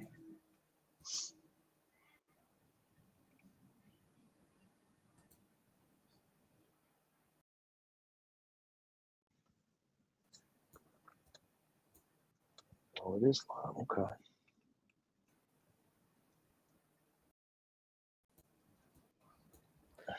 Guys, I'm not seeing a whole lot of reports, so that's good news. Nothing right now. That one tornado report, and then we saw the little bit of tree damage there on M-Finger's feed earlier. Look at this, Brett. You too, Drew. You can look. You don't have to look away. The 18Z, 48 hours. So this is going to be a valid 18Z Wednesday. That's wild. With banding, there were the next hour. There's some 70-mile-per-hour gusts up there. But look at the low right there over Lake Michigan. Yeah, the only thing I could see being problematic for that, if that were to verify, is that thing occluding. That might cause things to be a little bit more difficult to get severe weather. Tornadoes, we're going to see some severe weather regardless. Yeah, I remember we had somebody from Iowa that was on with us earlier, and that's when I went up there to look for her weather, and then yep, it might be a little bit of a north wind blowing there. Guys, got a new severe thunderstorm warning, including Jefferson City in Missouri. Right. It's got a tornado possible tag on it, even though not arguing with the weather service. I just don't see a lot on rotation. There's a little in there, but it's noisy and we're kind of far away from the radar. So Jefferson City, did we just lose that warning? Hold on a minute. I'll tell you what. One Brett, thing. You remember the tornado emergency for Jefferson City? I do. A couple years ago, EF2, EF3 hit the city. Yeah. Yep. Yeah, looks like we lost that one for town, and then we've got one down near Tuscumbia, Missouri. It's still got a tornado possible tag on it. We're gonna have to. We're slowly creeping.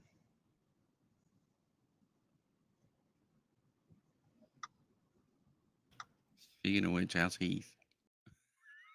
I will tell you this. This is something You just mentioned creeping, and I thought of Heath. Oh Lord. Do you notice that the 70-degree dew points that were trying to show up on some of the models, there was a lot of mixing that took place, and that never happened. Happened today. No, I remember looking at dew points, but that was a long time ago.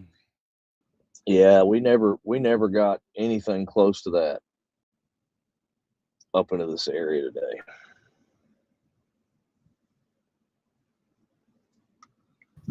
Josh asking, can we give a quick breakdown on the weather here in Alabama tomorrow? And Sarah saying, Sarah saying tomorrow could be bad. Yeah, Sarah, depending on where you are, tomorrow could be a pretty rough day.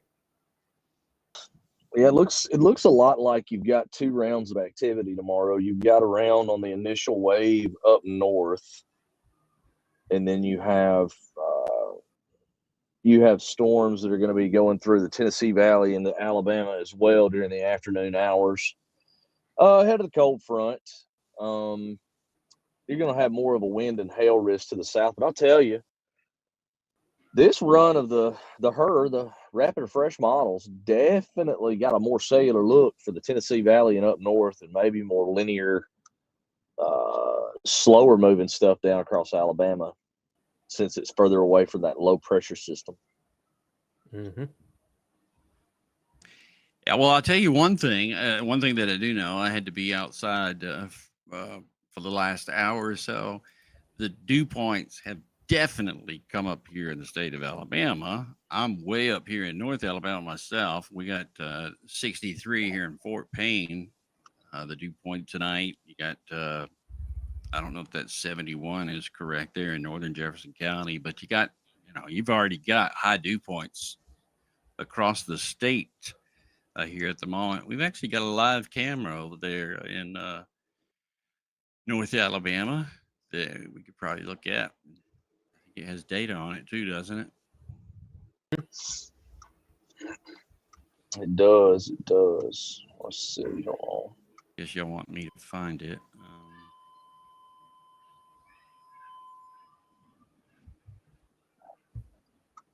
Hold on, this thing's going off in my ear over and over and over and over and over.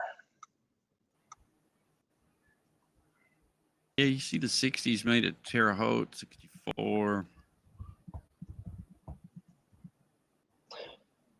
Oh, in terms of the current dew points up that way? Yeah. You can definitely see where the warm front went to.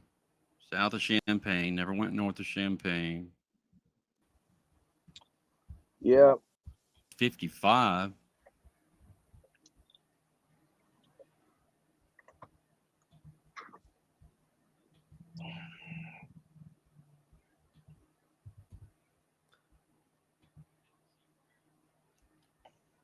I don't even remember what the question was anymore.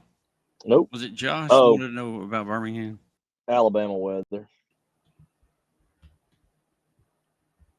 He wanted to know about Alabama.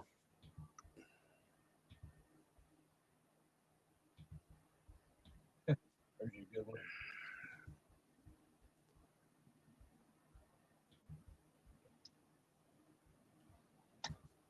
Jarvis, I don't know if you're able, but they were talking about dew points. I got the dew point map loaded. A little bit wider view from what Dave was showing there.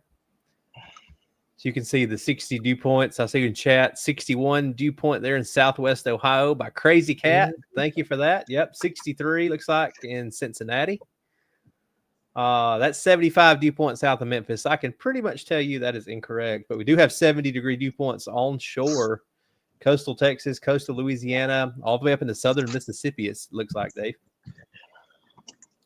Yeah. I could just tell you through this morning, dew points were pretty low up here in North Alabama. And then as the day went on, I started to smell myself which is the first. That's how you know I'm at. That's 60. not uncommon. Well, that's when I get to 60 degrees, I can smell myself or somebody that's near me. I always assumed it was me because if I walk backward, I can still smell the smell. But today, that's when, and even a while ago. So somebody, I had to go outside about an hour ago, and it was thick. Getting thicker. Speaking of that, this feed's brought to you by Slim Jim. Ooh, do you know what's in that? Protein, baby. Protein. Everything. Protein, baby. Is that the first time that he's spoken in like several hours? That I think it is. I didn't know he had a voice. Anybody else hear him, or is it just us? Oh, Jarvis. Jarvis. Talk about Jarvis's new girlfriend because I've got some pictures. Let me show you. No. We're not going into that tonight. I was about to say, Brett, he ain't got no girlfriend. What are you talking about? Yeah. Well,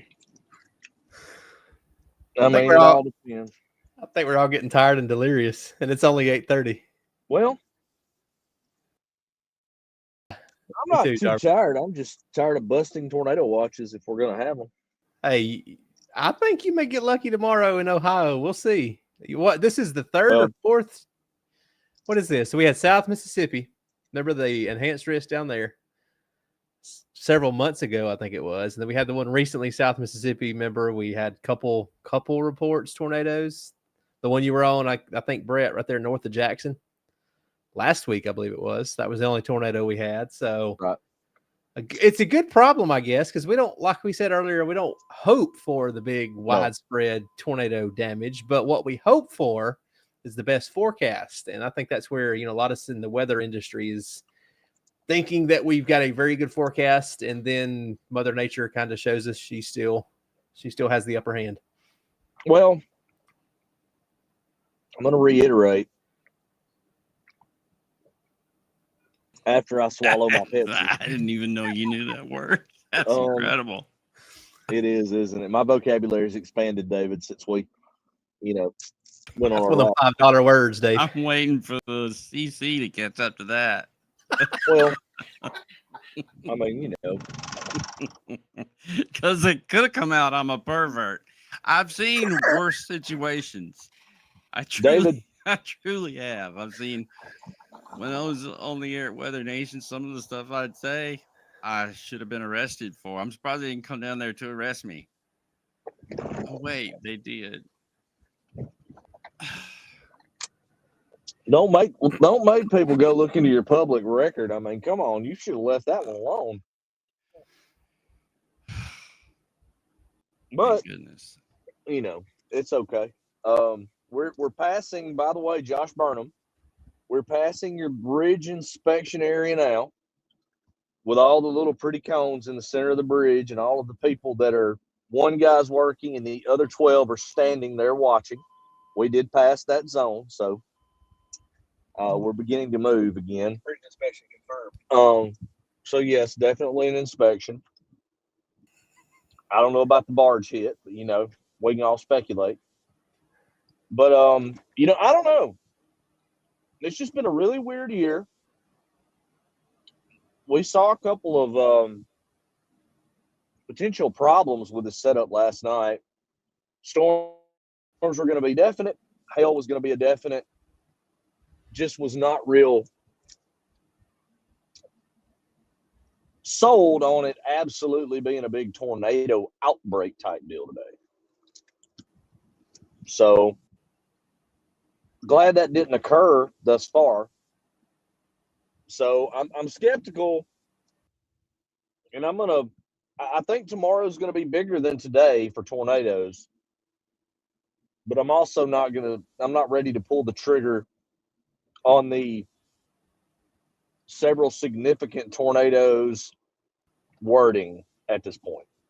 Mm-hmm. Is that what it says for tomorrow? Yes. hold on. Let me read you guys verbatim what the outlook for tomorrow says, He knows so that that word too. so that I don't get accused of saying anything incorrect here. There's a moderate risk of severe thunderstorms across a large portion of Ohio, including adjacent southeast Indiana, northern Kentucky, and western West Virginia. A potentially substantial severe weather outbreak, possibly including a few strong long track or significant / long track tornadoes, is evident Tuesday afternoon and evening, with the highest probability centered over the vicinity of Ohio, extending southward across the Tennessee Valley. Some severe risk also exists as far south as the Gulf Coast, as far east as portions of Virginia and the Carolinas. Synopsis: while a positively tilted upper trough moves across the central third of the country Tuesday, a more compact and energetic shortwave feature is expected to dig aggressively and quickly southeastward across the upper Midwest, gradually evolving into a closed low as it does so. By Wednesday morning, a deepening low is progged to reside over the Illinois vicinity. At the surface, I think they mean Tuesday morning, by the way. At the surface, a low initially over the Missouri vicinity is progged to deepen as the upper system digs southeastward, shifting northeastward across the the Midwest throughout the day, and then occluding northward into lower Michigan overnight. A cold front associated with low will sweep across the mid-Mississippi Valley and lower Ohio valleys overnight, crossing to the central and southern Appalachian crest very late. Meanwhile, a warm sector should expand as far north and east as central to northeast Indiana, northern Ohio, western Pennsylvania, though limited in northern progress across West Virginia, northern Virginia, and Maryland by persistent, slow-to-retreat cold air damming over the northeast. Ohio and Tennessee valleys. This is where it gets interesting. Widespread thunderstorms, including some degree of all-hazard severe risk, will likely be spreading rapidly eastward across the Ohio Valley area at the start of the period. This convection should reach the central Appalachians by late morning and midday. But though potentially having some impact on destabilization potential across the moderate and enhanced risk areas, it should largely shift far enough east to allow the warm sector to destabilize. As our surface low deepens and crosses Illinois and eventually moves into Indiana, cold front will advance across the mid-Mississippi and lower Ohio valleys, with storm redevelopment expected to occur during the afternoon. While the evolution and storm mode remains somewhat difficult to discern, in part due to earlier storms, some mix of cellular and cluster/linear mode is expected to evolve. Given ample destabilization expected in combination with very strong veering deep layer flow, all hazards severe potential is evident, including very large hail, strong damaging winds, and several significant tornadoes. The greatest risk, which will include the potential for a couple of intense long-track tornadoes, should begin across Indiana, spread across Ohio through the afternoon and evening before reaching the western portions of West Virginia, western Pennsylvania late evening. So, with all of that said, pretty stout wording. So I don't know. Believe what you will. I just think the whole thing's crazy. Look at the wraparound into Wednesday, where the 540's down into Birmingham and the 0Z isotherm is south of there. Yeah, it's definitely problematic. Definitely problematic. There's a 980 low on Lake Michigan.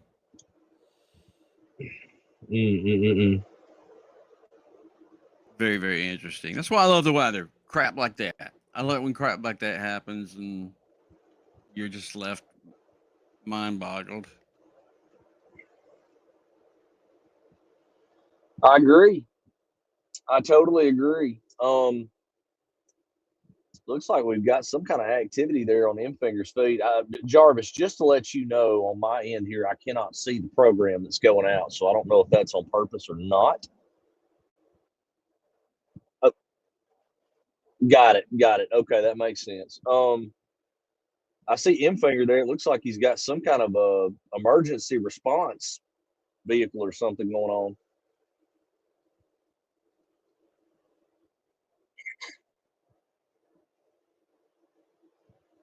Where? Wisconsin. Where the hell is Wisconsin? That's Jarvis, guys. Is that near? Is that near West Dakota? West Dakota.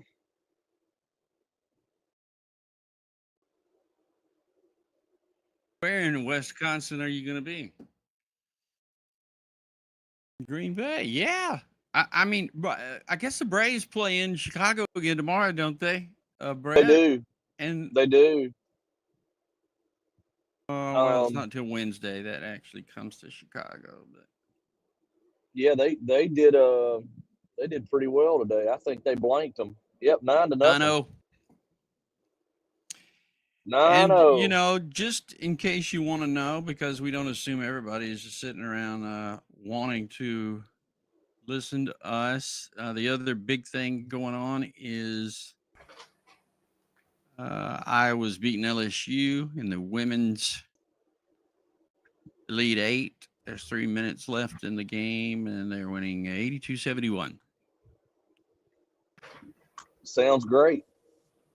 Picking on Angel Reese. Oh, I had the wrong score. It's final. 94-87. It was a little closer than that's a final. Caitlin Clark doing work. 41. She scored tonight. Wow. Well, that's a great story too, by the way. I know we're talking about severe weather and all, but one of the great things that has come out of all this, whether you like Caitlin Clark or not, women's basketball has suddenly been put on the map, and I love to watch it. I love to watch all of it now. There's a couple of great women who are playing basketball now that have made the sport worth watching when, it really wasn't very competitive not too long ago. But what a great story. That's got to be one of the stories. She's got to be one of the most popular people right now, other than Taylor Swift, I guess, in the world. You would think so. I think so. There's M-Finger's video. Yeah, he's M-Finger's pretty good damage up there. Yeah, that's what he just sent me a picture of a roof that was something.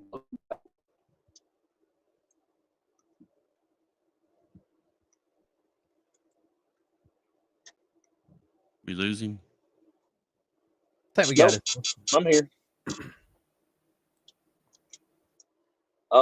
You know what? What, Brett?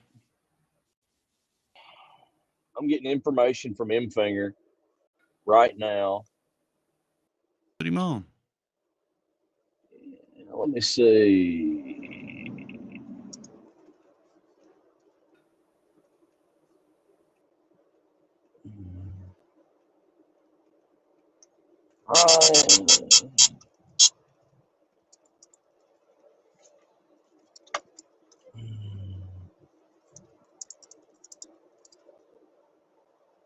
Let's see.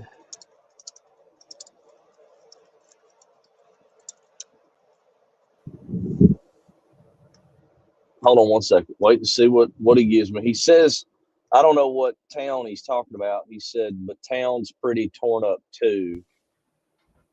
So I'm trying to get information in terms of where exactly he's at, which it says Barnesdall. That's what it's showing on his little automated location. Okay, that makes sense. That's where that couplet crossed. I think that was Highway 11 down there. Went through Barnesdall. Remember, we had Brian on live with the wall cloud or whatever it was that he had that was going through there. Do you see the little tornado reports that are there now? Oh, I One that's closest. saw one earlier. Oh, I do see. I see. Yeah. Oh, Rolled I do semi see. with one trapped occupant. I'm showing now. As of 7:15, as that storm moved east of Bartlesville. No, that was That's up That was 8:15. Lenapaw, wasn't it? Yes. Lenapaw. Yeah, that area up there. When we were talking about it having that little appendage, and if there was anything, it would be just north of Delaware. Goodness. Working on getting radar tuned back into that area right now. It is still undercut. So that whole area I was just looking at. Notice on the composite supercell composite values, the dark reds are way out ahead of the thunderstorms now. So they're definitely elevated. And I think that's probably what killed our tornado earlier. Yeah. Okay. Yeah, I do got confirmation that it is Barnesdale that is pretty torn up at the moment. Per Brian Emfinger, he says, "Oh wow, he's got a block structure. I can't tell if it was a garage or what. There, it's pretty much destroyed in Barnesdale."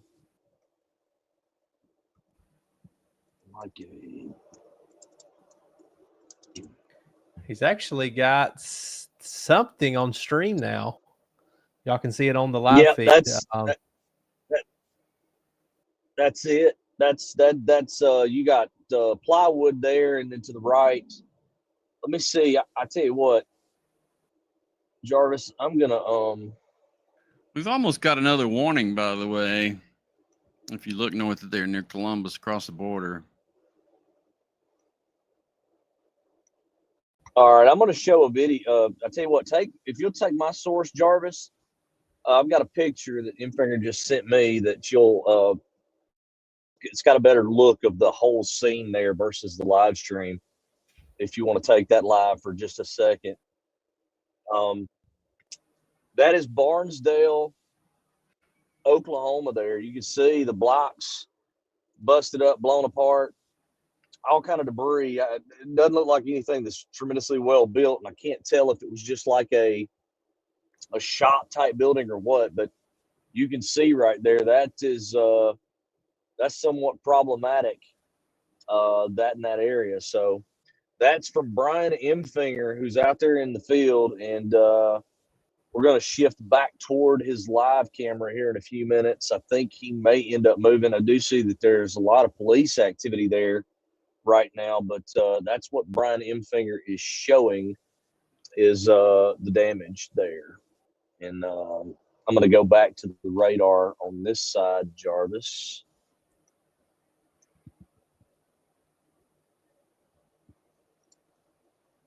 Appreciate that, Crazy Cat. Says, thanks, guys. Really great coverage. We appreciate all you guys for tuning in yet again tonight.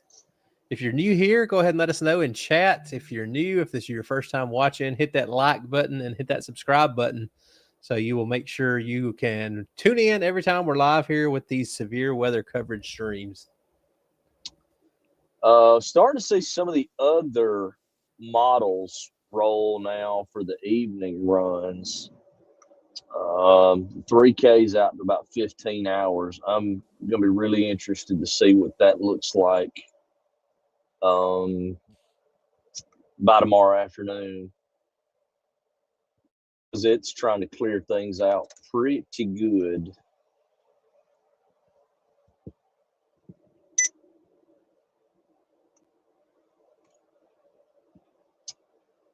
See if we get some response there in the low levels. It's got a lot of clearing across our outlook area, and it's got dew points, 65-degree dew points, trying to surge up into Indiana.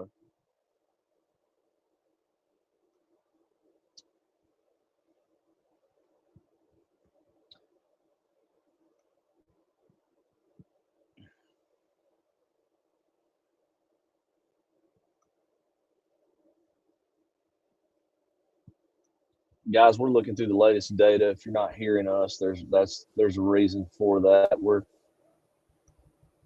looking through that data at the current time.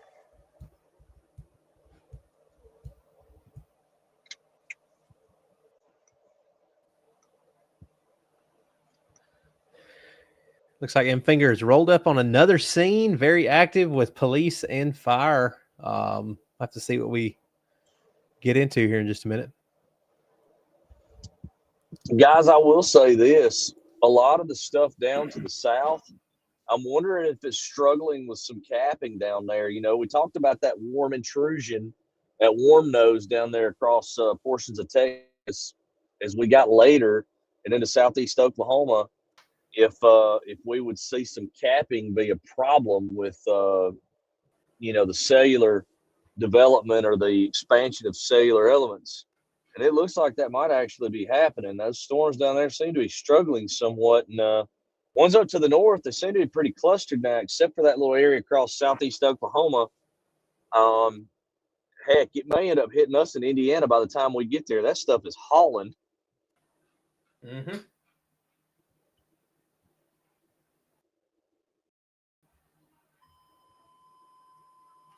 So far, just one considerable severe thunderstorm warning for 2-inch hail, Blanco and Gillespie counties in Texas right now. Everything else has really, really calmed down since 30 minutes ago. So everything in northeast Oklahoma, southeast Kansas, southwest Missouri, those are just your regular severe thunderstorm warnings, 60-mile-per-hour winds, quarter-size hail.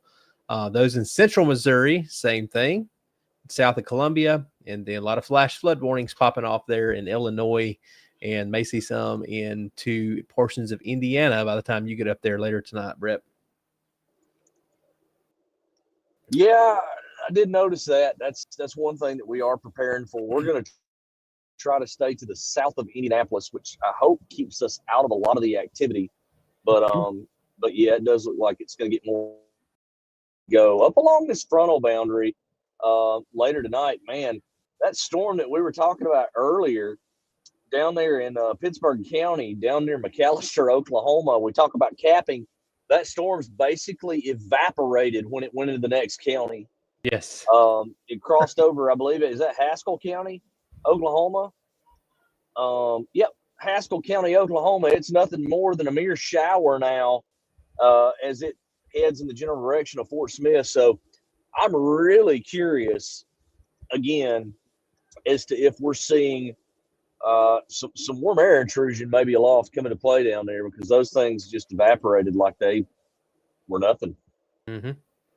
Dean, appreciate that comment. Jarvis, that's for you. Dean says the production value has gotten even slicker than it was on March 14th. Well, Jarvis has been hard at work, Dean, so appreciate that. Yep. Jay's on the track in the background.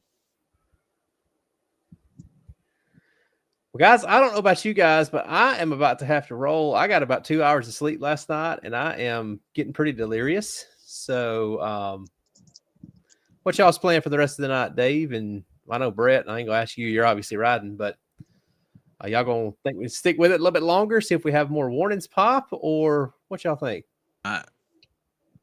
I think we hand it over to Brett. All right. That's what I'm thinking.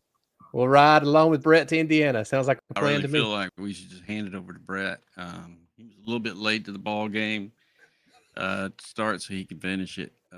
And I don't know if you heard him wrap it up last night. It's the first time I've heard him wrap the whole thing up.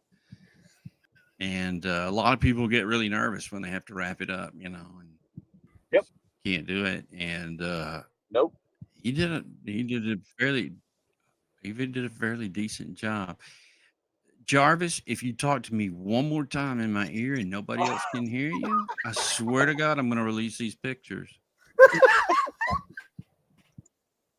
Quit talking to me in my ear if you're not going to talk to everybody else. Carty sent him all those pictures, by the way. I know. Why is Carty still texting me? Tell him I don't even know him. Why is he still texting me stuff? I've never met the guy. That's Jarvis's sleep partner when they're on the road. They have to room together. That was pretty. That's all it took. Jarvis is about really to be here. something like that.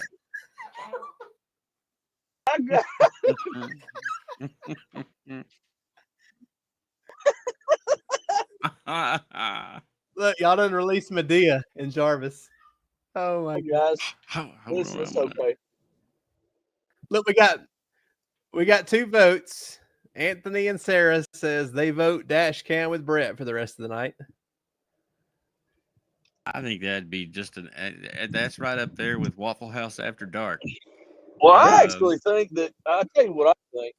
I think this will benefit Jarvis because Jarvis misses his buddy. I think you should fight Keystone B-Dean Prime Berry up in this mug. Where is B Berry?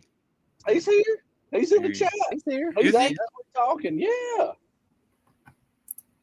I can't see that way over there. That's because you're blind and old. Look what happens at 9 o'clock. That's why it took him an hour to go to the boys' room earlier. It's 9 o'clock. He's got to take his liquid Geritol and go to bed.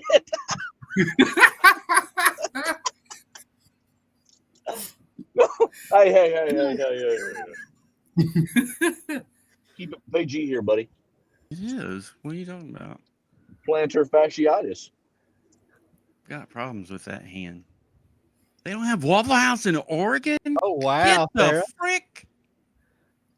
What? Know that? Are you anywhere in Oregon, Sarah, or just where you are in Oregon? Well, can't go to Oregon. Sorry, that place is Got marked to off be the list. kidding me. I didn't know that either.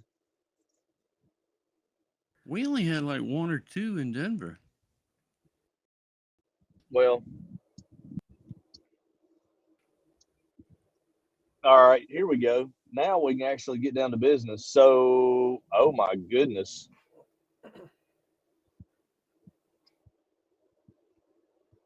Yeah, I would say tomorrow could be a problem. Don't say Little bit of a- problematic one more time little- either. Little bit of a capping inversion, but man, yikes. So the QPF model, David, back before we had helicity tracks that all these kids use now, the QPF model shows a very streaky scenario with streaks within this whole line of whatever it ends up being tomorrow. I guess we'll see and that's off the NAM. Yeah, have you looked at the hour 20? Yeah, I saw hour 20 and I see Stuff coming into Kentucky. Yeah, I'm pulling PDS tornado soundings northern Kentucky during that time frame too. But it's right there ahead of the dang front. So that's where the question lies. Is it going to be prefrontal or is it going to be on the front? The warm front's situated well up to the north. So I don't that's know. all. Jarvis, pull up my computer for just a second, my iPad for just a second, because I want to show this. The NAM 3K actually is good enough to show, like Drew was talking about a while ago. He called it Flying Eagle, which is really old. Today we call it bunny ears. Dang. Funny, Jarvis. David's getting it. He's getting it from all directions tonight. So I've got to give him a little bit of a attaboy or hey, something. so look at pull up my computer, Jarvis. Quit being a Your iPad's up. See that right there? Can y'all see the little bunny ears? Mm-hmm. Mm-hmm. That's pretty good resolution. Have you guys? I don't know how you guys feel about it, but that RRFS A model, right? That Yeah.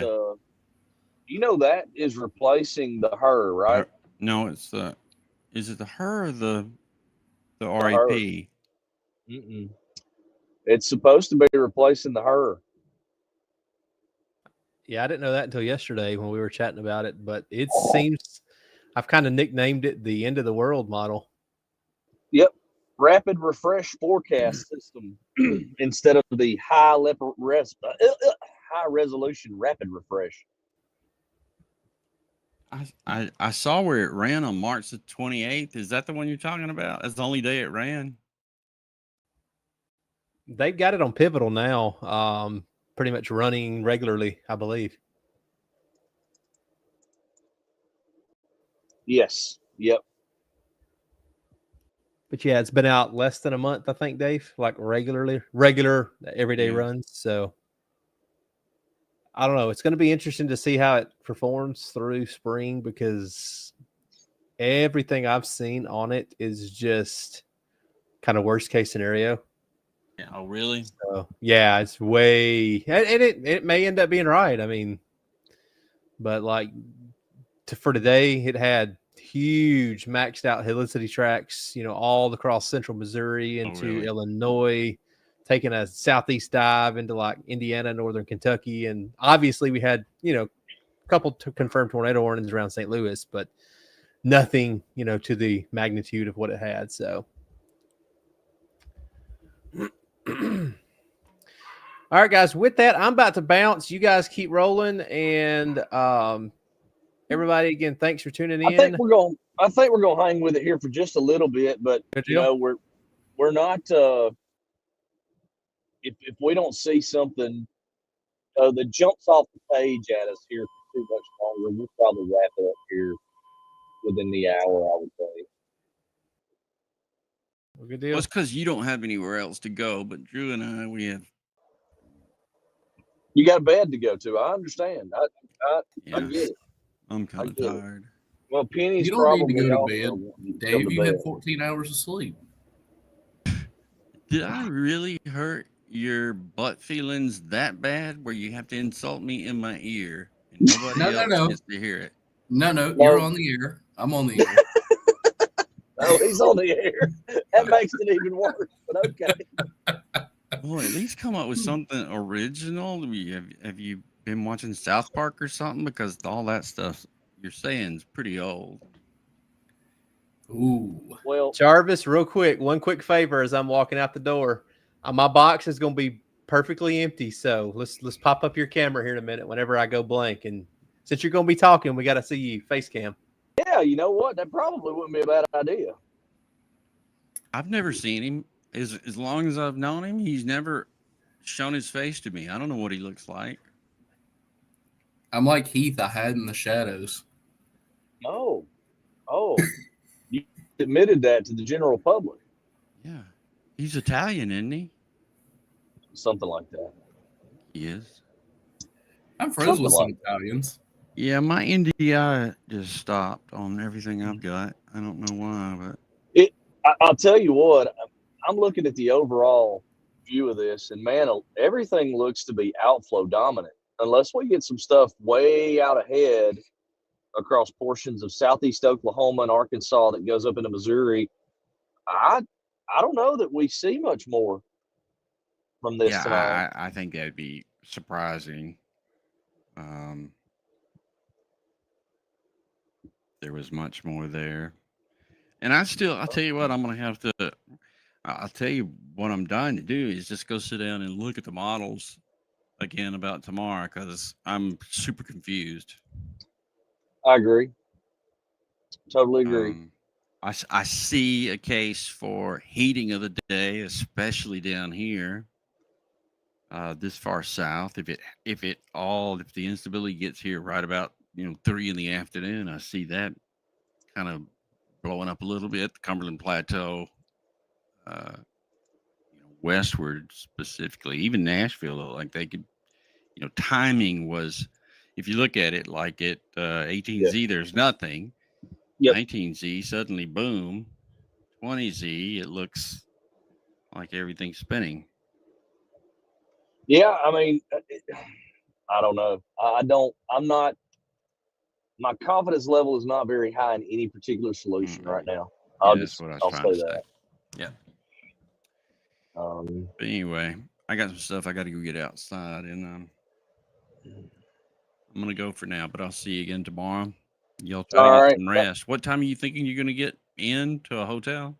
It looks like we get in there at it would be 1:46 Central. It's about 4.5 hours now from where we're located. I think we're probably in Tennessee now. We are. So we're about 4.5 hours from hitting the bed. All right. But we'll wrap this up. I'll probably talk for another 15 minutes or so, 9:30 local time, and we'll likely go ahead and wrap up, and that'll give us an opportunity to get up the highway here. But yeah, I'm worried. I don't want to go too far to the north and end up having to turn around and come right back down to the south. But it's possible. Yeah, I would have zero confidence at all about a spot to be in tonight to be ready for tomorrow. Well, the only thing is if I don't go north, I wouldn't make it. But if I'm north and I get up in the morning and I see the trends are more south, I can go south and I can make it. Yeah. So I got you, bro. anyway. All right, Jarvis. Did a fine job. Thank you, good sir. Y'all don't know how hard Jarvis works. Wow, For I'm hearing one of that company that he works. I'm hearing one of the Mets in Oklahoma issued their own tornado warnings tonight on the air. No way. Seen that before. Well, all right. I'm packing it in. Get some sleep. We'll talk soon, buddy. And I'm going to continue to go north. We're going to kind of go through everything and wrap. There you go. Everybody, good to see you tonight. Appreciate all the. There's the guy. God, he looks like Popeye right there. Do that thing with your chin again. Maybe we'll see him in a minute. Oh, that guy. Yeah, that guy. Yeah. Him. Yeah. All right, I'm gonna run, and again, thank you all you people who are still watching us tonight. We really appreciate it. And we'll see you again later. Good night. Rest, buddy. All right, guys. David is out. Rabbit is good. Rabbit is wise. David is out. We're about to be out, I think. And I think we may have Dana Barry for making his way into the fold here for a second. Let's see. It's an alphabet.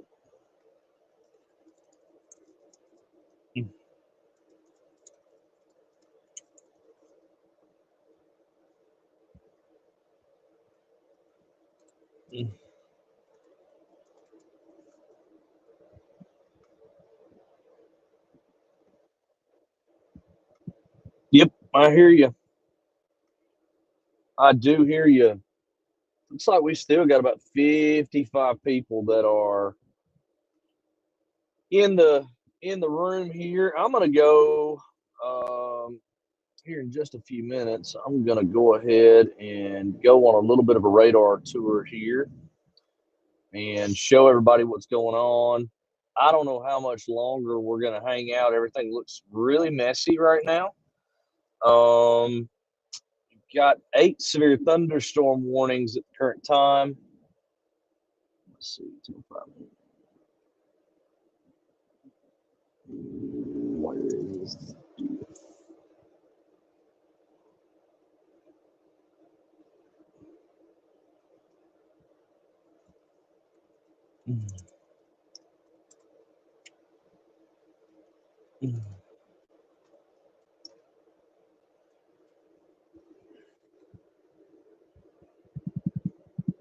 Let me see here.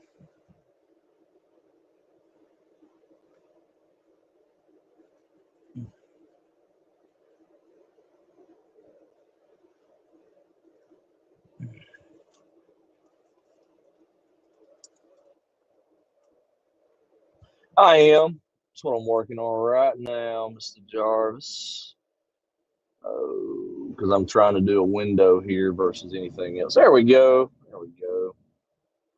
Get my radar going. That's what I needed to get going here.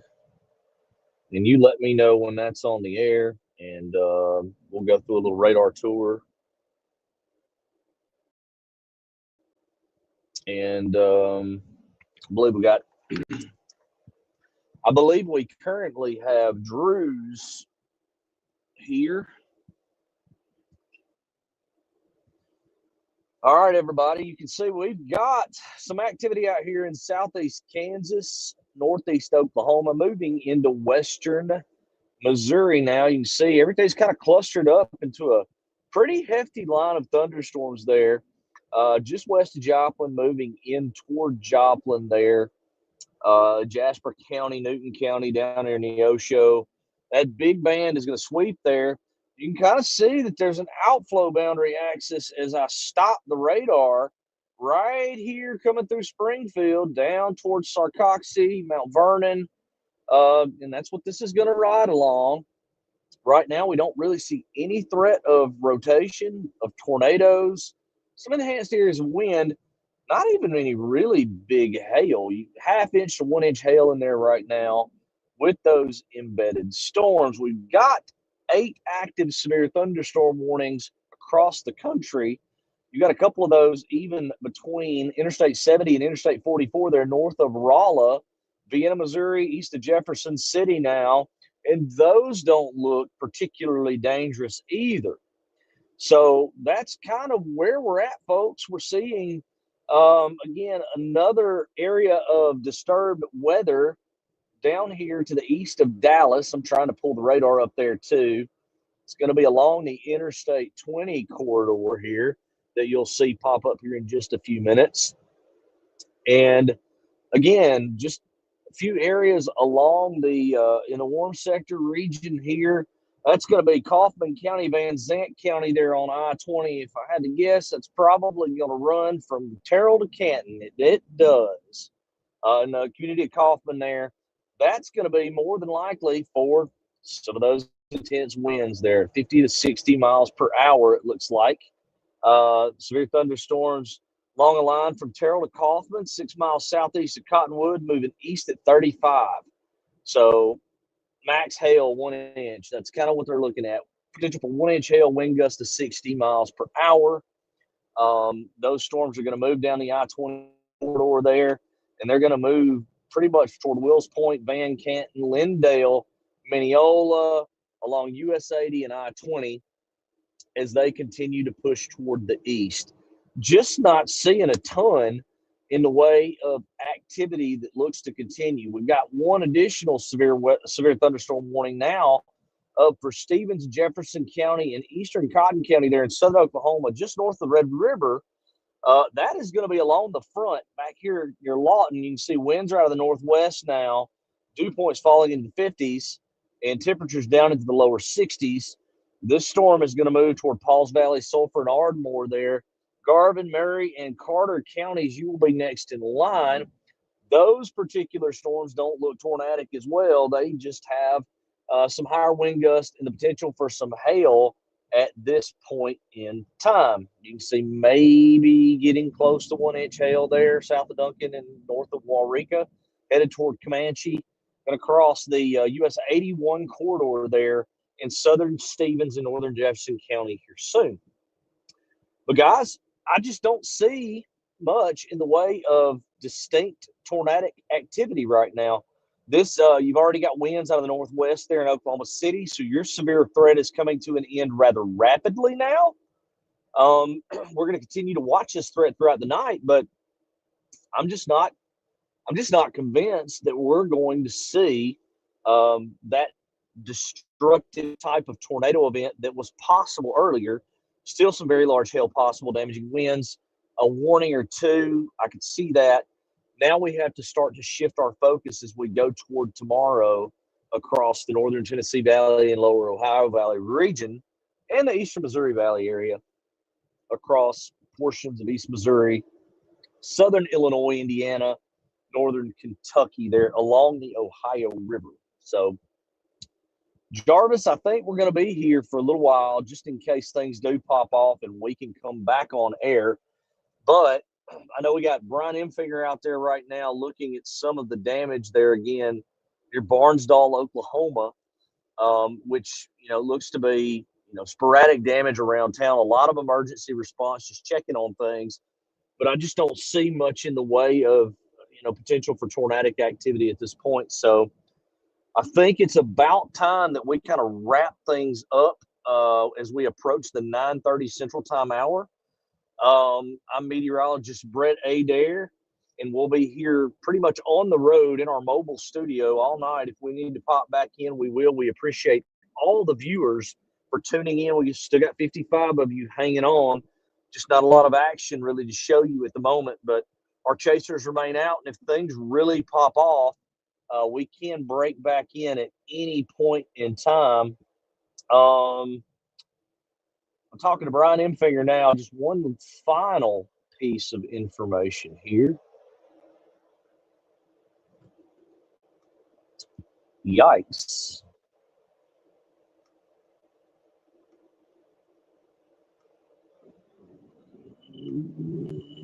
We're going to hold off on that information there in Barnesdall until we know for sure, but they may have a situation there. So we'll get with you here in just a bit. For Brandon, Brett Adair, BD and Barry.